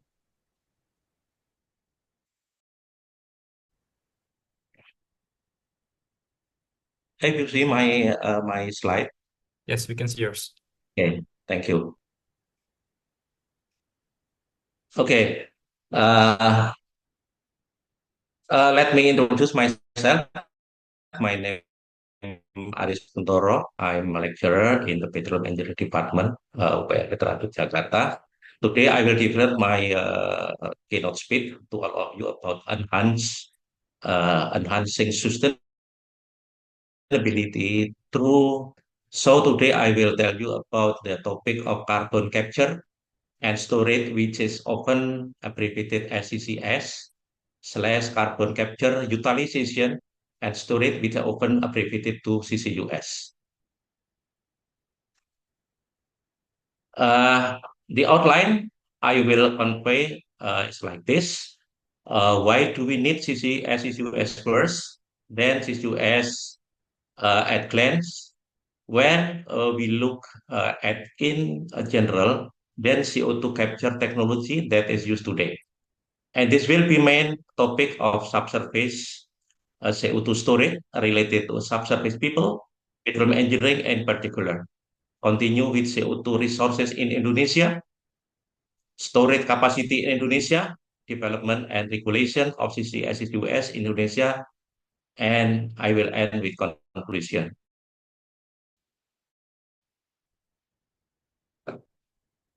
Indonesia is one of the largest emitter greenhouse gases in Southeast Asia, face significant challenge in balancing economic growth with environmental sustainability. Carbon capture, utilization, and storage (CCS) technologies present a promising solution to mitigate carbon emission while supporting the country energy needs and industrial activities. First, we will open this with a question. Why do we need CCUS? Talking about CCUS can never be separated from greenhouse gases. And I'm sure that we are generally very familiar with this topic. What are greenhouse gases? Greenhouse gases are the gas that trap heat in the atmosphere. So the gas that trap heat in the atmosphere are greenhouse gases. When the Earth's surface, when the Earth's surface,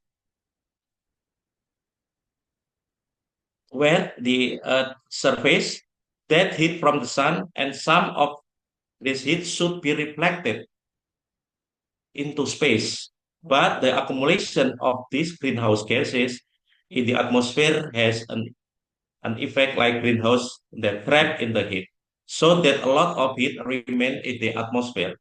This, of course, will cause the Earth temperature to increase. Okay. Actually, there are many types of greenhouse gases, namely carbon dioxide, like this, and then methane, and nitrogen oxide, etc. But most abundant or highest concentration in the atmosphere is CO2. This is the blue colors in the pie diagram. But why? This cannot be separated from the combustion reaction because our main energy as a human civilization in, of course, hydrocarbon, which is expressed by the following general formula. CX HY is the chemical energy contained the hydrocarbon molecule. And to be able to convert from chemical energy into kinetic energy or mechanical energy, the hydrocarbon must be burned. According to this general equation, general reaction, and this will be produced CO2 is released into the atmosphere. So, since we start using oil and gas fuel, the CO2 continues to accumulate. And the increase in CO2 concentration in the atmosphere will lead to terrible impact, namely the occurrence of climate change, which has now become very, very hot issue. Even recently, a conference was held, COP26, to tackle climate change. Climate change is very worrying, very dangerous, and its effect includes social, economic impact.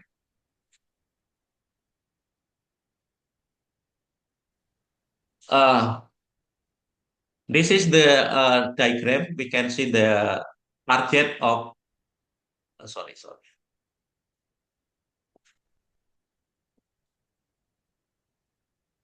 Right, 7 started oil. Okay. This figure show the profile temperature and CO2 concentration in the atmosphere. And we can see that on the right side, in the red and blue curve, show the increased CO2 concentration in the atmosphere. Namely, from 1920, it has increasing steadily. But in the 2000, it has increasing sharply along with industrial and transportation development. Emission continues to be emitted, and we can see the temperature increase curve follow the increase of CO2 concentration. So the higher concentration CO2 in the atmosphere, the earth temperature increase is increased 1 degree Celsius from 1920. If the concentration of CO2 continues to increase, the temperature will be to increase. Unfortunately, if we talk about business as usual and we allow the trend increasing atmospheric temperature without any CCS intervention, then the Earth temperature will continue to rise. And this is very scary and can accelerate climate change to the point of no return. So as the result of all this, there is a term target 2 degrees Celsius like this. Well, this is what you need to know. What does the target 2 degrees Celsius? The target 2 degrees Celsius mean that the earth temperature does not increase beyond 2 degrees Celsius, because if this exceeds the 2 degrees Celsius limit, it will reach the point no return. So all the issues that have been explained previously will occur and be considered as the destruction of human civilization. And of course, we don't want this happen.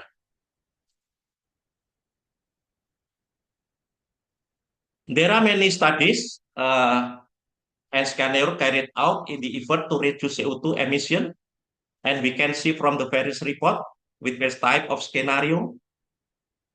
Of all the scenarios, the most optimistic, definitely, the one of the trend like the graph from the IEA is quite ambitious, namely starting from 2020, the target is to reach minus 40 gigaton CO2 per year by 2050. Reducing CO2 emission to minus 35 gigaton CO2 per year. We need to look at the component through we can achieve this target. First, we have to avoid demand, namely reducing energy demand that produce combustion. But the effect will not be much, namely only in the purple zone, this one. Then we optimize technology, namely the yellow zone, this one. If we effect the electrician is quite large. For example, using electric cars, the effect is large, namely the blue zone, like this. But what we are studying now is lowest zone, namely CCUS. So the contribution CCUS is quite large. Achieve this target CO2 emission. So CCUS is very important for petroleum engineers, Of course, that will carry CCUS until 2050.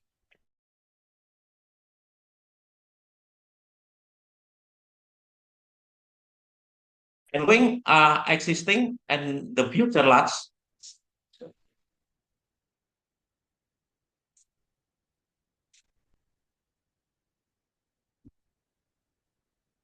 okay.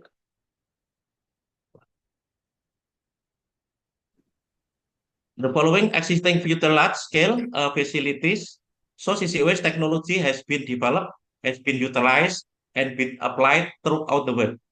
The figures show example of CCUS, namely chemical production, through the amount of not large. There is no hydrocarbon production, but one would use CCS the most natural gas production. Why?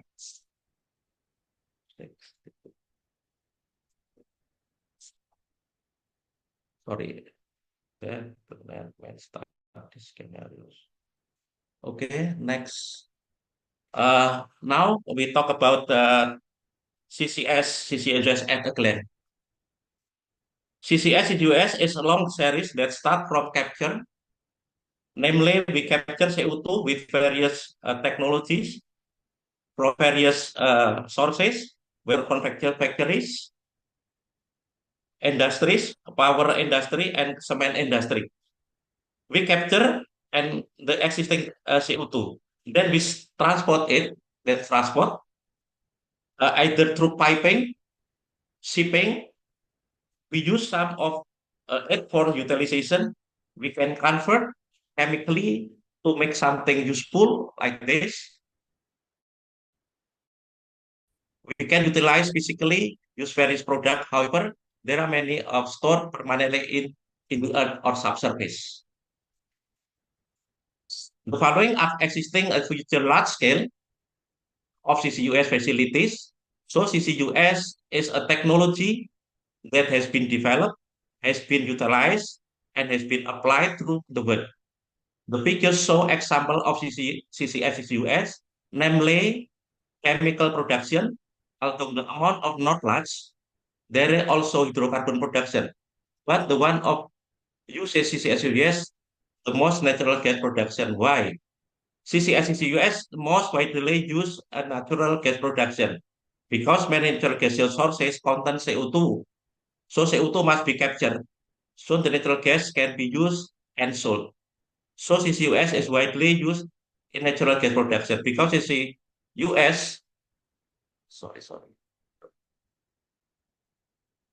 CCUS must be CCUS is widely used in natural gas production because CO2 must be captured first before the natural is sold. That's why the key player currently for CCUS in the oil and gas industry. Now we are get into CO2 capture technology. CO2 capture technology is the first stage and one of the most critical state in CCS because it involves the separating CO2 from industrial emission or power generation before release into the atmosphere.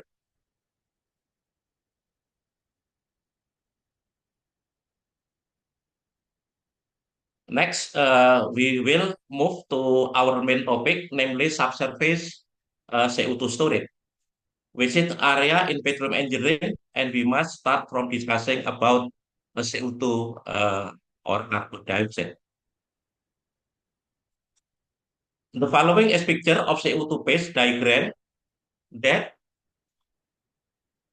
and if we are going to utilize CCS, the phase will be used in the supercritical phase like this. And in the phase diagram is shown a critical point limit, namely the temperature above 31 degrees Celsius at pressure 7, this one, 72 atmosphere, and above this value is already the supercritical zone.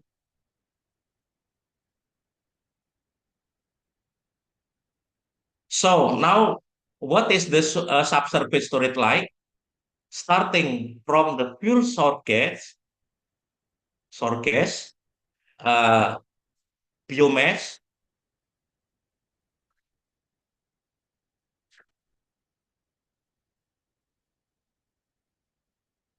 and coal when enter the power station is burned, like PLTU, PLTG, and diesel PLT produce energy which is converted into mechanical energy, and some of it will be produced CO2. Pardon me, The source Professor of the Gundoro. okay. Pardon me, I'm sorry to interrupt. You have 5 more minutes to explain your presentation. Okay, thank you. 5 more minutes, yeah. Yeah. Okay. Talking about subsurface geology, of course, we talk about many layers of rock, and we need to characterize this layer so that we can find out whether they are suitable or not CO2 medium. So we now discuss about geological storage, capture cap rock or sill and reservoir. We inject CO2 into the reservoir like this, into the aquifer, called as CO2 plump. You need to familiarize yourself with the CO2 plume like this. Okay. The next geologic storage is defined as the placement of CO2 into the subsurface formation so that it will remain safely and permanently stored.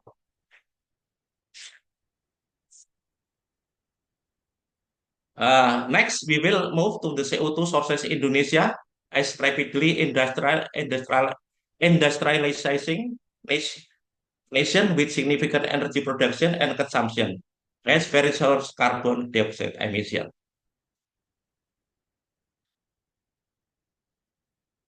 So now we discuss about CO2 storage capacity in Indonesia. Indonesia has significant potential for CO2 storage due to its extensive global geological formation. CO2 storage capacity map is Indonesia, as shown in this map, published by Ministry of Energy and Mineral Resources 2024, which is spread over 20 sedimentary basin, including Northeast Java, Arakan, North Sumatra, Central Sumatra, South Sumatra, Makassar Strait, West Natuna, Bintuni, etc. Currently, Indonesia has 16 CCS projects, but they are still in study preparation state. But most of them are targeted to go on stream before 2030.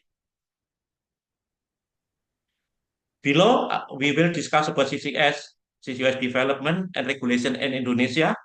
Currently, there are 15 CCS projects in Indonesia that are in study state. Finally, we end with my conclusion. Indonesia CO2 sources are diverse. It include energy production, especially coal-fired power, industrial process, cement and steel production, transportation, agriculture, land use, deforestation and plant degradation, waste management, residential and commercial building, forestry activities. Addressing these sources is crucial for reducing Indonesia carbon footprint and meeting its climate goal. Implementing effective carbon capture, utilization, and storage strategies alongside other mitigation measures will be key to managing and reducing CO2 emission in the country. Finally, the implementing CCS in Indonesia, appropriate government regulation must be issued in order to stimulate investment and progress in CCS technology, which has the potential to produce positive economic impact, such as a job creation and economic growth. That's all my presentation. Thank you very much. Back to Mr. Moderator.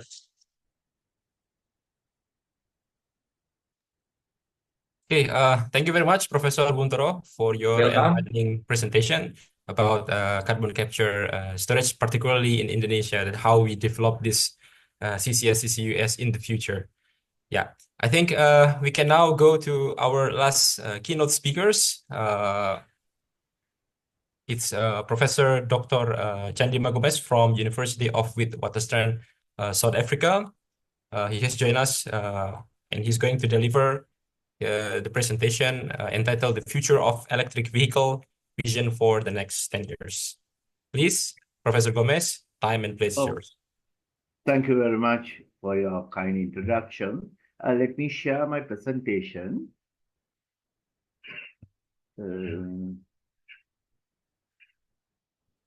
How can I share it? Okay.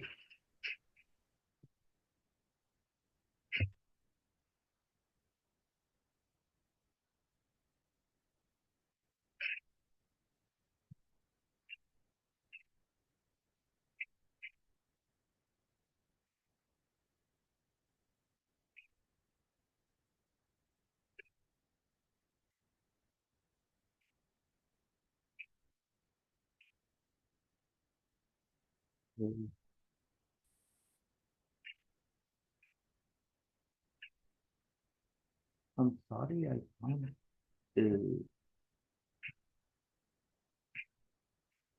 Thank you to share.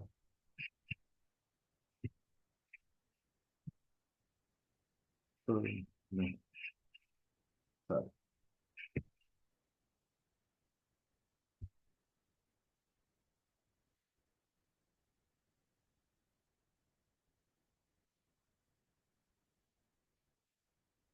I'm struggling to share.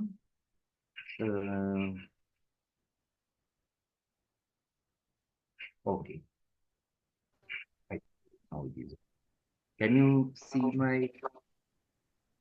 Yes, sir. We can see it. Yours.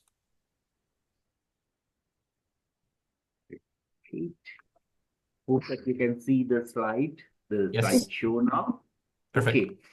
Okay. Today I thought of giving you a very general, non-technical presentation on our plan at my university to go towards the next generation of electric vehicles. And the intention of this presentation is to give you some idea about what areas of EV industry that we have to look for as researchers, and also to give you some idea about how we can collaborate, any interested individual or research group. If you would like to join with us, then this presentation will give you some picture of where you can fit in. I have already seen that in the previous presentation, there are some good research going on in AI and battery technology. So I'm sure that this conference will be a good platform for us to get together. Just to give you an introduction about my university, we are the second highest ranked university in the African continent.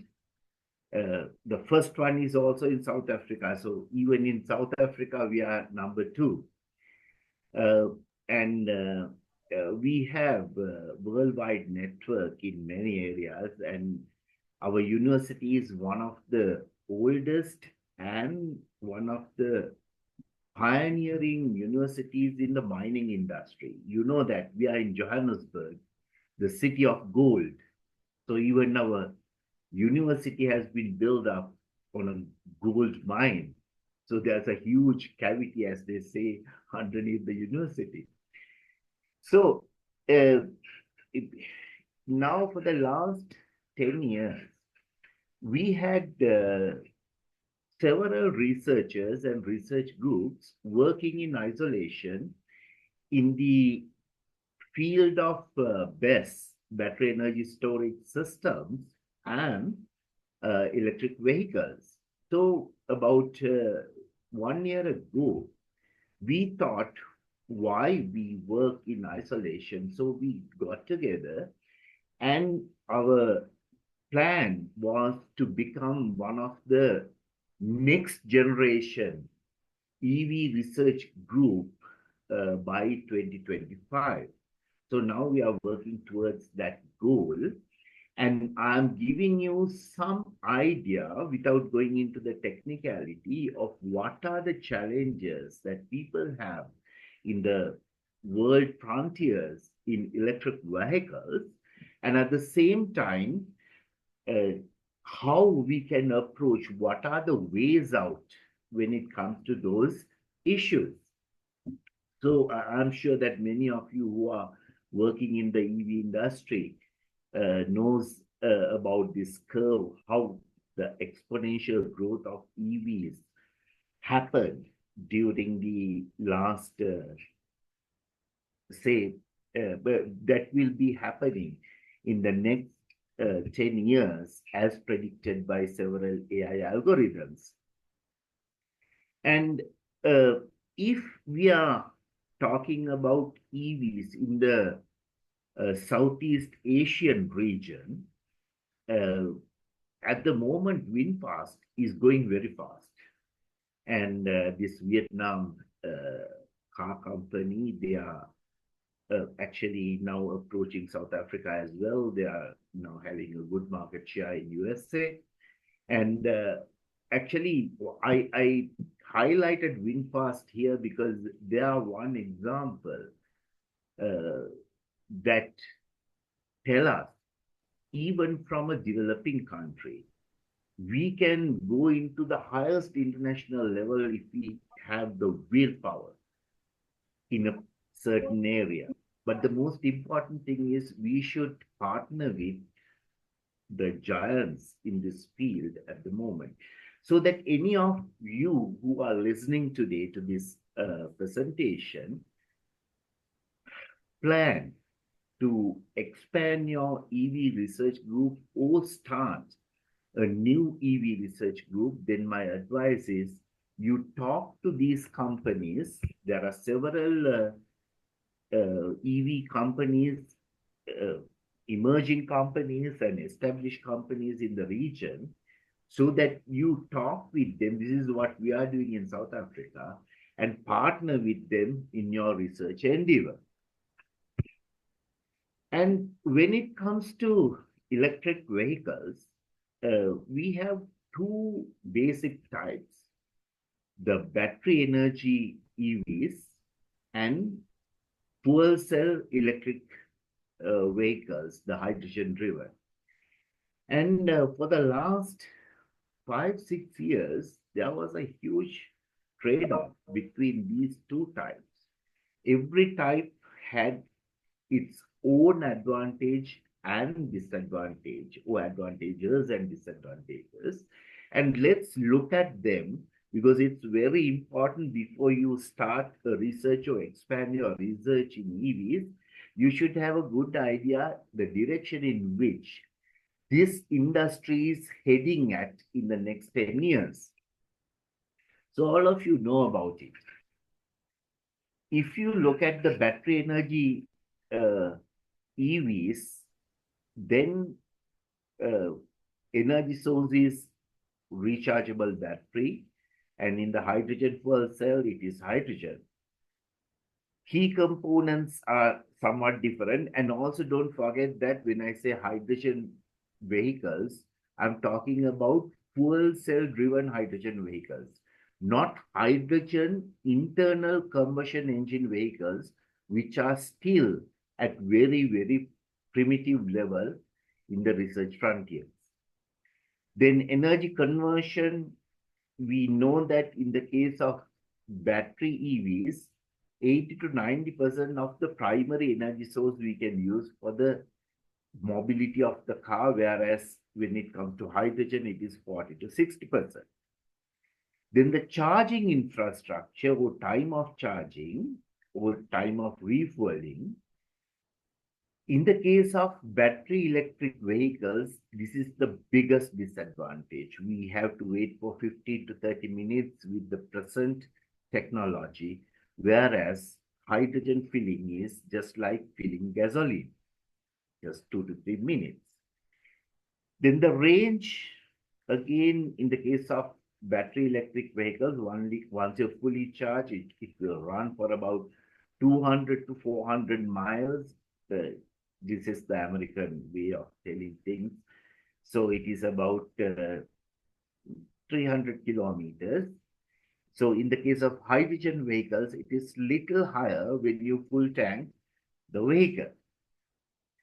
And then in the last 5 years, there was a big talk of the town that hydrogen vehicles will move forward due to its fast fueling time or filling time.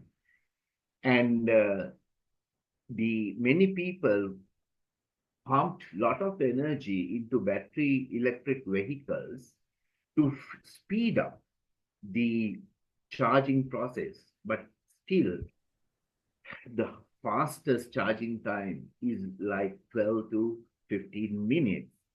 While people are pumping, especially in USA, for advancing the charging mechanism or speeding up the charging of electric vehicles, few other countries look at it in a different way, not a non-technical solution for that.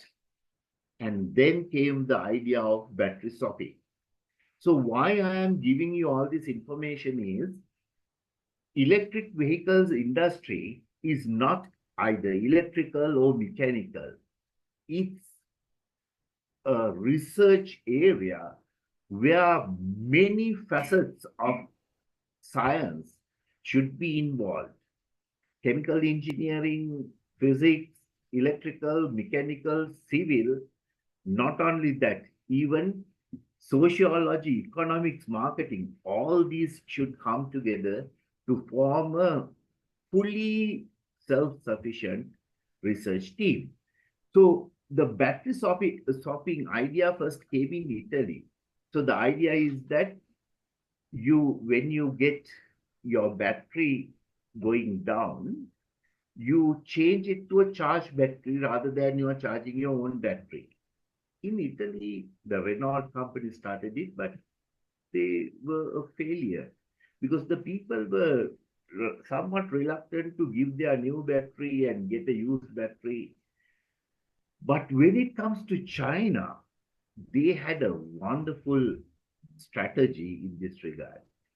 This company, NIO, started selling the EVs without the battery, so that the car price went down by about 7,000 US dollars. So that you buy the car without the battery, and then you make a small deposit to the NIO company and hire a battery. So then you don't have to worry about maintaining your battery or replacing the battery when it gets old and so on.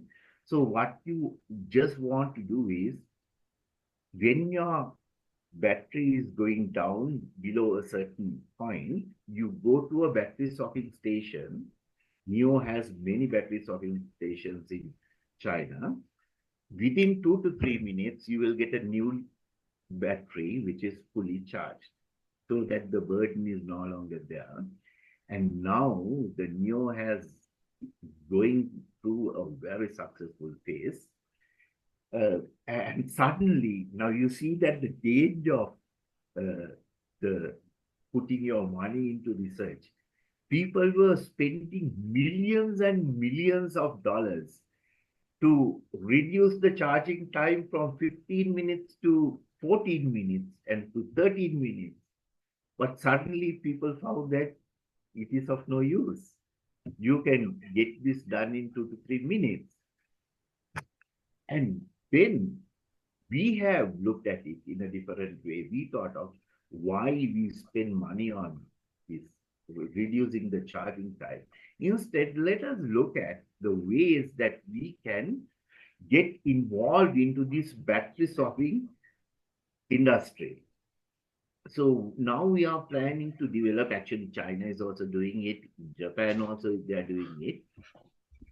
We thought of having a robot which can change the battery very fast, within about 30 seconds. So that now the idea we have developed is, I'm sure that it is going on in few other countries as well. We will develop an AI system in the car. So when the battery of the car is going down a certain level, it automatically gives a signal to the nearest stopping station, even the driver without knowing it. Then there is a robo in the stopping station, get this message, and it get prepared to replace the battery, because you are giving all the information about your car and the car battery with the signal, with the message. So that the robo will send a message, a voice message to the driver saying that your battery is going down. In another 2 kilometers time, there is a stopping station to your left. Come to the stopping station. Then when you turn your car into the stopping station, there is a message displaying that this is your car, please come here. Then within 30 to 60 seconds, the robo will change the battery. And charging, I mean money charging, getting money for this service will be charged to your credit card or whatever the financial system. So everything will happen in 2 to 3 minutes maximum. So this is what we are planning, and it is going on in other countries as well. And we are also planning a battery swapping mobile robo, so that rather than you are getting the car into a swapping station, once the signal is received by a mobile unit, it will detect where your car is, and within, say, 400, 500 meters, you will get a signal that, okay, stop your car at this side lane, and the mobile unit will change the car. So we are now getting our AI experts to go ahead with this initiative. And also you may know that in Sweden is pioneering in this regard. They have charging lanes. So what they have is a circuit, simply the Faraday's law. Earlier, we also tried this. We thought of having charging units, this wireless power transmission units, on the roadside.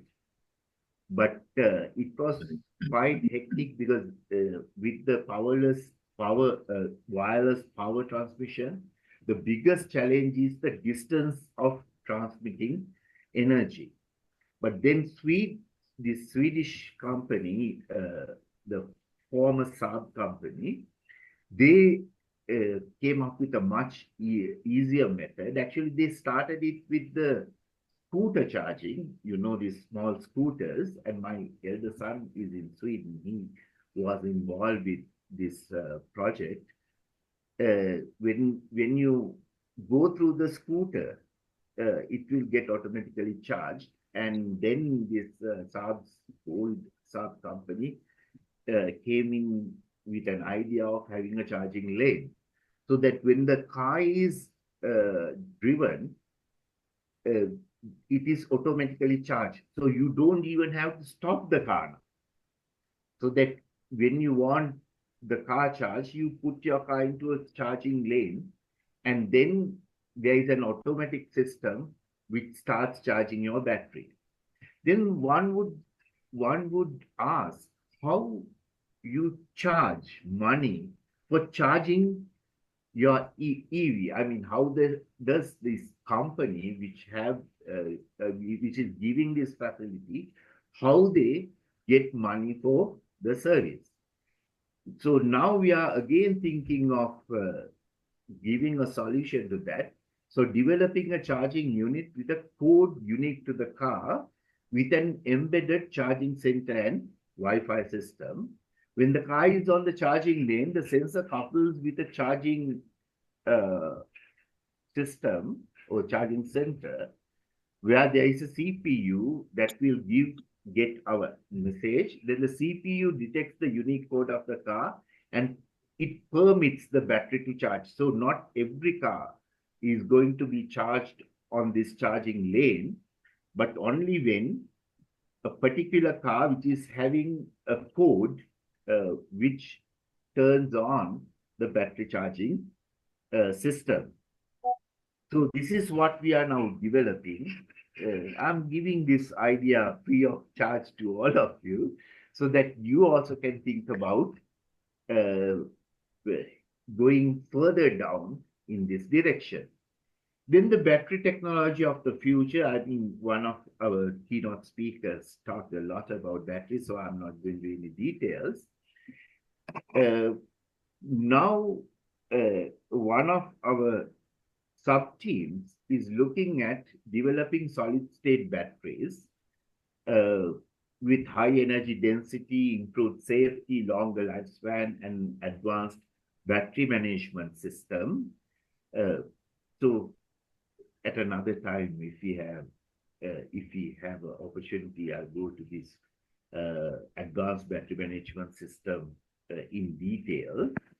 It plays a big role in the solid-state batteries. Then flexible and structural batteries, this is something that we have not thought about at the moment. But in few other countries, they are trying to develop batteries which are embedded into the car. So the entire car chassis will act as a battery. Then government policies also play a big role.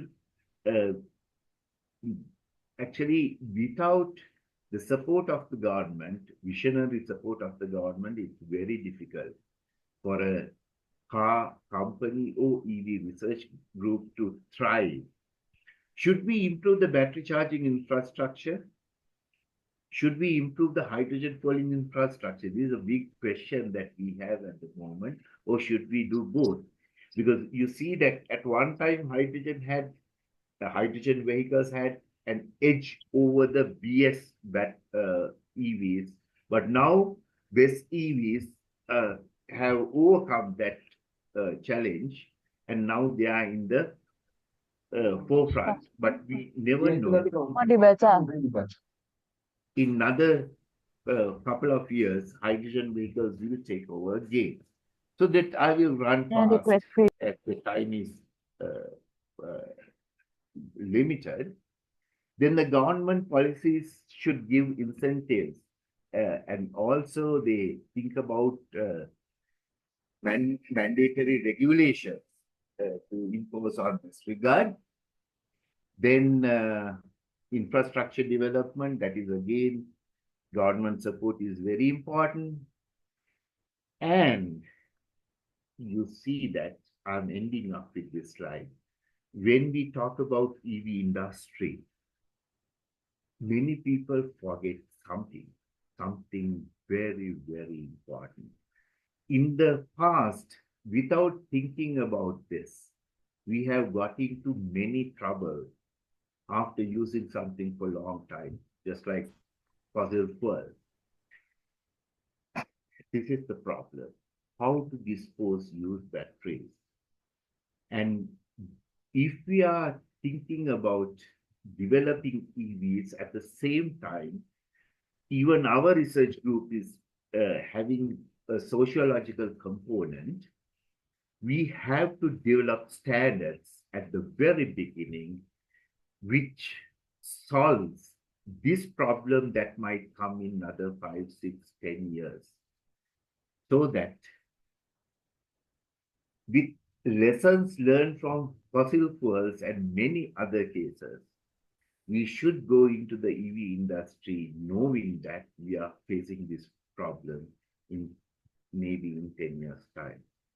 Thank you very much. Thank you very much, Professor Gomez, for your insightful presentation. We will now come to our Q&A session. I encourage all of the participants, the audience, to ask questions related to the topic presented. It is very interesting. We covered so many details about sustainability. From the beginning, we have mineral processing, and then we have also artificial intelligence, machine learning, when it's implemented in the battery environment.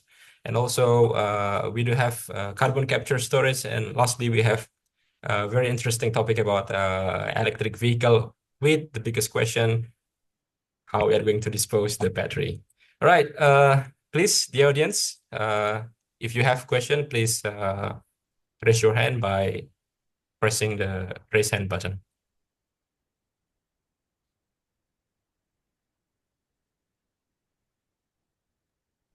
Is there any question from Kolom there? chat.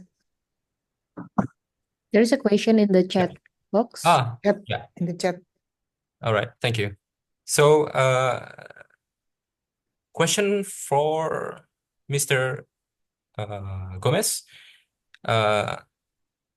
Wait, let me just summarize this. How can the used electrical vehicle with lithium battery be said to be environmentally friendly alternative energy while recharging lithium batteries still use electricity sourced from coal mining?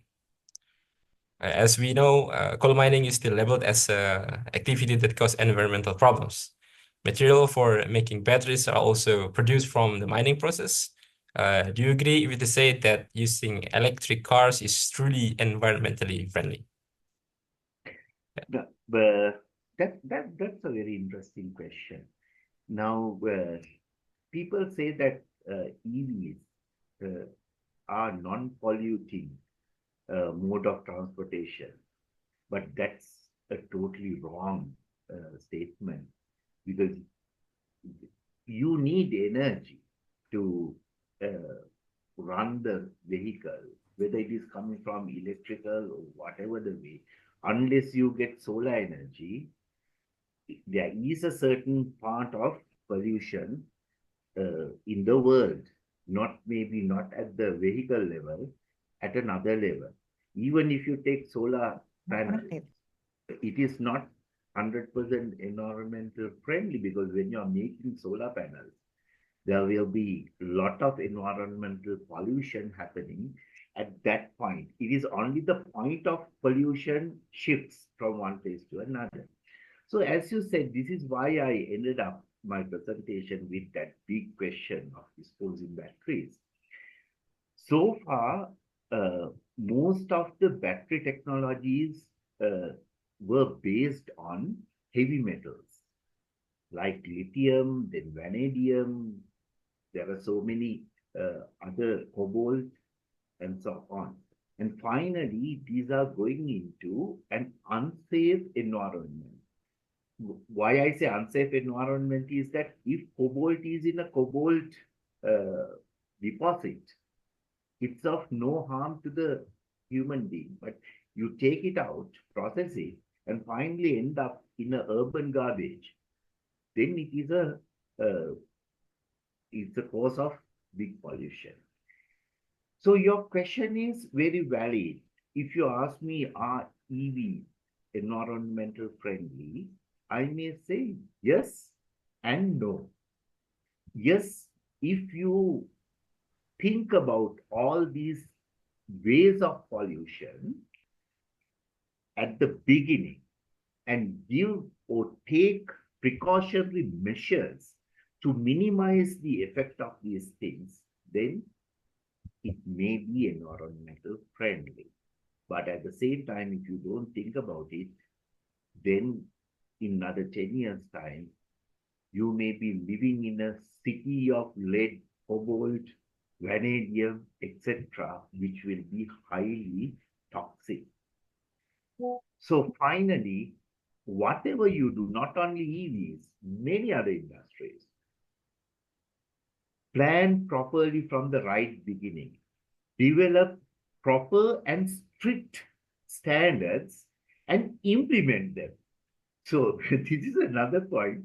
You can have the most wonderful standards in the world, but if you keep them on a shelf, then you're not going to do any good for the society. So finally, what I have to tell you is that they are not environmental friendly as some people think. Whether they are highly environmental unfriendly or not depends on how you plan to use this technology from the right beginning. Okay. Yeah. Thank you. I believe in any case, the electric vehicle, the electrical environment has to be started because this is also very efficient technology. Okay, now Exactly. I'll move to the second question. It is for Professor Buntoro. How does the method of injecting carbon into the earth, CCS or CCUS, compare to conservative effort by massive tree plantation? Which one is better? You are still muted, sir. Thank you, Mr. Avido. This question from what's that? Annie Moriani. That's good question. Yeah. If you compare with the CO2 stored underground or in the earth compared to the plantation, I think it's very different because if the plantation is a limited absorb and we need a long time. Actually, if we inject CO2, if we injecting the CO2 into the underground storage or the geological formation, it's can keep for forever. Uh, unless if there is a release to the atmosphere. Basically, we should make sure that there are two kind of factor in CO2 injection in the subsurface geological formation or underground storage. First, we need porous and permeable rock as called as a reservoir, and the other one we need cap rock or seal rock. So seal rock should to ensure that CO2 not released to the atmosphere.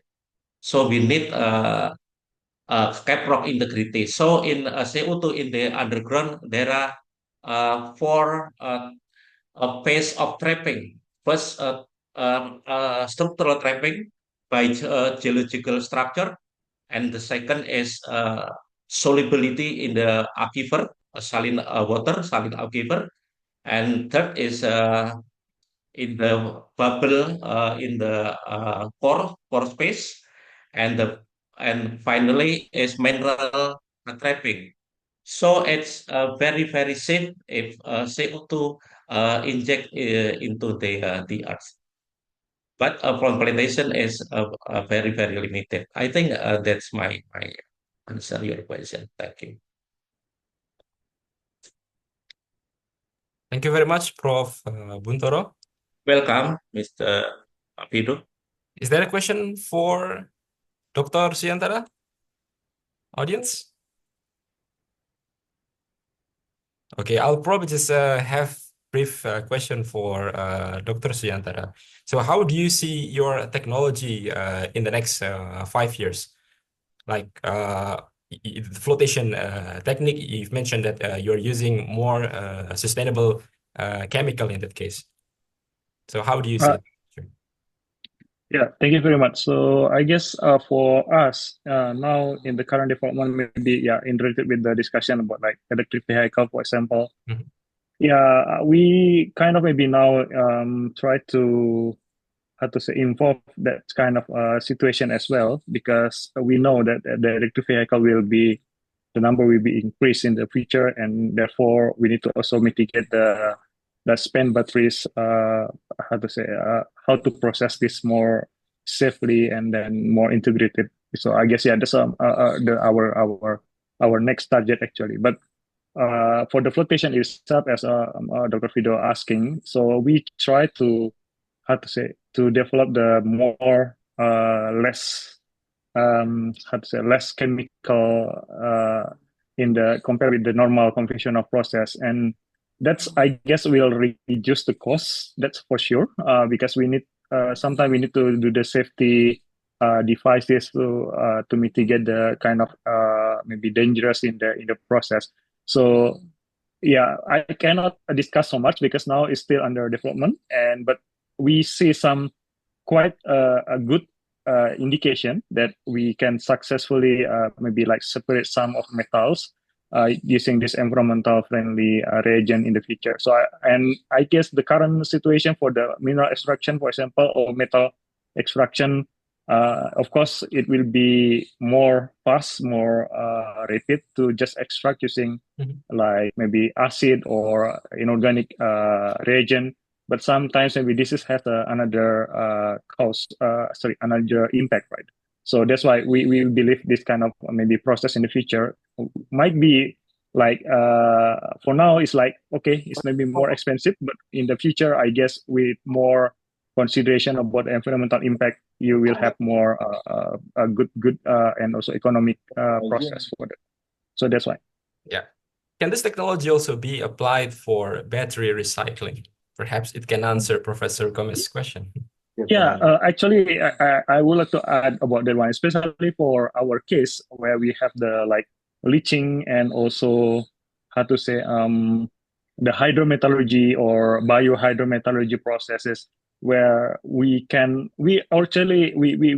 already have the technology that can recover the gold from the PCB, for example, and then producing the nano gold from the PCB.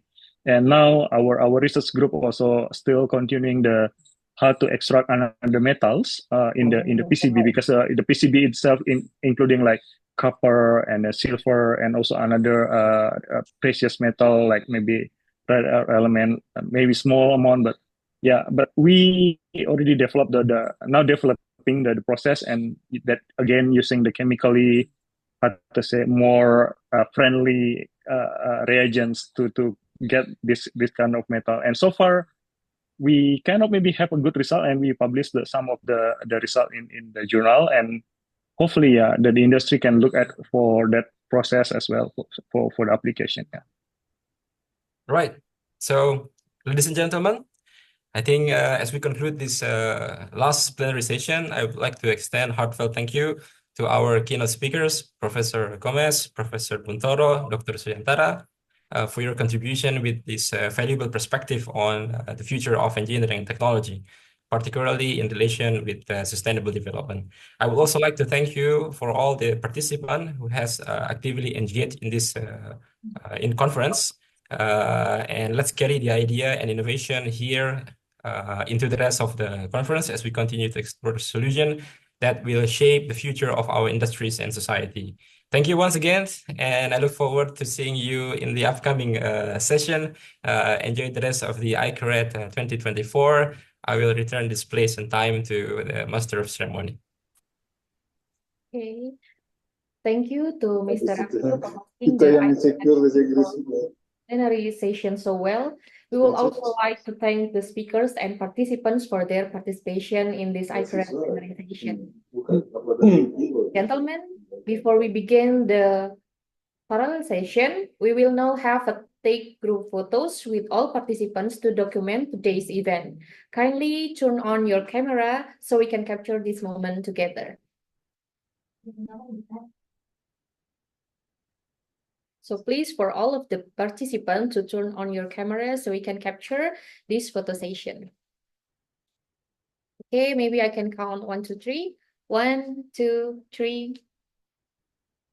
Okay, once more for the next slide of participants. 1, 2, 3. Okay, thank you so much for your cooperation for all of the participants. Very well, ladies and gentlemen, those were our 10 keynote speakers with very insightful presentations. We would like to say thank you again to all the keynote speakers for their informative and interesting talks, and to the audience for your active participation. Hopefully, this event will be beneficial for everybody. For today, we have 3 parallel sessions for ICARET 24, ICARSES 24, and ICARET 24 with a total of 12 breakout rooms. You can refer to the book of abstract provided by the committee to check your assigned room. Before we proceed, Please follow these steps to ensure a smooth transition into the breakout rooms. First, please rename your Zoom display name according to the following format: room_conference_author name. For example, room1_iCref_John And the second one, to join your assigned breakout room, please click the breakout room button at the bottom of the Zoom screen. A list of breakout room will appear, and then find the room corresponding to your session. Once you've found your room, breakout room 1 until 12, and then click join next to the breakout room name. You will be automatically moved into your selected room after that. To all of the presenters, please join their respective room based on the presentation schedule. And please ensure that you are using the correct virtual background for your session. The green one for iCref, the red one for iCurses, and the blue one for iCorrect. If you experience any difficulties or need technical assistance, please feel free to reach out to the committee via the Zoom chat. For presenters scheduled on the second day, you are also welcome to join the breakout rooms today, but please make sure all participants are in the correct sessions and topics. Thank you for your participation in making this conference a success. We look forward to your insightful presentations and productive discussions. Have a great sessions, and we will meet again for tomorrow's program. Thank you.